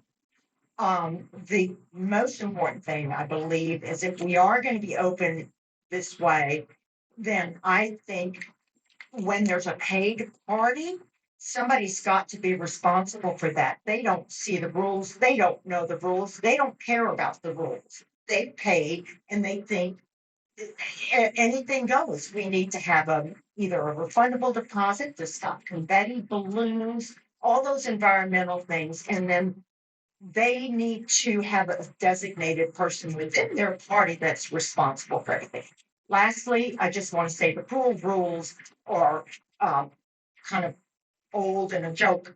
And I don't understand why we can't move the cabin over to where the pool rules are. And I've broken down my thought about how the pool rules should be. Safety is the first one, then there's environmental, and then there's behavior and beautification. So I've got a ton of ideas, but sometimes people think, hey, she's a troublemaker or she talks too much or whatever. And that's unfortunate that you won't take advice or ideas from someone that's there all the time. Thank you. So we only charge from like Memorial Day to the summer. So what's the policy when there's no one to be at the gate? There's no way we could pay someone to sit at the gate and take $10 during the normal part of the year because 3 people will go in there and we'll spend more money on that. So we're only talking about the pool policy being in effect in the summertime or all year. That's the way it's been. That's the way it's been. Can we set those dates? Why aren't they taking the fees if they're coming in the gate at the other time? Where are the fees going is the other thing. How are we doing our checks and balance? It's going to pay for the people that. How are we have doing the our checks and option. balances to be sure that the money that goes into the shack gets where it's supposed to go? In other words, What do you mean? Is there skimming is what she's saying. We don't know. I mean, that's just a question. It's, I mean, Thank you for your question. What you're welcome. my comment is that I would certainly think that we should log Yes. how many people and what their status is when they come in there. Before I was like, well, how many non-members went in there? How many people from town has been in there? How many people from out of town has been in there? And the question was, I we have do no believe idea. they are logged in. Now they are. Yeah, I'll double check that with Sherry. And maybe we need like a mini P and L for the pool, like so we can kind of know like how I have much. more work to my plate right now. I mean, I'm just saying, like we had it open for how many days before the water dried up? Yeah, we made $600 over one weekend before it dried up. It's unfortunate, I requested this stuff in February to go over it, and we didn't do anything with it, so. We are where we are now, and I think we ought to get ready for the future, but I'm not sure which rules she says are antiquated, other than environmental. Down by the pool, there's some that are a little, like you can't wear shorts. I think that's kind of silly in my opinion. Not shorts, I don't feel like Shorts, Oh, like in the pool. Like No, your if you jean can shorts. read the sign, it says that we need to address the sign just to modernize it, although I think you're probably still not going to want thongs at the pool. No, So I mean, I'll have to save my bathing suit for another location then. okay, please. Only men can have thoughts. Do us Can a we favor. agree to that? Banana hammocks on. All right, so one change, Mr. Lane, is that we're saying that children, parents have to have a valid ID for the children that are underage. We need to set a date range on when this access policy is. Would we like to establish that now? Okay, And so what happens, okay, so if we say Memorial Day till whatever, the end of. till they go back to school. Labor Day, Or Labor Day? What's Okay, Labor Day? that's been kind of the standard. So Memorial Day, Memorial Labor Day Day. to Labor Day. Okay. But I So- remember discussing this issue during spring break. We could have charged spring break, but we really didn't have the personnel to do it. Yeah. And spring break was in March or April. And so what happens when someone comes in outside of that time and says, I want to go and swim in the pool? We tell them no. Basically. Have to be guests. So we're I'm- effectively stating that in the I'm off, asking why, when they come in, if they're logging in and they're telling them all this information and they say, I want to go swim in the pool, they can't just take the money up there at the gate when Well, they come do in. if there's nobody down there by the gate. They take But I it mean, right there at the all security. year round, we could have I would, anybody that wants to come in I don't here. know about that. I like the fact that, Okay, you know, but we can share it in the summer. And then when people are off and the people in town are off school, they can come and swim. Almost no one goes any other time anyways. Oh. But that will leave it more private for part of the year and mostly fully open in the peak seasons. okay, so can we then say that the access is from Memorial Day to Labor Day, but also can we add the week of spring break? School spring break. Yeah. So that is when we have this policy for charging. However, the rest of the year, this is this is member only facility. Why would you use members only? Well, it's listed that way in our rules and regs to begin with. So actually providing a policy to let other people access, which is highly contested, general and has been for the years, is an exception to the rules and regs, which state that they're member only facilities like the pool, and allow the pool to then have the community come and also for the fort to generate revenue off of it because that has been standard practice for a long time. But does that exclude member guests? No, it doesn't. No, we exclude covered member member guests. No, that's I a all know. year That's- long thing. Yeah, Here. so member guests can come all the time. Mhm. And then we have a policy for pool season. Yeah, and then too, we have, when people stay at the motel or they stay at the you know, the RV park, they get access because that's part of what they're paying for. Yeah, Yeah, yes. Okay. yeah. Yeah, and that's in our rules and regs. We're just talking about individuals that come off the street. Yeah. wants to go swimming. Right. No friends in here, sorry? no one someone that doesn't have a friend that can call them in or a brother. If your, son or whoever comes, obviously they can go anytime. Just saying, we're not gonna have attendance there, we're not gonna be able to collect dues or really even police the rules down there Right. because there's not very many people down there, so that So- would be the reasoning. And so, yeah, to be clear, this is driven by the cost of keeping staff down there.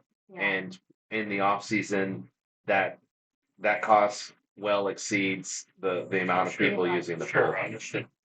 Just early. I would suggest that you start time be Memorial Weekend because Memorial Day is actually a Monday. So you Memorial start till weekend. Friday or Tuesday. Saturday. Yeah, Pardon? I guess I assume, Tuesday. yeah, I kind of Memorial Day assumed weekend, that, yeah. Memorial weekend. It'll be Friday, Friday. Yeah. Yeah.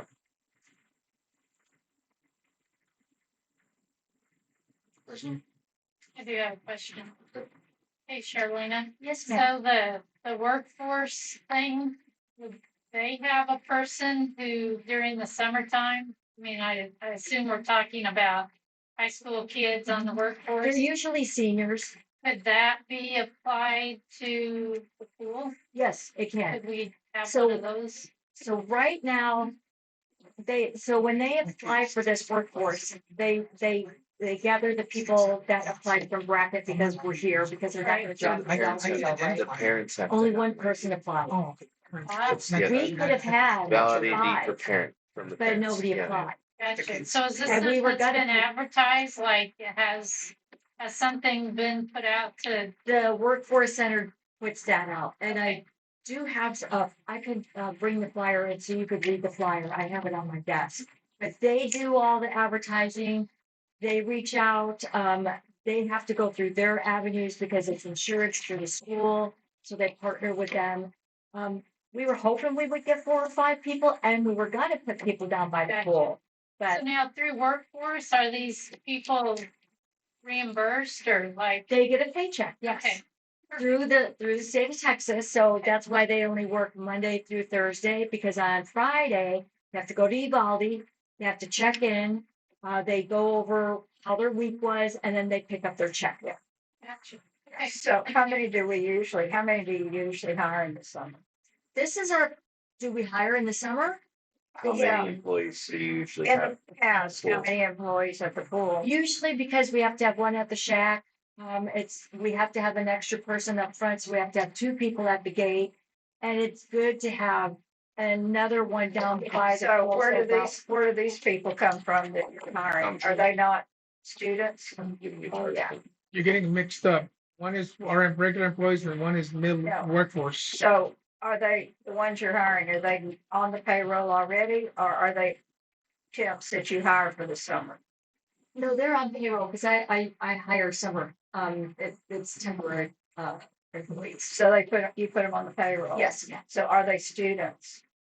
As long as they're, I think, 17 to 18, yes. So when you hire them and they're qualified for this other program, can we tell them to apply through that program and not through us? I can talk to the lady because this is the first time we've ever done this. Yeah. I can definitely talk to them and tell them to apply so the state can pay for it. Yeah. That's what I'm saying. Yeah. If they're the age group, we could, instead of just hiring them, we could say you need They to go apply over there. Yeah, that's a great idea. through those people. Yeah. And let them pay for it. Yeah, definitely. And the reason they haven't probably just got one person is because the other people don't know about it. I appreciate the efforts to get state money for employment. However, I'd like to stay on track with the policy here, not the operations of the staff. I do appreciate it though. So to recap on policy, valid ID required for parents of children coming. And then dates, we're talking about the school spring break, Memorial Day weekend starting Friday and ending Labor Day weekend, I guess Monday. Monday or Different Sunday. schools have different spring breaks. Tues- They do. Every spring break of every school in In San Antonio, different schools, different spring. I'm aware, but it's usually like 2 weeks. It's not 5 days. Necessarily. 99% of people coming from San Antonio are gonna stay in the hotel or with someone. They're gonna drive That's true. here just to go back. Well, that's not true. I mean, we have family from San. I say we just do it for the Bracketville spring break, whatever Bracketville has, and that's fair for the town. Make it easier. I mean, I have no dog in this fight about the spring, which spring break you use. So you want to? Does anyone else? You know what, Bracketville you spring can make it, if you want to, you can make it flexible for the month of March. Yes. March forward. So we're gonna pay for That's about pool having attendant staff to there the stay whole there the month of entire March. month of March. That's the whole point of this. To allow them in, they can go swim on their own. That's what I'm saying, to That's- swim on their own. We'll just go with the Bracketville spring. Can I say something? Yeah. Please. Make it too long. I really think you're complicating things. Let me go to the mic. I walk that area constantly. I can tell you when people are in the pool and when they're not. And we have foreign visitors that I engage with probably 3 or 4 times a month that have rented a B&B for a month. They're not staying at the motel. They found out about us and they're staying out on a ranch with someone's friends from all over the world. Having someone collect money at the gate, I know that brings some money in, but even when they're not there, we're talking about a treasure here. That's the 9th largest spring in Texas and the 3rd largest spring-fed pool in Texas. And it is also one of the top in the nation. They're just non-existent. So quibbling over whether you're going to have someone there and closing it off part of the year just to members only, I just think you're shooting yourself in the foot because that's our biggest draw. Our water and that spring is our biggest draw here. Golf courses are other places. So I just, that's my point. I mean, I almost would want to volunteer and say, I'll go stand there if we can keep it open so that we're gonna get leverage for that spring and that pool by granting organizations and people knowing that we open it up. It technically is open because there's no one ever there to even know whether anyone's using it or not. It would just be a rule like if 20 people Why show have up. a rule if you don't need it? I think we do need it. It's been that way the whole time. That person's gonna be at the gate, no matter whether the pool's open or not. Just keep it the way it is and open it on spring break in the summertime. It's just too much. I mean, I don't understand why, like she's saying, if they're gonna come through that gate and register to come in here and they're going to the pool, that person is up there taking all that information down. Why can't they, we're paying them to be up there to take that information down. Why don't they just go ahead and charge them? Decision. Because it's in the rules and regs. Just Okay, so I have a question. Clarify again what it is that y'all are trying to figure out here, because I got lost somewhere. I'm fine with the current policy that's there. I don't even really think we really need to change anything. It's much more liberal than what I would actually want personally, but I would have no issue with what we have there now. So I agree with Jason. to be clear though, the reason we're talking about dates is more specifically to staffing the pool. Because we otherwise do, as you well know, don't have any staff there doing anything. You don't have staff now, Right. really. Right. What's the point of quibbling over it?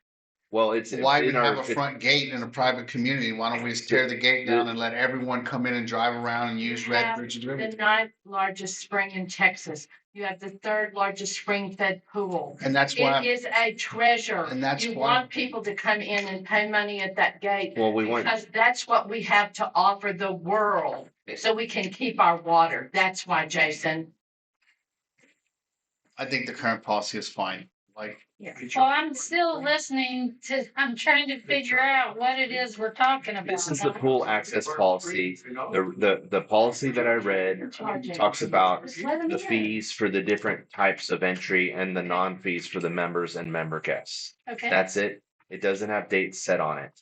So if we want to be less specific, and we know, we could open the dates subject to the GM knowing when we're having events, so we're not in the conundrum we've come across every year. Yeah. Where we're struggling to change or make a policy in a moment where we do have a policy. Maybe you raise the rates. I mean, they're not expensive. I don't know. We could agree on the rates. If we can't agree on the dates, maybe we say subject to discretion. I mean, And we already have long-standing practice of having it open through the summer, and Memo just wants to add spring break. I think that's fine. I mean, It's fine. the only point is to charge during spring break. I mean, but we don't have to do that. I We mean, can just leave it as is. it's not the only point, because when we do have an influx of people and we have staff there manning it, that we are also then responsible, even if we say we're not responsible. If something happens to a child, they get sucked into the drain Which happened. flow, which has happened. That's where it is, the argument lies among the other members. I mean, again, we hear this a lot. The argument is that you can't just grant access to a pool to the public without then having to make sure it's secure and safe for people. Exactly. And that includes, put a fence around the pool. Well, also, who wants to see a fence around our historic pool? Nobody. So and the gate. So this is where it gets really muddy in the waters. But the on a basic level, we are just talking about access during peak seasons where we can make money and cover the cost of the staff to operate it, where we cannot usually cover it. There would be a Right. loss every time. So, what rates are you considering from the $5 and $7 for bracket and non-bracket? That would be for next year when we change the rate to leave them as is now. Do you want to leave the rates for the summer? I would say let's just leave them like it is now and we come up with a comprehensive revision for next year. Maybe December, Because January. actually, if we're wanting to leave it open, then why don't we just charge like a state park would? That's right.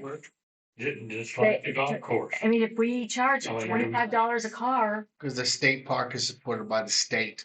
it This is, but supported I'm by my saying payments it's, every month. That's Every month I pay Yeah. to live in this Yeah. private association. If it was a state park, I wouldn't have moved here. no, I I would not move understand, I here. understand, but it could potentially bring in people that might buy an FRM. That, and, you know, if we talk about seasonal passes, which I would love to do that, we could get more FRMs, which we just have to look at that cost if we do a seasonal, because we did bring it up once, but it was too much of what it was for a yearly one, right? So we have to make it a little bit more expensive. Or I just mean additional more. It's something that would be good to talk about, but to change it right now, I think would be, it's too close in the game. Let's just right go. now. Okay, so One last question. I promise. But I got one after him. But people come in and get gay, no matter where they're going, are they going to the golf course? Do we charge people coming in to go to the golf No. course? But they're Yeah. gonna spend money. So on the golf course. they pay down there at the golf course. Yes, Yes. they pay at the golf course. But yes. we don't monitor them on. no, they have to say where they're going. Yeah, they when do have to say where sign they're in. going, and And they then- do show their ID, And and there's a different colored tag depending on where they're going as well. So I can't see any difference in somebody going to the swimming pool, even if it's off season. There's people working at the Love to golf. swim in December. I mean, January well, too. I'm happy for them. I would never do it. Well, Well, too cold for she me. wouldn't either, but that's beside the point. Yeah, But there According are to people the, that love to do it during this Yeah. during during the winter. We do have a recreational membership available to the world. Anyone that wants to come here and swim in December can be a member of this place and support the place. That's been traditionally how everything worked. You be a member of the place. Yeah, I want to go to the country club and hang out there. Can I do it? Elizabeth says somebody comes into the ranch, foreigner or whatever it might be. You know, And I encounter them all the time. Do it. How did they get in? They must know someone in here. They can get a 15-20 minute pass to drive around and they stop me and say, what is this place? Yeah, so they come It's in. constant. Okay. People from all over. I'm not. How do I get to go in that pool? I'm not suggesting that someone comes in, asks about the motel, talks about FRM, wants to look around, goes and swims because they're living on some ranch. No one's going to be there to even know they're down there or stop them. I'm just saying, don't open the policy where it's like an open invitation to just come and spend $5 and come in and use everything. Why am I paying $1,200 a month to live in a private community when I can just a la carte $5 anytime I want and enjoy every single thing in here for $5? I mean, it kind of defeats the purpose of having safe streets. It also defeats the purpose on getting grant money and having everyone love that spring as much as we do. It defeats the total purpose because we want everyone to know that that place is there and it's the lifeblood of this community. And when you go for grants, they want to know who gets to use that spring and that pool. T-Mobile's a good example. That's exactly right. So I do have one question regarding going back to Alicia's comments about the parties and such that are down there. Does that have to be scheduled? Do Yes, they it sign does. any sort of a waiver Yes, they that do. says Yeah. they're responsible for picking up after themselves? What's the cheapest thing we have to rent that would get you in there? You got to rent the whole barbecue pit for $400. I don't know what the price is. I can go get the prices are right on my desk. I'm not arguing I'm just, that. no, I'm just curious. Like, is it accessible to a family for Yes, it is. I mean, $100 They- or $50? It's a little bit more than that. Because we do have, we rent out the barbecue area, we rent out the whole pool for parties. We rent out Rendezvous Park. That makes a lot of money in the summertime as parties. Yeah, so if you pay, how much is Rendezvous Park? Look, can we, I don't have it can we memorized. get off? Yeah, any we rentals, gotta please? get some Good. lunch and do something. As someone who's a part of the T-Mobile grant, the part of the accessibility was around, is it accessible? So one thing I haven't heard mentioned is if you're gonna do during the off period time, please put in there that it's still a rentable venue. That satisfies your requirement of being open, right? Open, the YMCA is open. You can have your birthday party there, but you are a member and you're renting a space, so it is open. It doesn't mean free fall, it means available and So you're open. gonna pay for it anyway. Right, Yeah, they do, Right. yeah, exactly. So you can make it open during that time to satisfy your ability to qualify for these situations where you're saying, this is a publicly accessible place. We understand. That doesn't mean publicly accessible for free. Right. It just means publicly Right, accessible. I wouldn't that's expect right. them to be free. Nobody's quibbling. No, I know. But what I'm saying is you can satisfy what you're talking about. And the way it was satisfied in the grant was that it is made available when the class. So part of what was talked about in the grant was the fact that the senior class, and in fact, we went and got photos of the senior class down there. That was donated on behalf of the association because there was a fee to have the gathering down there. The association's contribution to the graduation was the space for them to hold their party. Otherwise, they would have held it somewhere else. So that's how you can satisfy. And from what I understand, there are a lot of people that have come and swim no matter what time of year it is because that water stays the same temperature all year long. Correct. That's right. All right, so to recap, we're going to keep the rates, et cetera, as stated. We'll add language for ID parents of the kid. We're not going to do anything about the dates for the rates this year. No. And then we'll we'll further refine it for the next season, but we're not otherwise. And add. We're gonna add Memorial Day to Labor Day. I think we should at least add that. We We did. Oh, It's we in did. there. Oh, we Yeah, already got it's that. there. Yeah. Okay, good. okay. It's already there. All right. So And then open off season for rentals and parties and to satisfy that. okay. Yeah, sure. Is that So what we said? That's not what I got from what he said. Or what did he I say? got that it's open. So that is rentable, that it's Oh, that rentable. it's To the public, rentable. it's just you might have to First pay off, for that open. you That's not- need to It change should the be open rules and all year regulations. round. You need to Period. change, you actually need to change the rules and regs, because if I go buy another property right now, Gabby's gonna give me a book that says that that's a private member facility. It says it in there. We're actually violating the rules and regs by trying to open this up to the world. So somebody needs to vote to change the rules and regs, so when I come in here to consider buying a property and I get the rules list, it's gonna tell me that's open to anyone all year round who wants to come in there. This is not a private member facility. The things that you're gonna package you're gonna get as an owner states that that is a private member only facility. That's in CCR. It's in Yes, the it rules is. and In the rules regulations. and regs. So that needs to be reconsidered. that has been the case for a long time. Yes. So I didn't wrote it. I never even heard of this place when that thing was put in. So I'm just saying. so we're really only setting policy for having staff and taking money during In a specific specific periods. times. That's it. Because we don't otherwise man it, and it's not a public pool, but it is open for use. Is the Rentable. argument? And people like there's a variety of ways to access it. It's easy to access it. You know what? If we really want to change this thing and make it change for all the owners in here and not according to what they read when they signed up and paid for a place in here, then put it on the ballot at the next election.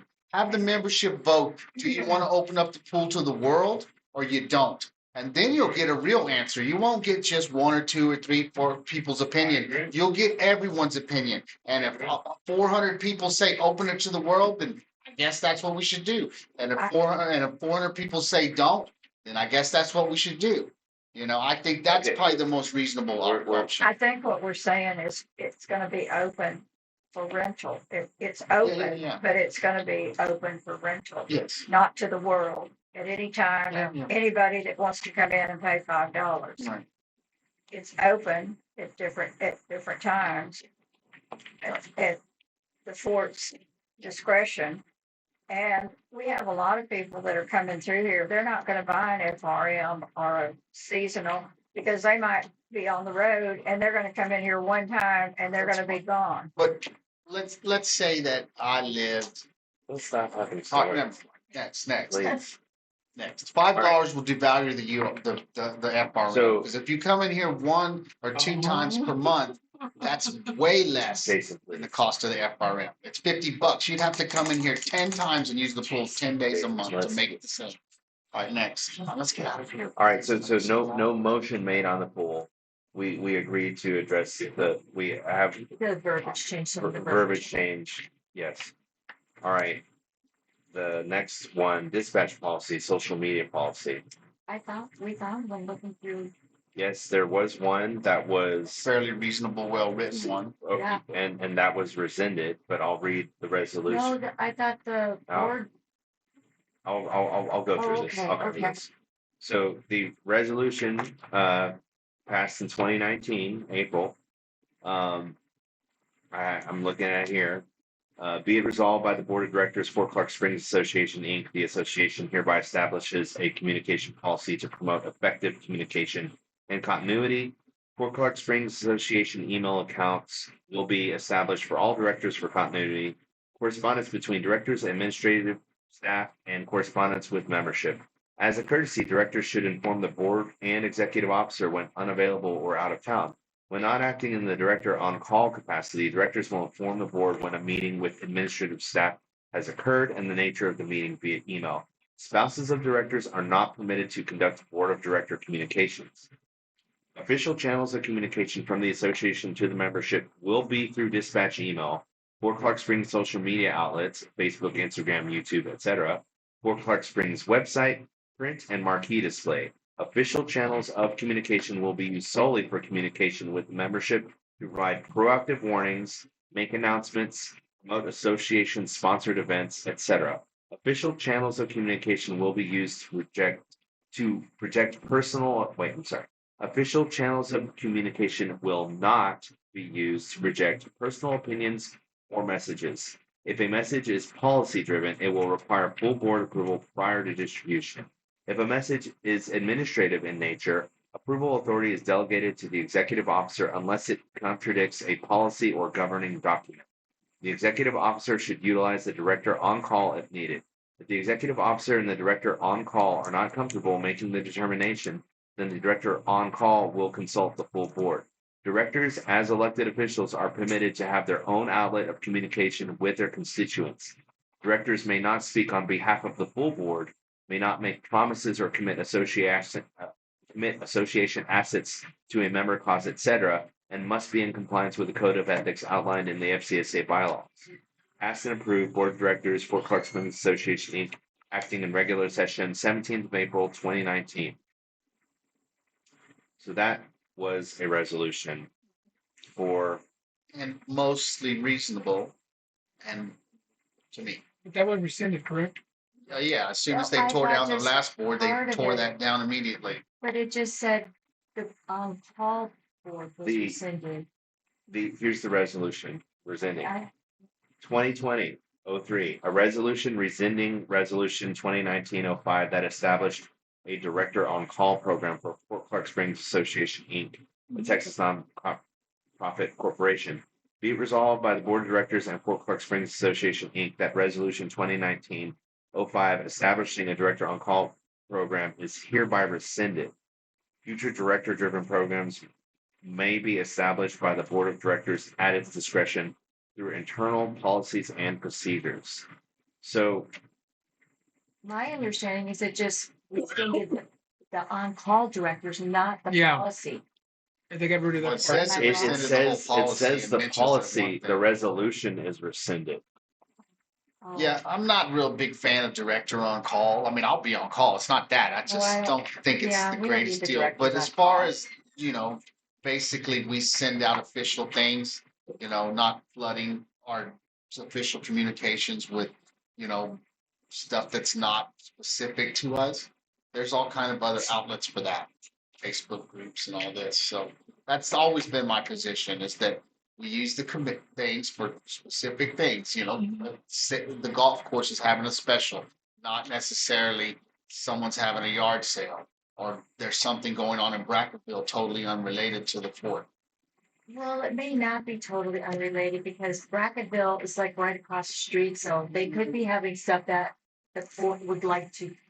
That's Go fine, to. but Me and Jason and I have gone back and forth on this regarding, for example, the fish fries at the church. I love is the a- fish it- fries. It is, Okay. it is a church, it is a Brackettville thing, but it just informs the members of it. They want a fish fry, they Yeah, go get and it. They can go, but see, Annabelle made a dispatch page, so it doesn't flood all the other avenues. okay. It's just a page. I want to, let me go back. What? There's two pages. I read the first page.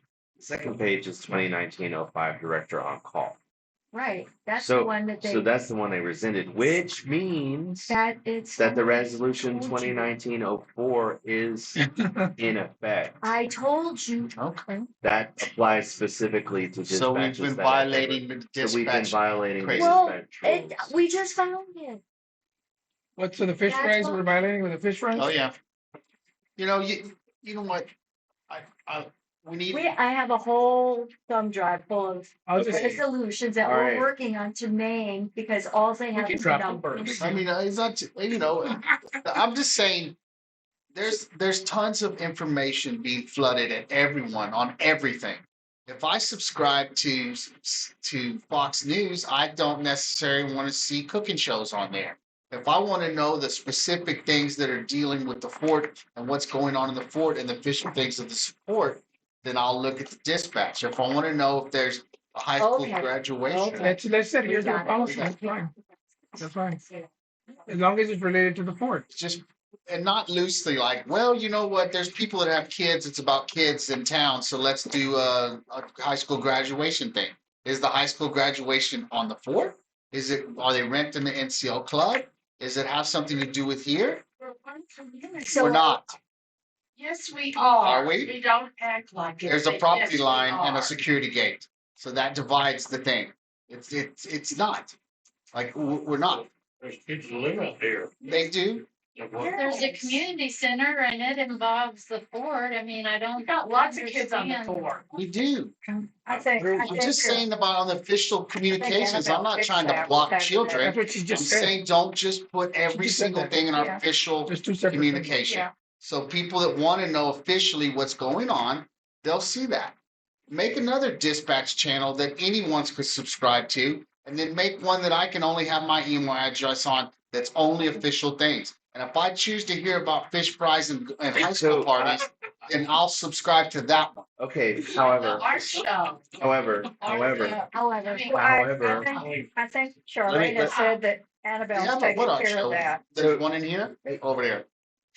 The school has a very well-attended art show that are my kids at school. And she puts it on, and this community expects to see it on the dispatch to find out when it is, because they like to support what's happening with the kids at the school. I'm going to reread this as it applies to our conversation specifically right now to remind y'all. Official channels of communication from the association to the membership will be through dispatch email, Fort Clark Springs social media outlets, Facebook, Instagram, YouTube, Fort Clark Springs website, print and marquee display. Official channels of, this is the sentence, official channels of communication will be used solely for communication with membership to provide proactive warnings, make announcements, promote association sponsored events, etc. There you go. Make announcements Absolutely. does not exclude It doesn't. Bracketville and local events. It doesn't. There's no exclusion there. I wasn't gonna exclude him. I'm just saying, however, so there's that. And we do have a separate dispatch. Well, And then it says if the Annabelle's message is fixed that. policy I driven, know. it requires Annabelle's board already approval. fixed that. I We just only get that explained that. dispatch with everything on it and not an email here and an email here and an email here. She's got it all in one spot now. Yeah, I just explained that. Yeah, Yeah. that's, you just said that. Just for clarification. Can I chime in real quick? Hi, Sorry. Annabelle. Hi, I'm sorry. I had my hands full, but I really think that Charlene, maybe you and I can really work something up to a draft to propose. I really think that if I can keep working under Charlene and really kind of keep addressing this, I think we will get to a place where everybody is happy and all of these things are kind of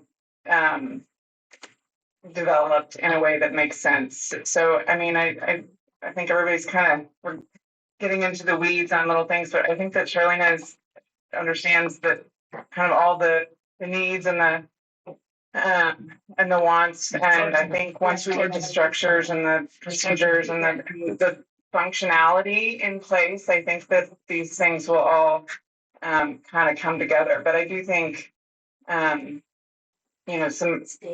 high level policies is always helpful. But then maybe kind of some more operational functional policies and procedures can be developed as the functions and the different platforms and everything starts to kind of evolve. So anyway, just my 2 cents. Sorry.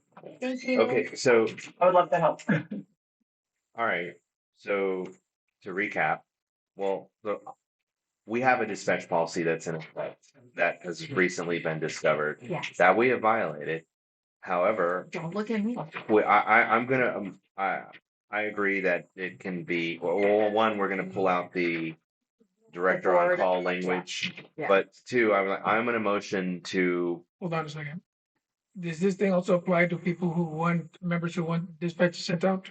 100%. Yes. It's in the policy. Okay, that's anybody who wants to send out a dispatch. Yes, and we have violated the policy.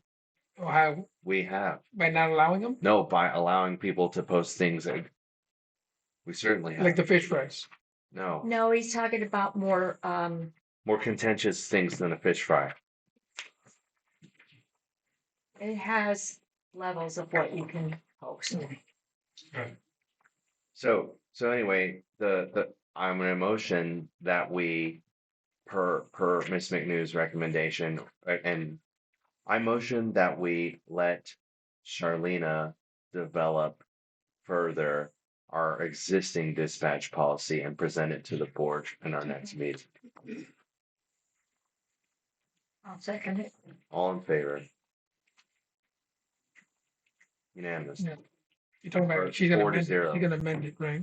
Yes, that's what he's saying, to add more information in there, because we need to partner with Bracket. We need to have that together and be able to dispatch all that information out there. So I'll work with Annabelle on that. Okay, the next item, ad hoc committee for the 175th Fort Clark anniversary ceremony, June 2027. I have a resolution prepared. I would like to read aloud for your consideration.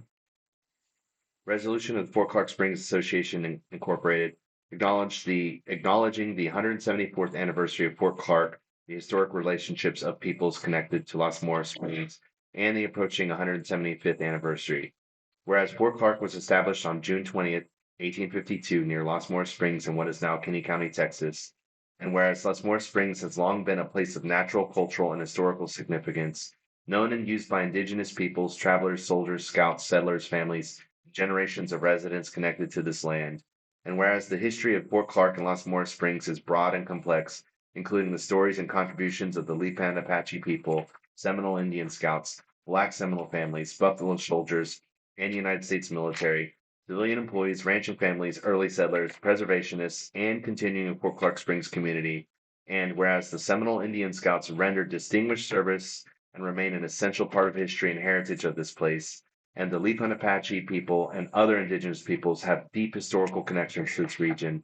And whereas on June 20th, 2026, as part of the Seminole Indian Scout Cemetery Association's Juneteenth celebration and the 174th anniversary of Fort Clark, descendants and representatives connected to the Seminole Indian Scouts, Black Seminoles, and Lipan Apache are gathering at 3 p.m. at Seminole Camp for the reading and signing of the city of Codesli. Yeah, I couldn't pronounce it. Where is that? It's on the website. It's hard to pronounce. Oh. I think it's the Lipan Apache language, it's I believe. Yes. Yeah.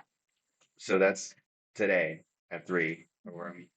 Whereas this sacred and historic ceremony has been described by its organizers as an opportunity to publicly acknowledge the relationship between the Black Seminoles and the Lipan Apache, and to affirm honor, respect, and self-determination between these communities.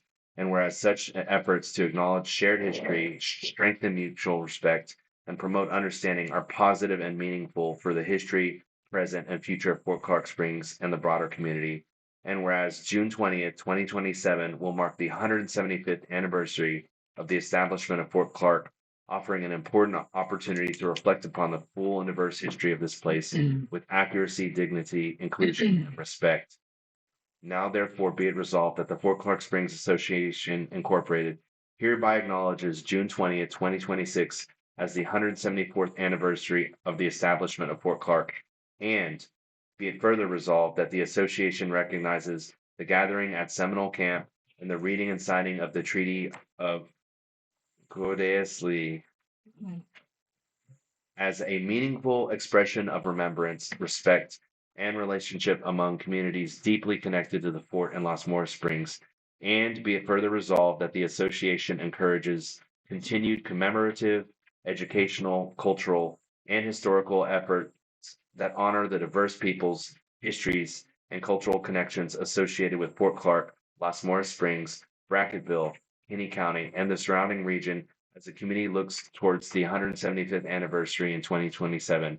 And be it further resolved that this resolution is intended as acknowledgement of historical significance and community goodwill, and does not authorize expenditures, create obligations, establish a committee, or commit the association to any specific event, program, partnership, or course of action without further action by the board. Adopted this 20th day of June 2026 by the Board of Directors, Fort Clark Springs Association. And then our sign.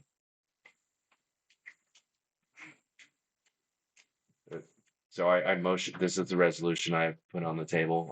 Do I have a second? For my Second. any amendments, first of all? Any We're not gonna any rest. further resolved or further resolved or whereas or any more of those? Okay. No. Who did not want to celebrate for? All in favor? Aye. Unanimous. Thank you. I want to bring up that this is an ongoing conversation about how we as a community like pull together. We'll try to. All right. On to Screw work. we already did it. Yeah. We got a good Yeah, I already did that. 32 minutes of that. All right, HVAC at Dickman. So we have a proposal. We have 3. We have proposals. Yes. And I have spoken to Mr. Ulrich about the one of which, and it is my understanding. Okay, this is not the one I looked at, but it's the same thing.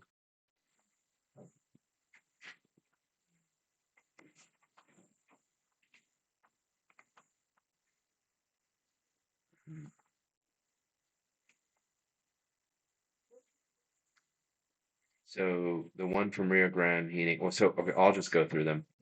Prices. Right. We have Rio Grande Heating and Cooling. Bid total. It just says 15 HVAC. I would assume that means a total of 15 tons. It's 3 That's units. our item for labeling. And 3 units. It's just an item. Oh, okay. So we don't know the tonnage. I love these quotes. A bid total with total tax. It actually has it on there. It says 5-ton 3-phase split system, No. 4-ton package, and 3-ton package unit. 5, 4, and 3? That's the one I'm looking at. If you scroll down to the total, it's really in little letters. Well, there's more than one sheet. Right. So, and a preventive maintenance package. So the oh, I see. Yeah. So okay, we've got this first bid has a 5-ton 3-phase split system, a 4-ton package unit, and a 3-ton package unit. 5-year warranty on compressor and coils, 1 year on parts and labor, with the total tax and a credit card surcharge. Although we wouldn't be doing surcharge, so the surcharge is $11.95.60. So this total of $31,085.72 would be minus the $11.95.60. So it'd be just around 20, approaching 30,000, just under 30,000. So that's one, and that. But why is there 3? Because they're going to keep on going because he added Crane and installation stuff, modifications to the roof and stuff. So no, I it's understand. closer to 39. Well, they're separate documents, so I just read the first, so I'm now going to read the next. So that's just under 30. So here we have extractor, miscellaneous materials, labor, travel, and credit card surcharge again, 304. So it looks like install is 7,907, which puts us up to, let's say, 37,900 minus 300. So 37,600 for Rio Grande, a ballpark. But why does he have 3 ACs? Because I thought there was only 2 we were looking at. Well, he has it zoned into 3, and I don't know because I didn't coordinate this. That was the one that you got from Rio Grande. So at that point, there are 4 units there. We asked that they look at all of them That was the bid that was prepared, based on that. And so he quoted what was there. Okay, Um, that would mean then, unlike the other bid, which I have discussed with Mr. Ulrich, the other bid just covers the upstairs. Yeah. This, all. there are 4 units upstairs. okay, And one So- works.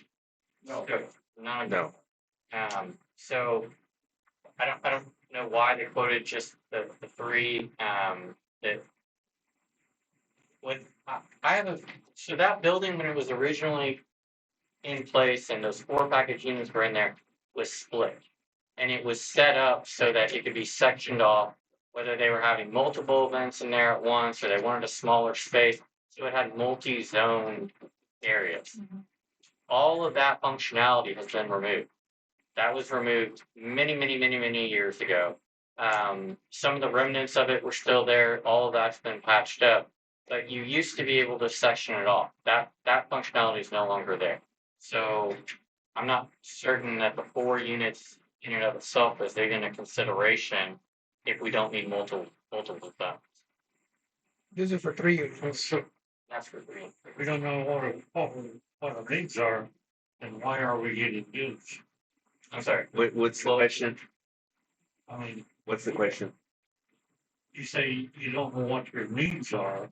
No. I'm saying I don't think that we need the 4 units as it was before, the way that it was set up, because it was set up so that you could section off different areas and cool the so they're not, you don't do that anymore. So having 4 units to me doesn't make sense. What was looked at going forward was this person quoted 3 based on what they thought was necessary. The next person said 2 based on what they thought was necessary. So those are the different packages that have been presented. So we only have 2 bids, is that correct? Even 3. 3, but when we brought Reyes, he was only told the 2. Yeah, so we had, units we're talking about are in the center of the whole open area. It just needs 2 then? And so that bid, which is 24/7 heating and cooling, that is for 1 5-ton with a 15 kilowatt heater and a 3-ton with a 15 kilowatt heater. So that's just the 2. So this isn't exactly an apples to apples comparison. That's 24/7. No, that's yeah. Yeah, because Reyes Not- is a 4-ton and a 5-ton. So that's the company. The Yeah, total 24/7 now. the total is 26,500 on that one. How many tons of AC we need? I mean. Okay. Let's get all the bids out. Let's get all the bids out. So that we've got Rio Grande, that's 24/7, and then we have Reyes here, which Reyes for a 3-ton with heat and a 5-ton with heat, including installation with a crane, comes to 34,500. So the question is between Rio Grande, that's 2. So Rio Grande has some more units. I mean, it is a 5-ton unit, a 4-ton unit, and a 3-ton unit. Great. Oh, dear. Sorry, this is real exciting for me. Like tissues.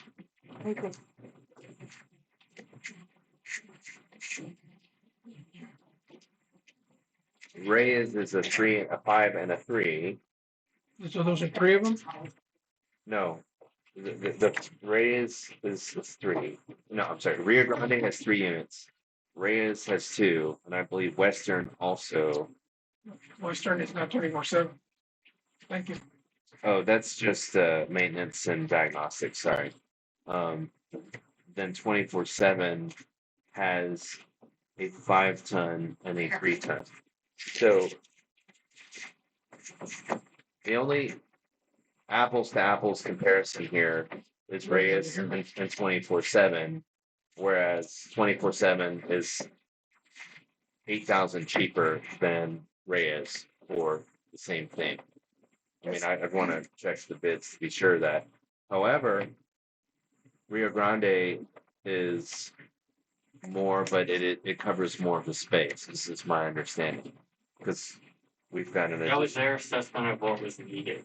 an additional 4-ton unit, and for the size of the space, So what is the size of the space? Do we know how many square foot?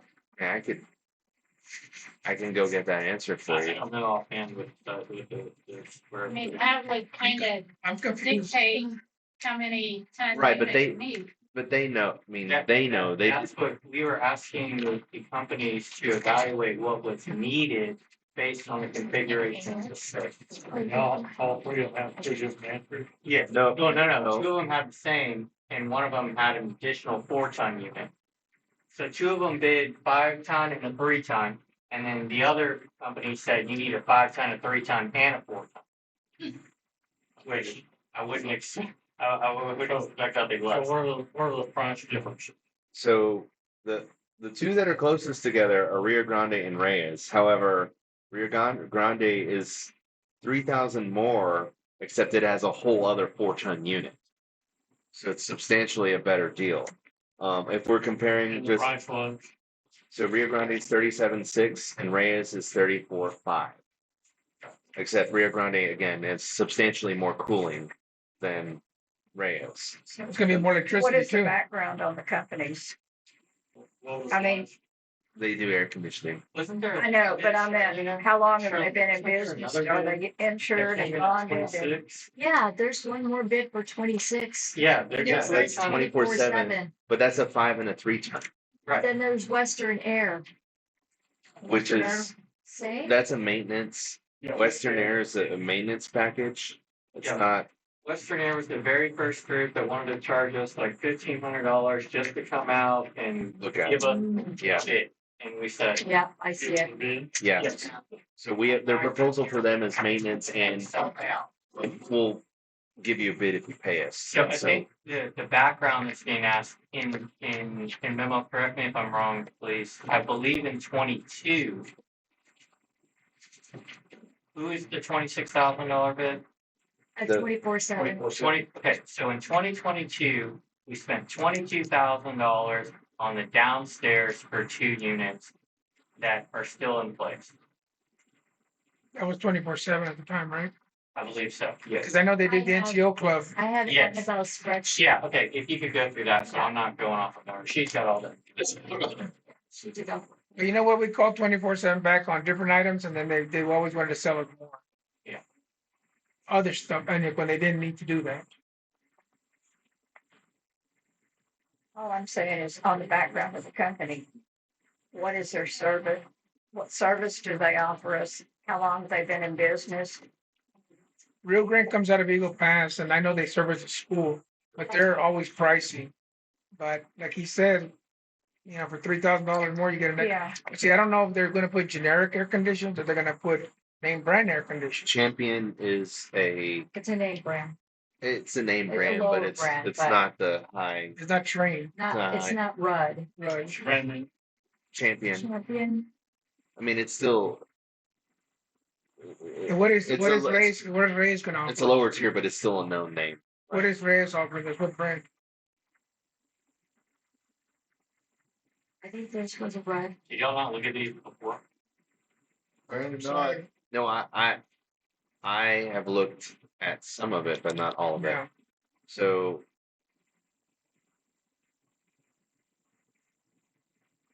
red Reyes is a red unit. Now Reyes has been helping us Champion. you, Char, right? Reyes is, and they've been consistent with you. They provided if they've done, and they haven't taken you to the cleaners. Do for they us? have employees or is it a one-man company? No, or- it's- they got, He they got has employees. He does commercial and residential. But then 24/7. She assured with me that Reyes was not taking us to the cleaners. So in 24/7 is also red. The thing I like about Reyes is he's very detailed about what he's providing, when he's providing it, and how he's providing it. None of the other are that detailed. So you're in their explanation. So you're telling me 24/7 is gonna upcharge us? Yeah. Bid low income coming high.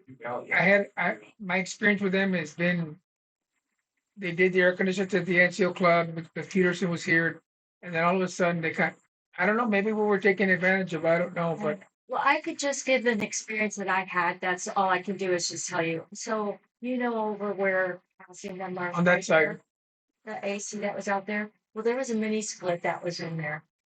And the mini split broke down and, the other company had come out and said they couldn't fix that AC. was that 24/7 or who was it? Couldn't fix it. And so they put the mini split in, then the mini split broke down last year.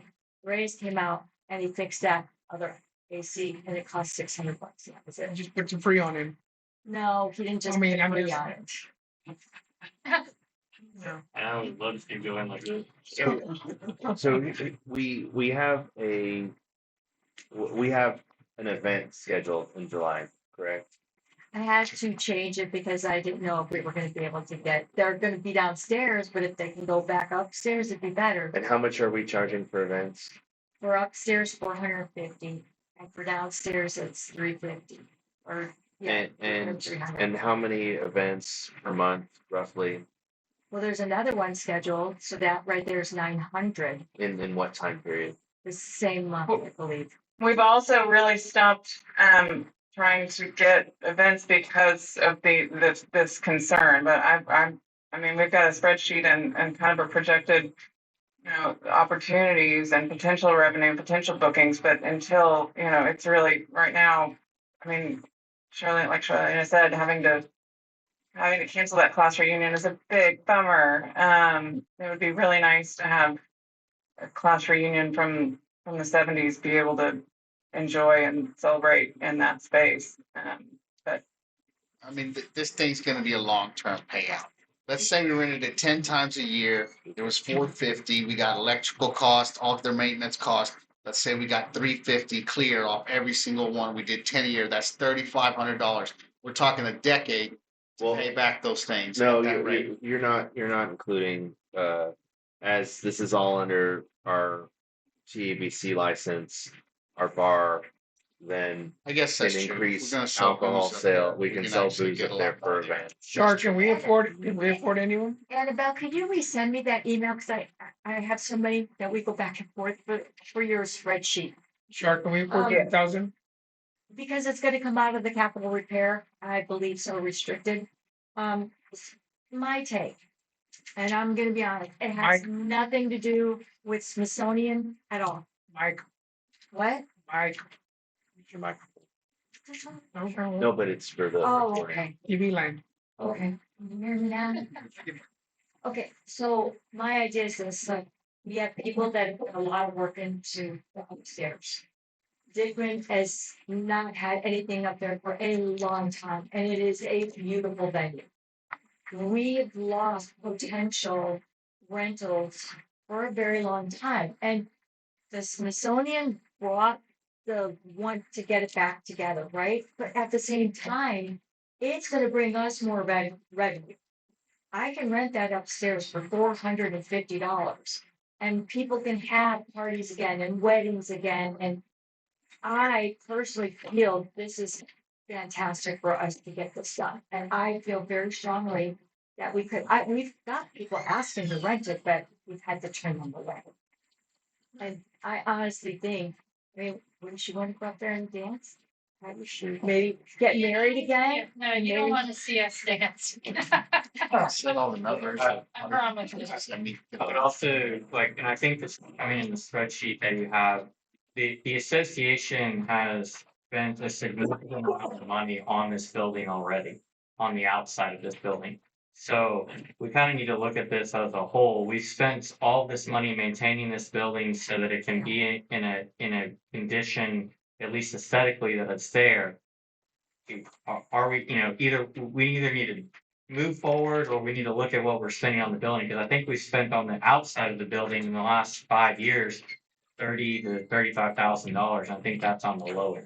What was that? What was that? The windows? So There's a we lot, had to there was replace windows, there's the upstairs. the up there. whole Yeah. back side of it had to be redone. There was some railing work that needed to be done. Remember Linda went and got the historical commission to hold off on evaluating the building so that we could get repairs done. And so it's like, if we're going to, like, let's complete a full building, right? Like, and put all of our effort into renting it and to making it a usable space. I think, like you said, it's a very rentable venue, and if it were on the market, I think you're gonna Christmas see. parties up there on So the do we balcony. still have the, And I Right, think well, our dance, So the Our dance. instead of in the lots streets of where it gets dances. rained out.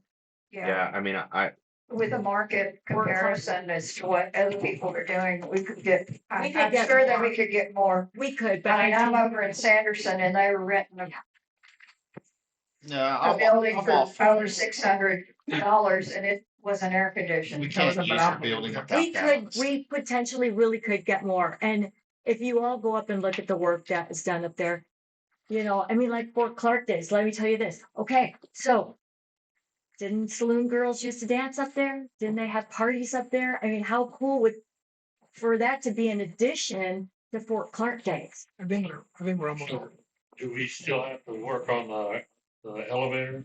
The elevator is functioning. What's left on the elevator, the elevator is functioning. What's left on the elevator is to get the third bid, which requires a picture of the master cylinder, which we've requested. So that's what we're waiting on. But it's already been inspected by the group that does the county courthouse elevator system. Okay. And they looked at all of the mechanisms. They didn't see any leakage, which the guy was like, "Are you sure this is the right closet that we're looking in?" Because he was expecting, when we told him how long it had been since it had been used, he was expecting to see, oil and whatnot, and there was none of that. So we have some lights that need to be replaced in the buttons that's just part of the code. So basically, the elevator is working. Yes. You just need the safety inspection. It needs physically. Yes, correct. And so it's kind of a monopoly that the way they've done it, because the elevator group works under a union basis. So with your state certificate, you have to have a maintenance contract. Oh, really? Yes. Yeah. So you can get your certificate, but you have to have then a monthly maintenance contract to go with it. So I believe that the certificate is $325, and the maintenance contract, I believe, was $150 a month. $150 a month. $150 a month? Yeah. Yes. yeah, and if we have it They conditioned, do then actually come out. Yeah, Oh, yeah. Inspected every month. Yeah. they not come every out- month, but I don't think they come every month, do they? Yes, they do. Do they? Yeah. Well, and so that's cheap then. that's why they were trying to get us on board because I called the guy and he came out the next day, and I was like, "What are you charging to come out the next day? Because we've got a little bit of time on this, right?" He's like, "Well, I'm just a sales guy, so I don't actually, I'm not a part of the union pricing." So they have him go around and do all the stuff. But the reason that he wanted to get on with us, and the reason it's $150 a month, is because they're already sending someone to the courthouse. So right now they're sending the guy out just to do the courthouse. So in order to grow their business out here, they're trying to, so that's why I think it's such a favorable. Yeah. And that's cheap because at the master's condos, we have a maintenance contract and they have to come out, check all the hydraulics, check all the other stuff that makes it function. So it's worth having that maintenance contract because we've had to call them several times to get it, for them to come out. And if you don't have that contract, it's a very large travel fee. Yeah, I don't know, where does that come from? okay, so Okay. Yeah. so all right, but to stick to the air conditioning topic, is there anyone against having air conditioning for Dickman? Because I've only heard positive things right now, so I'm asking, is anyone against paying for air conditioning at Dickman Hall? I certainly am not. I think it's really important. We need to bring it back. We really do. And I think it will be good all the way around, and we could open it back up and have great parties up there, and I think it'd be wonderful. You know, they used to do prom up there. We could start advertising back in Brackett that they could do their prom again up there. You know, I just think it would be, it's a building we're not using and we really need to use it. That's, Yeah, that's, I I'm would saying think that it's from the one of heart. our nicest, it's our nicest the thing. best. Well, building I in like the the place, commissary honestly. the best, but I'll That- just say that for Well, another day. get the Well, AC the bill on commissary that has got a day. long way to go. Good luck. It's from Uvalde. He's Real. in Del Rio. Okay.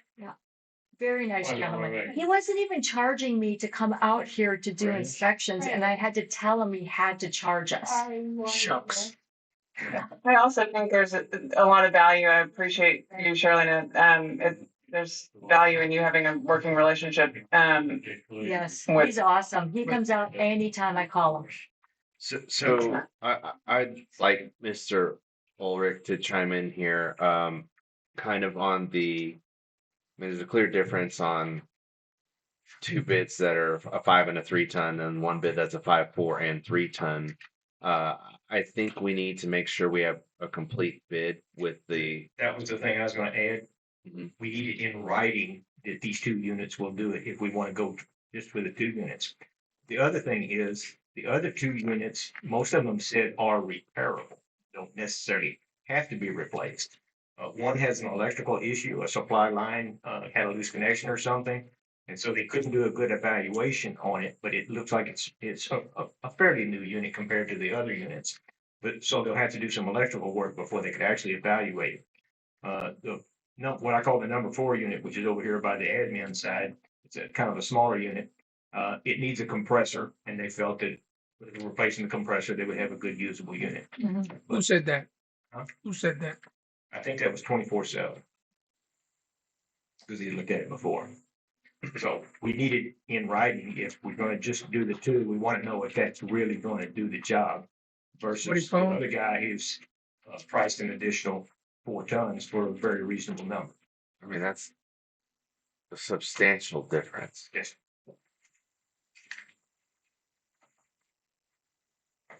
I leave it up to you. Is there a preference in these companies? Like I said, the one that gave the most detailed bid makes me more comfortable. Mm. Yeah, I think that's Reyes. Here's what I can tell you about Reyes. If I call him, he'll come. If I call him on the weekend, he'll come out. And I don't have that relationship with the other ones. And sometimes it's okay to maybe pay a little bit more because you know you're going to get that service and you know you can depend on them. And I certainly have been able to. Now, don't let that sway you. Pick what you need to. But for me, he was very honest when he fixed that AC out there, and that sold me right there. And he's been very good since then. But you know, it's up to y'all. But that's just my opinion. So is Reyes quoting just the 2? Yes. Yeah, he has a 3 and a 5 ton, and then crane service, and then labor, and then material ducts and sheet metal to reconnect to the units. Material welders, dimensions, new equipment, it's bigger. We will also need to add to this the flashing repair for the roofers as part of this, because we know we had it. Well, we thought the leak was much worse than it was, but it was not bad at all. There was no moisture content. So, but we still need to reflash the roof proper. That would be something for Jim, right? He could do it. Yeah. Yeah, he could do it. So you'd have to do it when we have the crane here. Yeah. Let the air conditioning guy do it. No, you can get on that roof without a crane. I know. And up there. I know, but No, you no. have all the safety to do that. Sure, they are. They're not gonna get up there without the crane. I can tell you, they're not gonna take that They're sure. liability of somebody falling off up there without all the safety gear that they need. I'm well aware. If I We had do have fallen, the it was tie-ups up there, 'cause a you- long you drop showed to it to a us. pavement. I had a ladder on top of the stair getting Yeah. onto the roof. I'm aware. So it sounds like we're leaning towards Reyes, but we want to get assurance that a 5 and a 3 ton unit We'll pull it all will upstairs. handle the space. If y'all need y'all, we have drawings for the building, do we not? I could look, I know there's a lot of blueprints upstairs will- in the scary rooms up there. I can get, it is, it'll take me 15 minutes to do square footage take off myself. Okay, So I can just go up there and do that. I'm gonna say it's about 3,500 square feet. That sounds about right. Yeah. So we'll do that before we approve this. Well, no, I mean, I think everyone's for it. I'd like to get moving forward under conditions. So I would, well, first of all, does anyone have any comments on these companies or the brands that they want to say? I think as long as we do what Joe wants and get it in writing, that they're gonna guarantee that those 2 units will do it, not come back later and say, oops, it's not gonna cool it, or we found out it's not gonna cool it, and we have to add another one. Okay. For more than And $3,000. I believe they went upstairs too, but we can have them, give them the square footage. All of the contractors have been upset. So I would then, I would motion to approve the Reyes bid conditional to cooling calculations and also a quote on the roof repair for the installation. Okay, that would be additional. Or do that separate with Jim. That Is would there be that a Jim, roofers? it's a, no, it would be a Jim thing. Okay. So, and out of the restricted fund, as this is a capital repair. Yes. So I motion to approve the Reyes bid, subject to conditions of sizing calculation being confirmed. And also to acquire, to include the bid for, let's add, let's say $1,500 for roof repair. Okay. So Up to? Up to $1,500. If it's more, it's just a request. Okay. So I motion to approve the Reyes HVAC bid, subject to sizing calculations confirmed, with an additional 1,500 for roof patch repair flashing tie-in to come from the restricted fund. Do I have a second? Can I give you? I do. Do I No, have he's a made second? up to 15, yeah, we'll have to ask. All right. When I make a motion, I need to be able to Oh. get it clear and have a second to vote. So I'm going to do it again. I motion to approve the Reyes bid, subject to sizing confirmation and to include an additional $1,500 for roof repair as part of the cost to come out of the restricted fund. Do I have a second? I'll second it. All in favor? That's 4-0. We will have an air conditioner in Dickens. Air conditioning. Eventually. That was a window unit. Two window units, a split unit from Mexico. Yep. All right, on to. I believe MK handicap bars is already covered. Yeah. Yes, Okay, I just need to know which fund we're gonna take it. so, we want to cover that real quick because it'll be quick. Yeah, and then does that include, the other one for the conduit or the wires going into that? So what we're talking about here is the additional, we knew when we did the motel repairs, there'd be additional side costs that would be, I mean, he kept the existing electrical up there. It's a rat's nest. It's a mess, but it is existing. He worked around it somehow. So he is quoting us to redo the conduit as Ms. Kamener mentioned, and also Ms. Wolf had initiated grab bars, I think, in all the showers, so that we have safety grab bars. So we have a bid forthcoming on that, and We already have it. Oh, we have it, it's like- $1,575.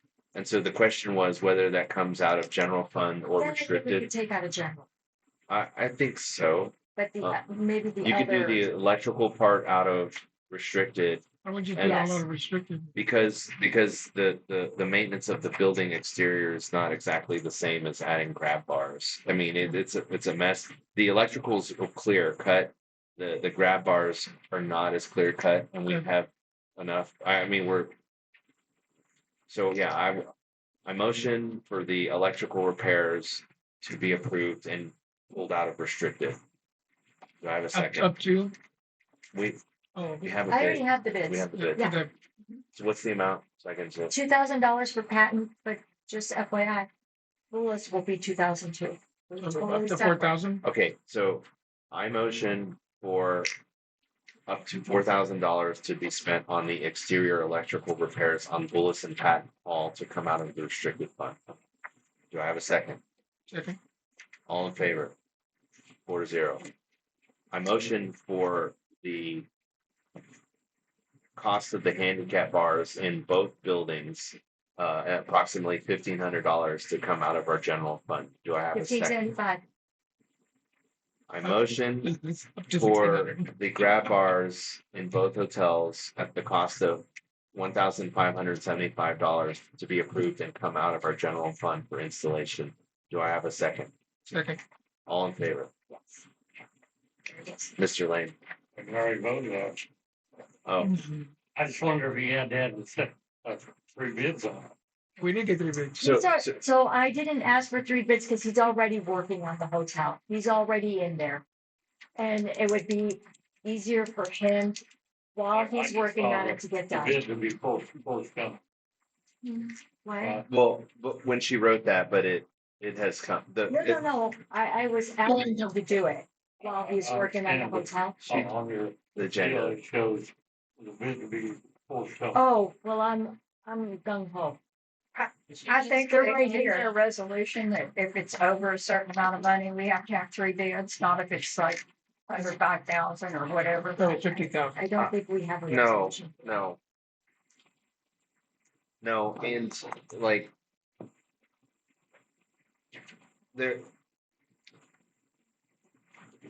there are entities that require 3 to 5 bids. They're Right. typically government entities. We're a Right. private entity. We don't have rules on how Right. many bids. We solicit a lot and get some back sometimes is But our what I- typical yeah, But what I'm experience. saying is, if we don't have a minimum amount, we could, I thought we had a minimum amount that you didn't need 3 bids if it was under a certain amount of money. We don't have a rule for 3 bids. Okay.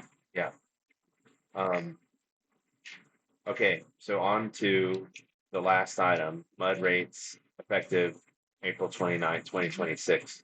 Which are in the amended budget. 71% for utilities and for sewer and water is 16%. Oh, sorry. So the mud rates are, oh, it's dead. So when I did the amendments for the budget, we added the mud rates, which was 71% increase April through September. So that is about $17,500 additional cost to the board for that. And then the sewer was 16%, which was an additional, I think, I want to say 3,500. I have it on my notes still. But I did put the amendment of that in the budget. So what are we looking at total for our mud rate increase for the board? Right, let me get my notes. Okay.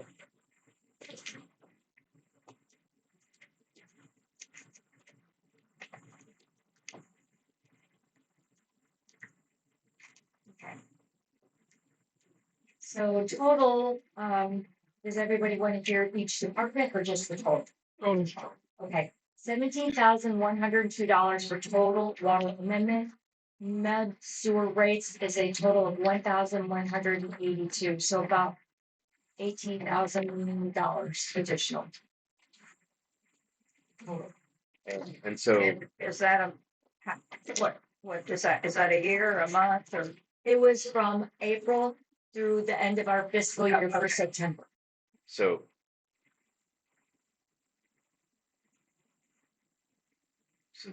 So 5 months or 17? It's So 17,000 in 5 months. yeah. So we're looking at 37,000 per year additional mud rates. Yeah. So part of the rate we've talked about in this meeting, addressing that is locating The 88 meters. so we can reduce The cost. the cost by how much? Well, I'd have to figure that I mean, one I out. can get math for you real quick. I mean, so you're, I think at the current rates, it was $7,000 per year on the meters that were not being used. So 7,071, 11,970 would be your new cost. So yeah, about $12,000 is what you would be saving if you remove the meters. But that includes the increase and what you're currently paying, which is about 7,000. So you're telling me we've been burning 7K a year for how many ever years or a decade because we hadn't checked our meters and blocked them off? By my estimation, yes. So 50, 60 grand All right. in the last decade. Awesome. Okay, but we're gonna address that, which will help mitigate the costs of the mud increase. All right, down to, you said 7,000? It's 7,000 at the rates prior to May 20 or April 29th. So it's more. 12,000. Just rough math.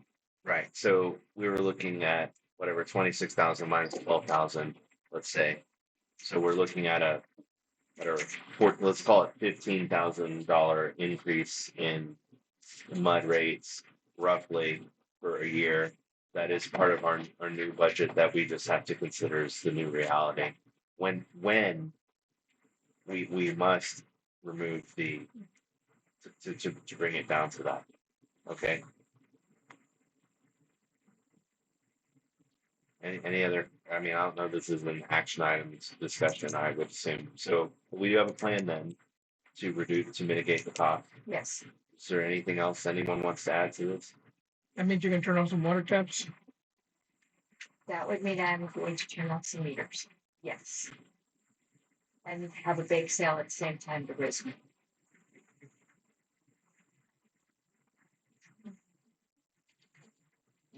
Okay, with no further comments, that's our last item. I motion to close to executive. Can I say one little thing? Hurry up. Really quick?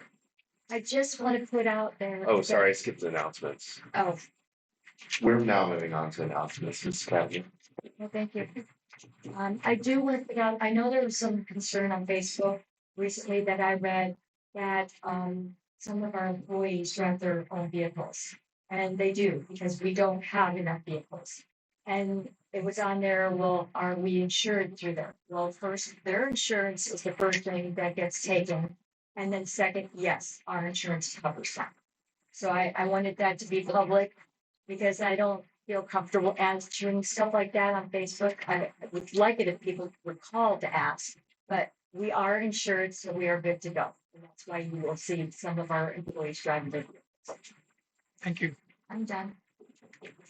Okay, with no further ado, then I motion to close to executive session.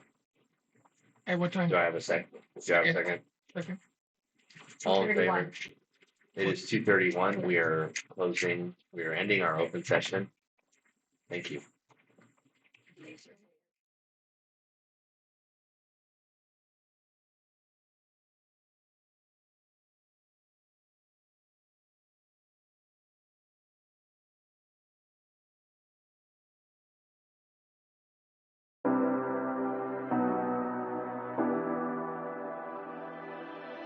You say you need your space, then pull me close.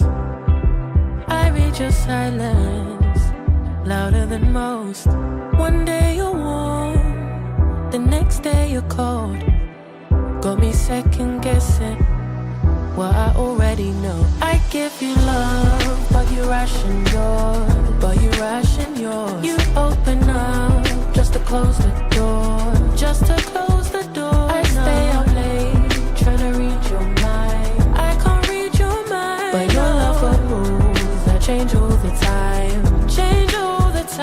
Why are you always halfway in? Got me drowning when I know I could swim. If you love me, baby, say it with your chest. Yeah, tired of the maybes, I just want the yes. Don't play me like a song on spin. If you ride for me, then ride to the end. Don't wanna love this paper thin.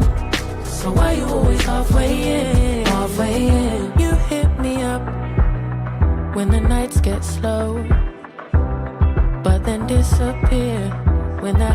get low. I ain't your maybe.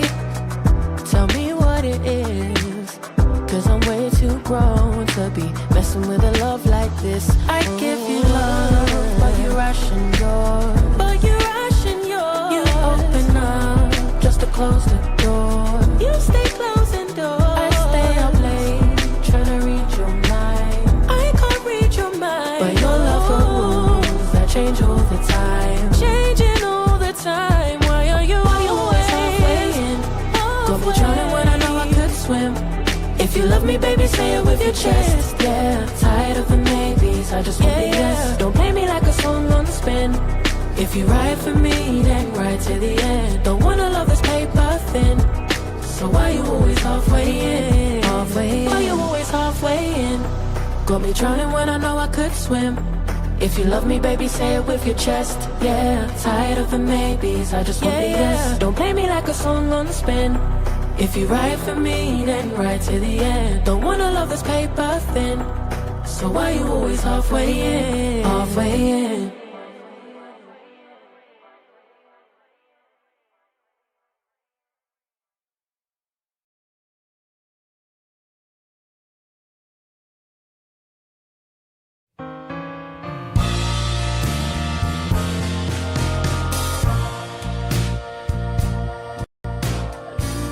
You bring me down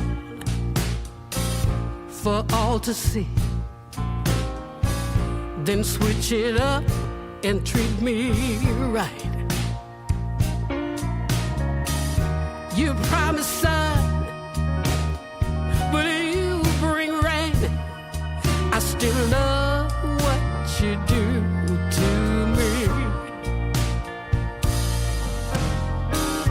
The highest highs, the lowest lows.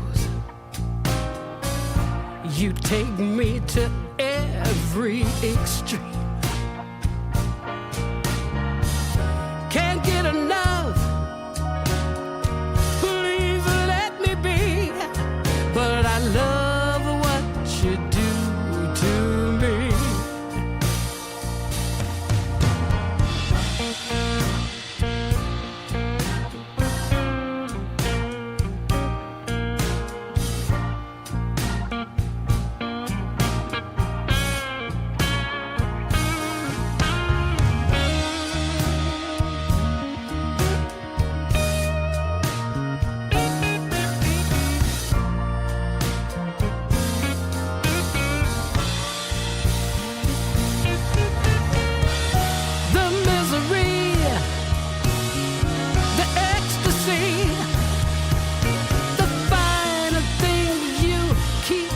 From me,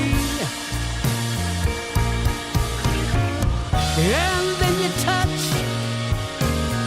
I feel so much. I just love what you do to me.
What you do to me.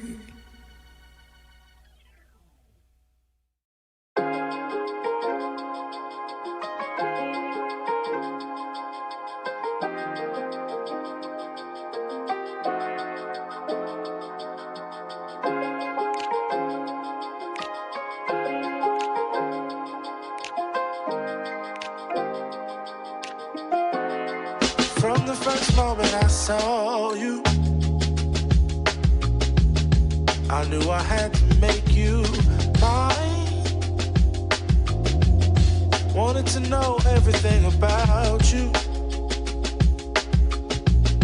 I didn't want to waste no time. What's something I can do for you, darling, that would make you smile? I'll bring you flowers, girl, enough to see for miles. Something's changed, baby, this I know. Summer rains turn to winter snow, but I promise you for sure, girl, my love is always yours. Something's changed, baby, this I know. Summer rains turn to winter snow, but I promise you for sure, girl, my love is always yours. I love your style, and I love your grace. Said I love to put a smile on your pretty little face. I love it when you're close to me.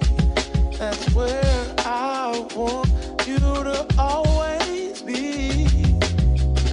I didn't know when I found you that I would find a love so true. And you can see it in my eyes, that girl, you've got me hypnotized. Something's changed, baby, this I know. Summer rains turn to winter snow, but I promise you for sure, girl, my love is always yours. Something's changed, baby, this I know. Summer rains turn to winter snow, but I promise you for sure, girl, my love is always yours. Something's changed, baby, this I know. Summer rains turn to winter snow, but I promise you for sure, girl, my love is always yours. Something's changed, baby, this I know. Summer rains turn to winter snow, but I promise you for sure, girl, my love is always yours.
But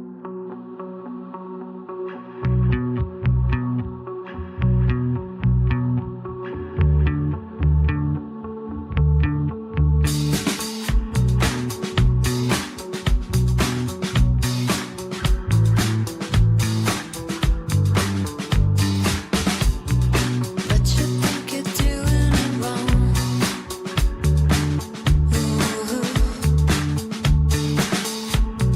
High pressure underground. Your body's on time, made it. Your body's on time, made it. Pretty pictures from the upward bound. When the thunder hits, it doesn't make a sound. World's in a hurry just to be let down. Wearing your worry like a wedding gown. Your body's on time, you made it, you made it. Your body's on time, you made it, you made it.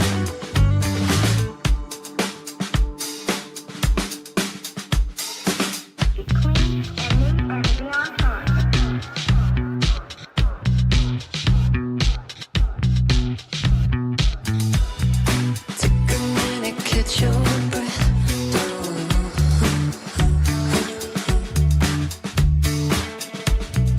Take a minute, pass your test.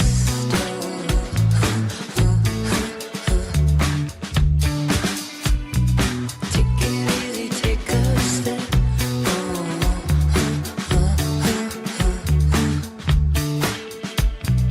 Take a seat and be my guest.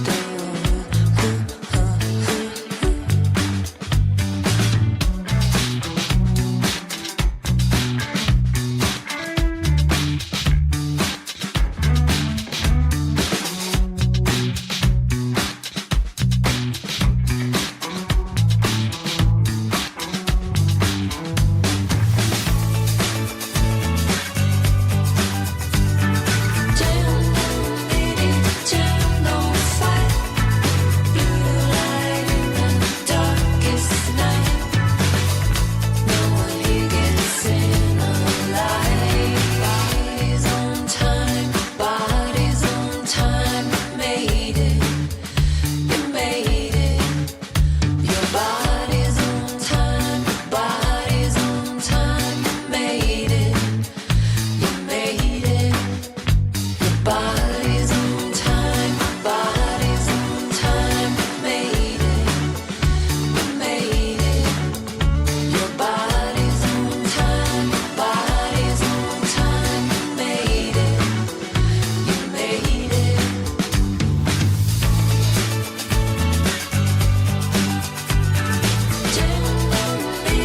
Jam, don't fight.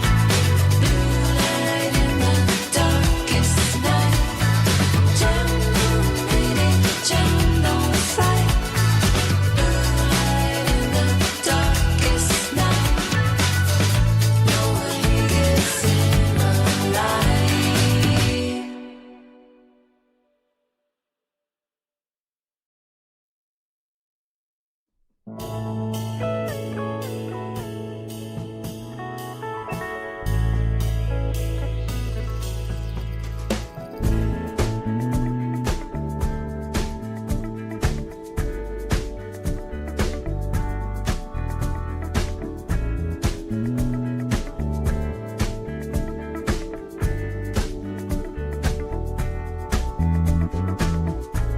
They will come, they will come.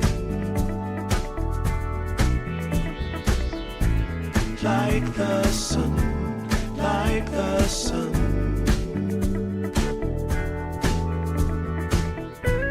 They will be, they will be. Everything, everything.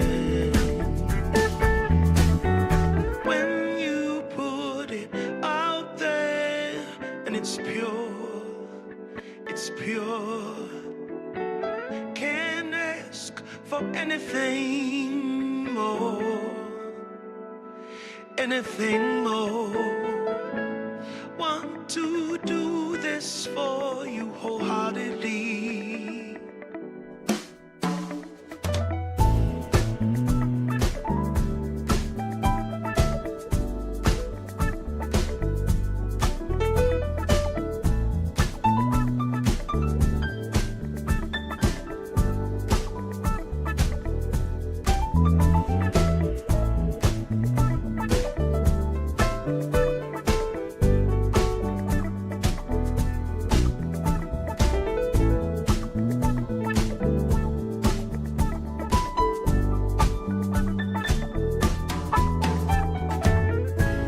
They will come, they will come, like the sun, like the sun.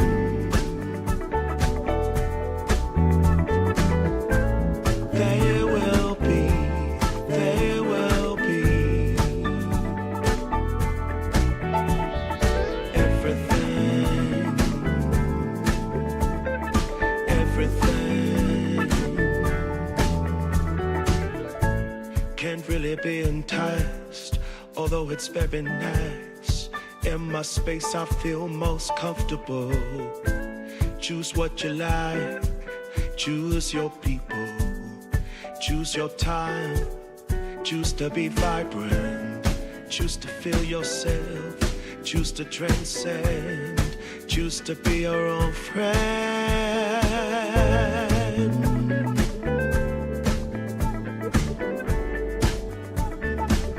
Yeah, they will come, they will come,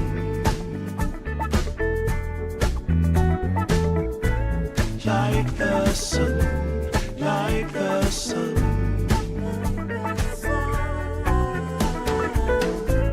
They will be, they will be everything, everything, everything. They will come, they will come,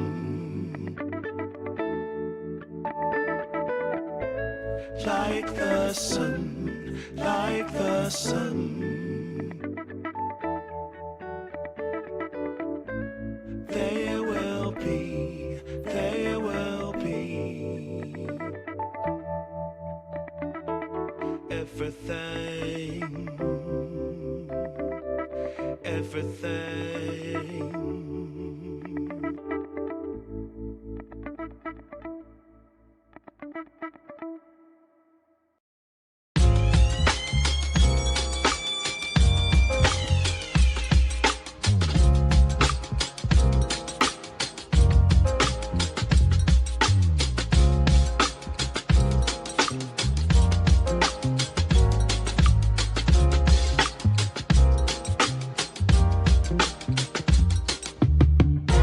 Pack your bags for the weekend.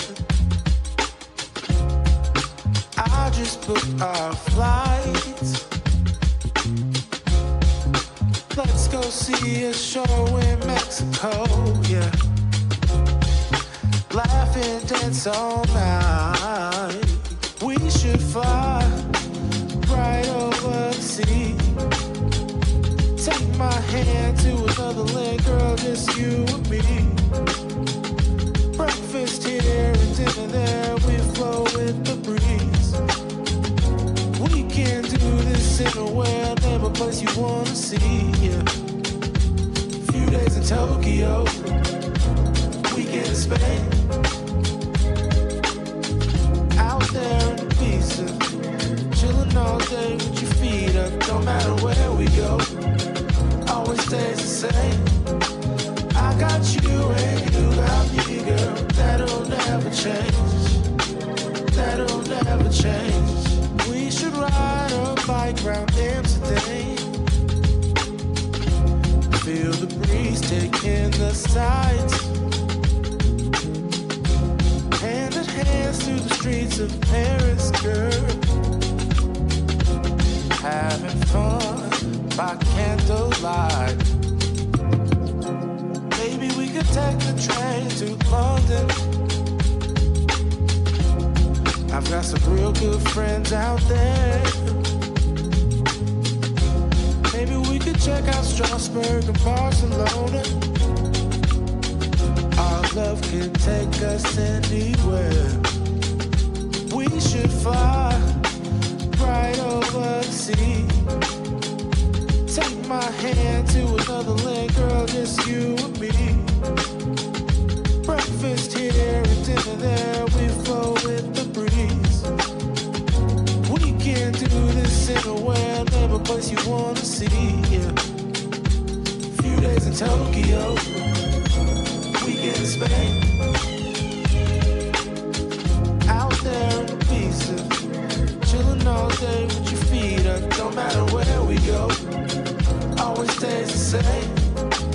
I got you and you got me, girl. That'll never change. Few days in Tokyo, weekend in Spain. Out there in Ibiza, chilling all day with your feet up. Don't matter where we go, always stays the same. I got you and you got me, girl. That'll never change. That'll never change. That'll never change. That'll never change.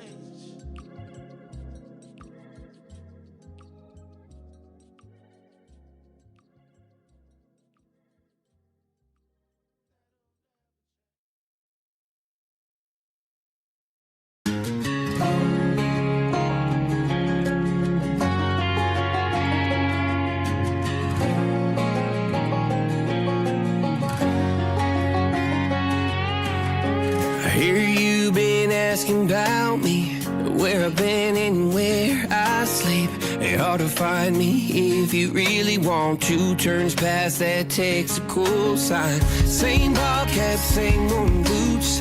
Trying to outrun the thought of you. But in this town, the truth don't stop. You can't live in a town this small. You can change your mind, but not your past. Every mile just feels like moving half. You can change my name in your phone. You can't leave in a town this small. I moved on, but not too far. Just down the road from who we are. You can change your hair, change your street, but you can't outrun the memories. Nah, I ain't mad, I just laugh sometimes. How love can fade, but this town stays mine. They say small towns, just don't forget. I guess you're right about that. You can change your mind, but not your past. Every mile just feels like moving half. You can change my name in your phone. You can't leave in a town this small. Every red light still knows your car. Every Porsche light still breaks my heart. You can back it up.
Wanna clear a bottle of Cabernet. Wanna stay home, not even drink. Wanna get out of my own head. Wanna lay down, overthink. I wanna cry every tear I got. Put on a dress, be a stranger's dream. Lock up this heart of mine, wanna wear it on my sleeve. I kinda wanna hate you, but I wanna love you too. I wanna hold you close and let you go, find someone new. And I wish it wasn't, but my mind's made up in two. What's killing me the most is knowing two things can be true. Wanna throw away your vanity. Wanna wear it to sleep tonight. Wanna wipe our slate clean. Wanna pick this thing up right where we left off. Wanna block your number, take one last time, make it another. Wish I was one or the other. I kinda wanna hate you, but I wanna love you too. I wanna hold you close and let you go, find someone new. And I wish it wasn't, but my mind's made up in two. What's killing me the most is knowing two things can be true.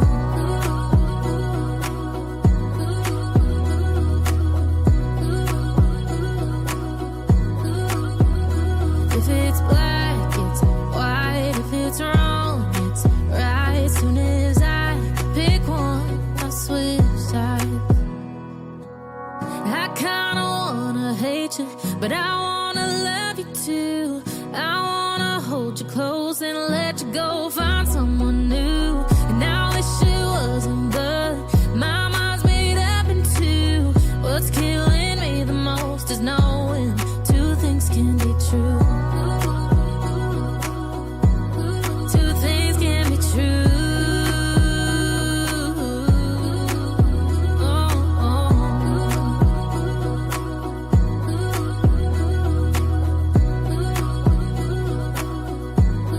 Two things can be true.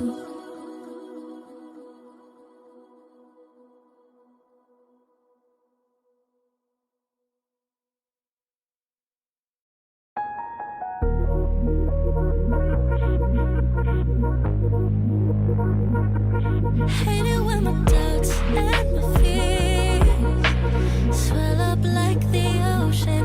It feels like I could drown in my tears. Everything's overflowing. Scared that I won't get it right, get it right. My nerves are working overtime, overtime. Tell myself to calm down and breathe. Step out of the shadows, into the fire. Don't be afraid to be out on a wire. Live in the moment, turn it up louder. This is what you made for. You just gotta be fearless. You just gotta be fearless. You just gotta be fearless. You just gotta be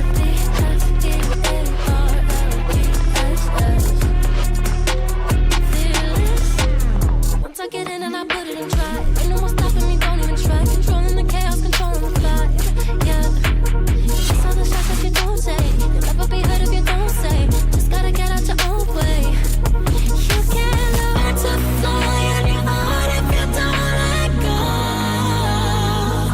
Step out of the shadows, into the fire.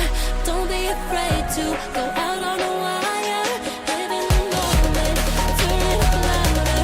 This is what you're made for. You just gotta be fearless.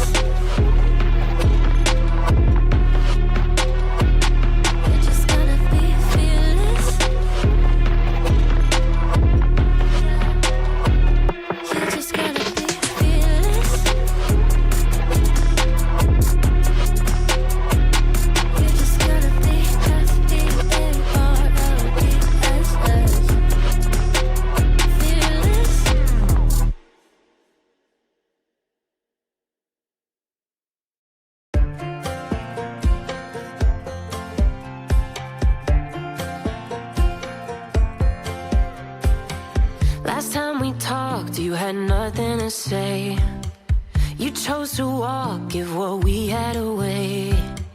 I hope you get what you're looking for, but babe, with me, you close the door on everything we could have been. Don't go thinking we could be friends. No, you can't bring us back from the dead. 'Cause when you know, you know, and when you don't, when it ends, it ends.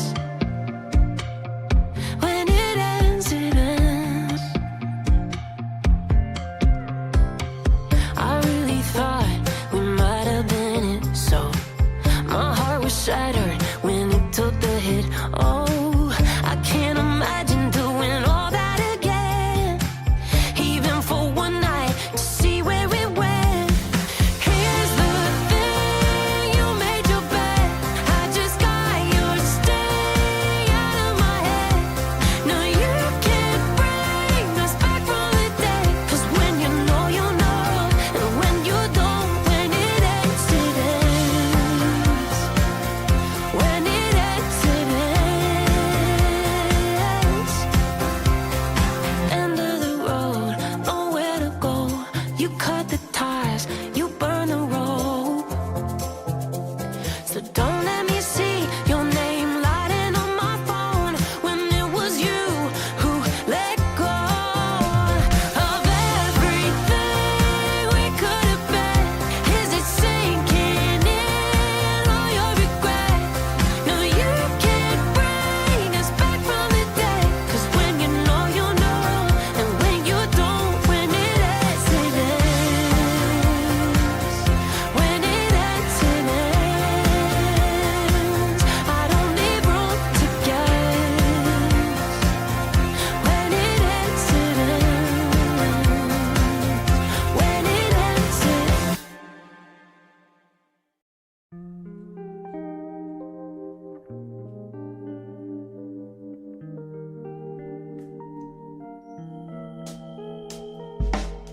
Why, baby, why? Why, baby, why? Why, baby, why? I just wanna know. Why, baby, why? Why, baby, why? Why, baby, why? I just wanna know.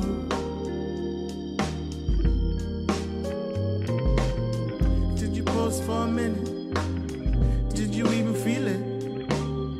Yeah, you felt it. For a minute. Why, baby, why? Why, baby, why? Why, baby, why? I just wanna know. Why, baby, why? Why, baby, why? Why, baby, why? I just wanna know.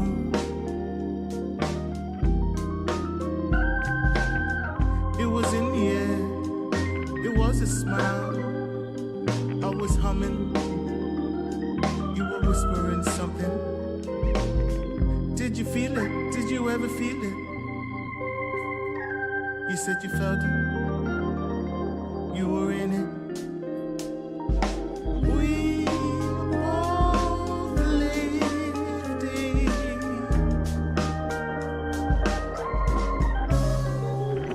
You got me wrong and I got you wrong. Baby, you got me wrong and I got you wrong. Baby, baby, you got me wrong and I got you wrong. You got to see. You got me wrong and I got you wrong. Baby, baby.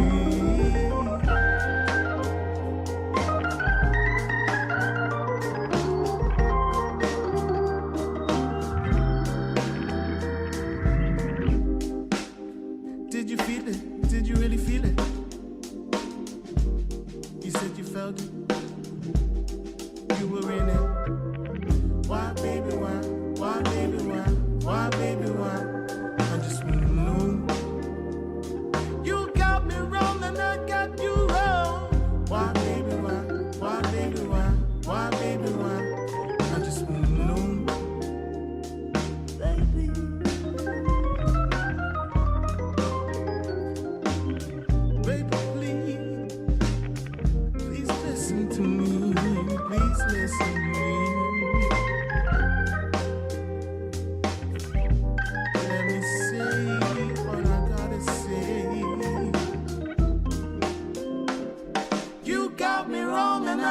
right you wrong.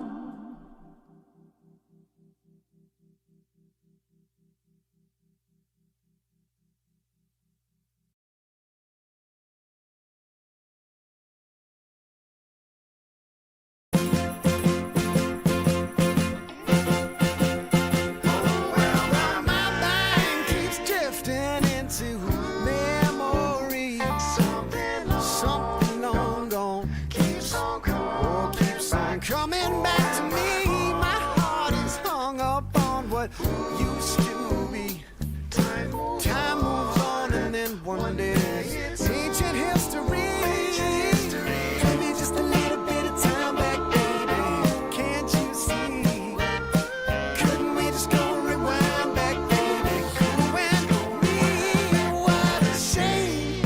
I think of all the years gone by, all the yesterdays for you and I. It was a flame back then, but oh my, something set ablaze when we said goodbye. Give me just a little bit of time back, baby. Can't you see? Couldn't we just go rewind back ancient history?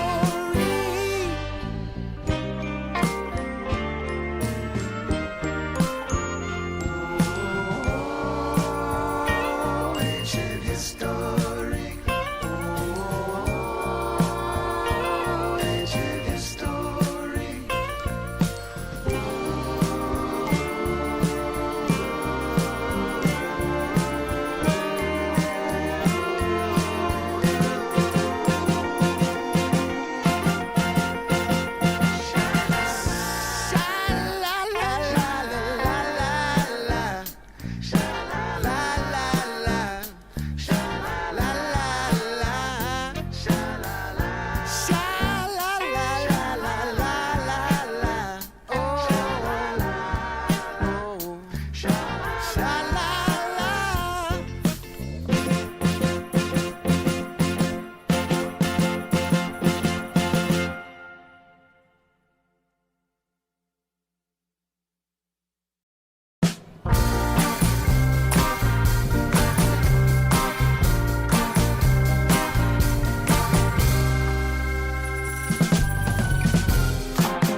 Do you hear that? My sanity about to break while everyone I know's out. On a trip, on a boat, on a lake.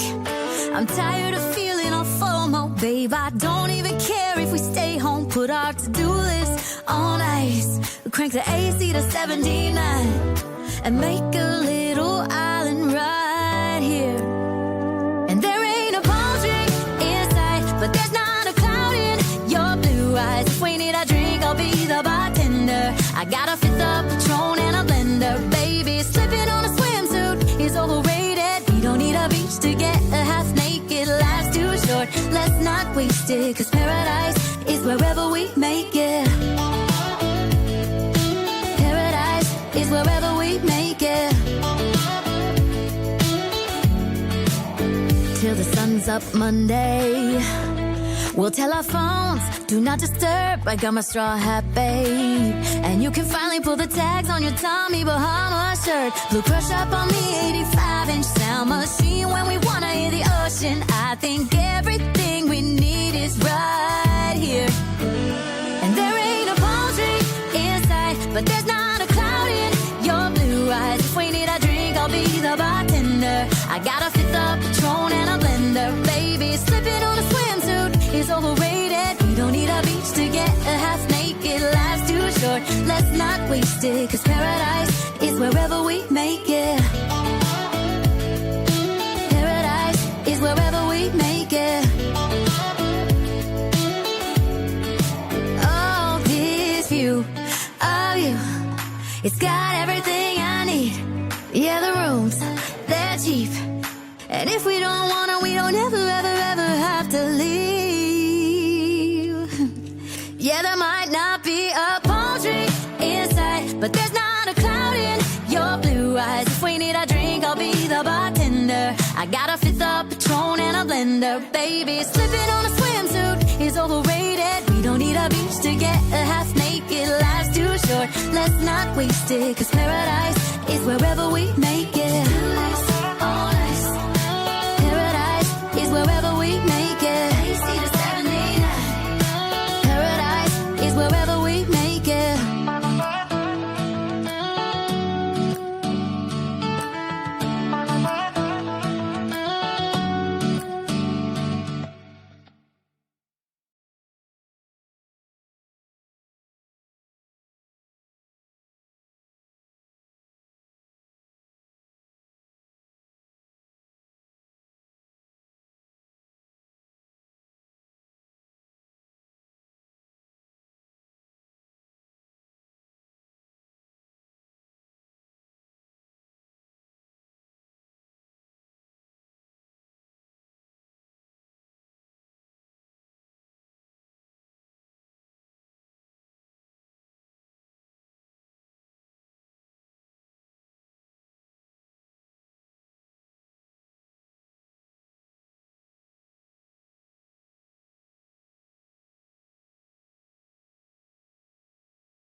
Orange John crazy bets on me. Back leg scroll, Armageddon arcade. Walking the wild, walking the wild. Don't know why.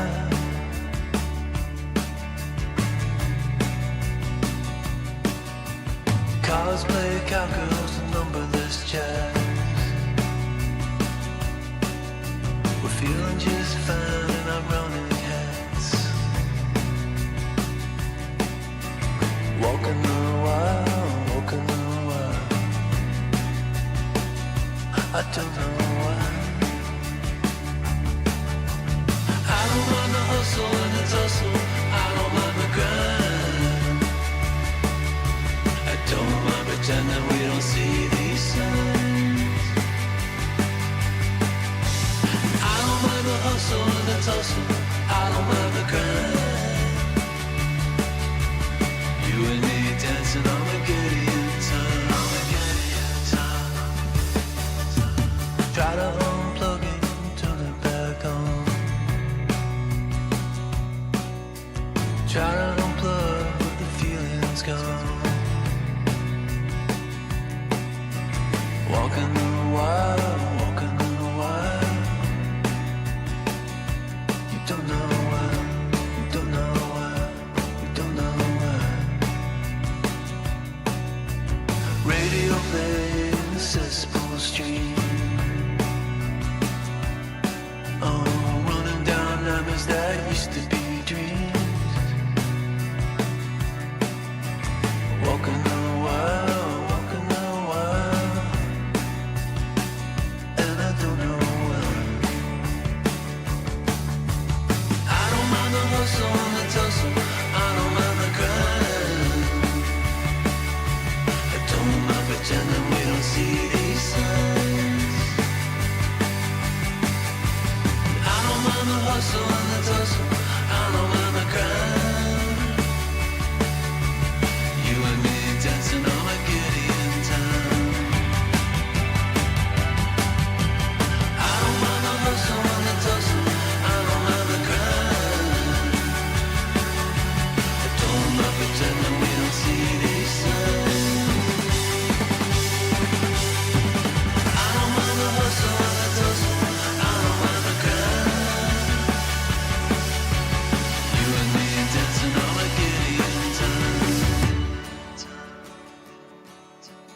You and me dancing on my Gideon time.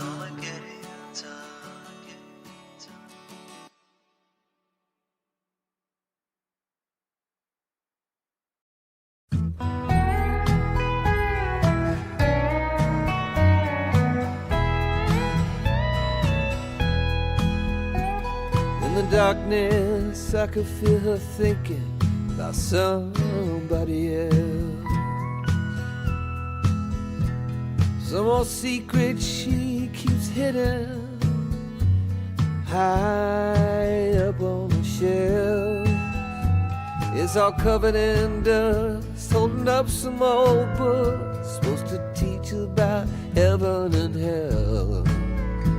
In the darkness, I could feel her thinking about somebody else. I hear country music playing in the background. Some old sweet melody about the life we lead, the love that we never found. I said I love you, honey, now, yeah. Just keep doing what comes natural in the heat of the night. And if we're lucky, that country music make everything alright. As the night wears on, I can feel her starting to get close, moving over to me through the memories that only the shadows on the ceiling know. The whiskey and the lies we keep telling, I hear a melody starting to take hold. night wears on, I can feel her starting getting close. I hear country music playing in the background. Some old sweet melody about the life we lead, the love that we never found. I said I love you, said honey not yet. Just keep doing what comes natural, the heat of the night.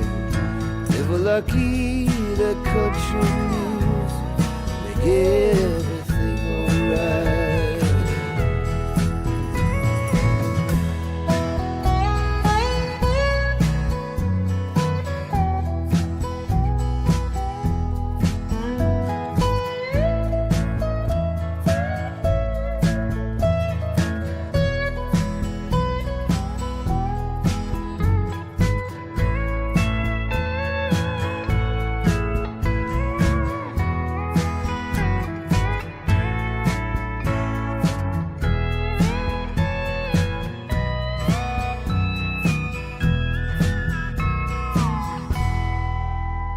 There was nothing much left as the sun started opening its eyes.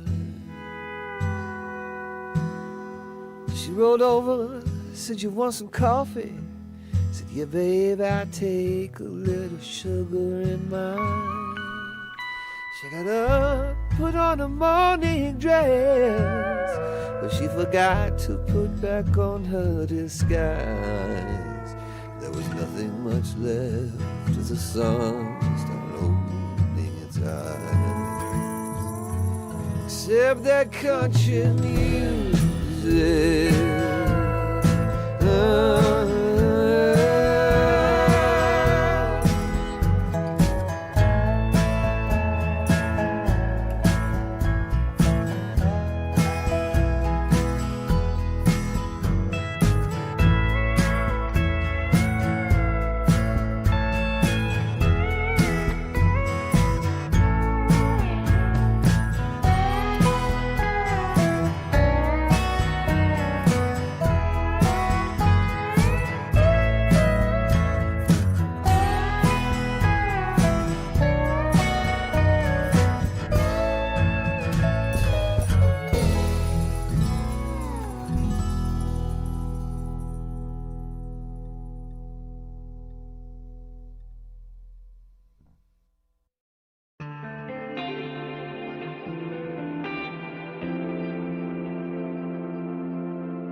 Anyway, baby, just name the time.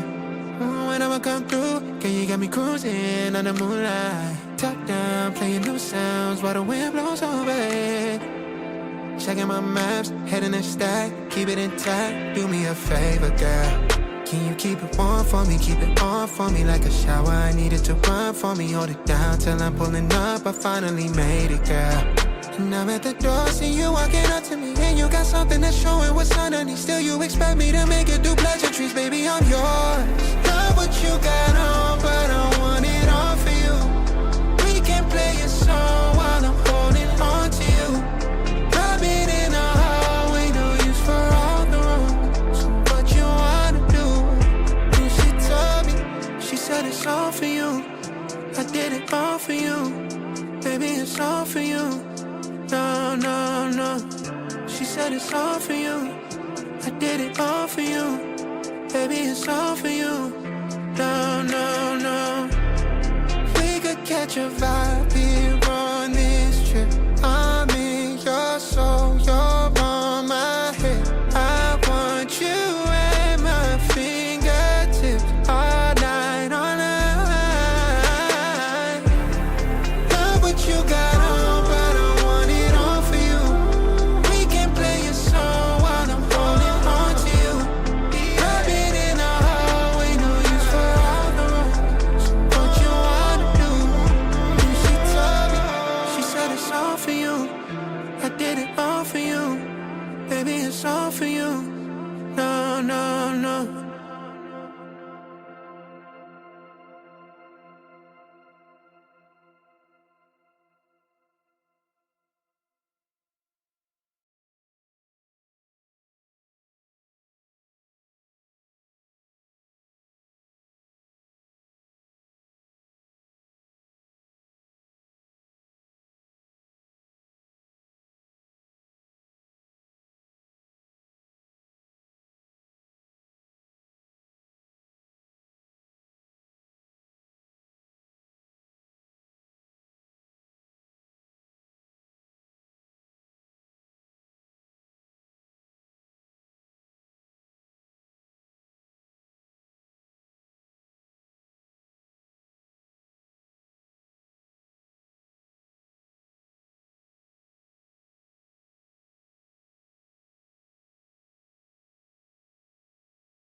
Anyway, baby, just name the time.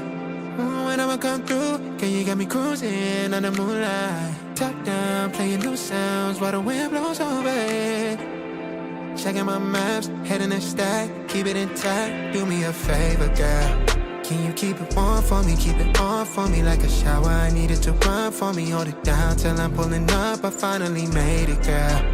And I'm at the door, see you walking up to me, and you got something that's showing what's underneath. Still, you expect me to make it do pleasantries, baby, I'm yours. Love what you got on, but I want it all for you. We can play a song while I'm holding on to you. Rubbing in the hallway, no use for all the rooms. So what you wanna do? And she told me, she said it's all for you. I did it all for you, baby, it's all for you. No. She said it's all for you. I did it all for you. Baby, it's all for you. No. We could catch a vibe here on this trip. I'm in your soul, you're on my head. I want you at my fingertips all night, all night. Love what you got on, but I want it all for you. We can play a song while I'm holding on to you. Rubbing in the hallway, no use for all the rooms. So what you wanna do? And she told me, she said it's all for you. I did it all for you. Baby, it's all for you. No.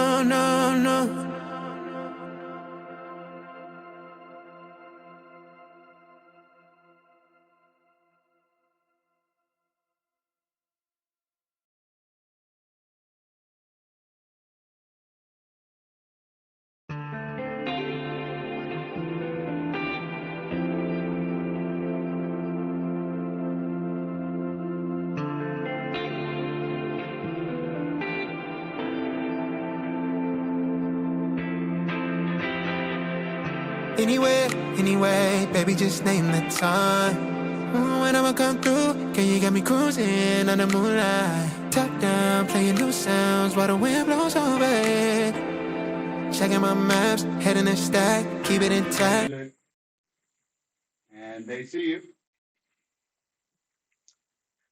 It is now 4:15. Executive session has adjourned. There were 3 votes made. The first being there was a vote for the board to authorize Mr. Long to send an email Can you to speak up just a little bit? Just yell. Sorry, being restart. Please don't interrupt, but I'll speak louder.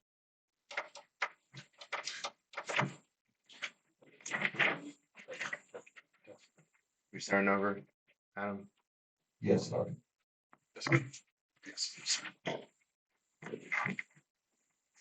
We have adjourned executive session. It is 4:15 PM. There are 3 votes that were approved. The first, the board voted to authorize Mr. Long to send an email to legal regarding foreclosure matters. All those in favor? That's a Houston office, correct? 4-0, correct. Second was a motion to that all email communications to legal counsel regarding the director removal petition or related procedure must be reviewed and approved by the board before being sent. All in favor? 4-0. The third is the motion to send the legal documents pertaining to the petition to legal. All those in favor? 3-0. That is the entirety of the votes made. I motion that we adjourn the meeting. Do I have a second? Second. All in favor? We're adjourned.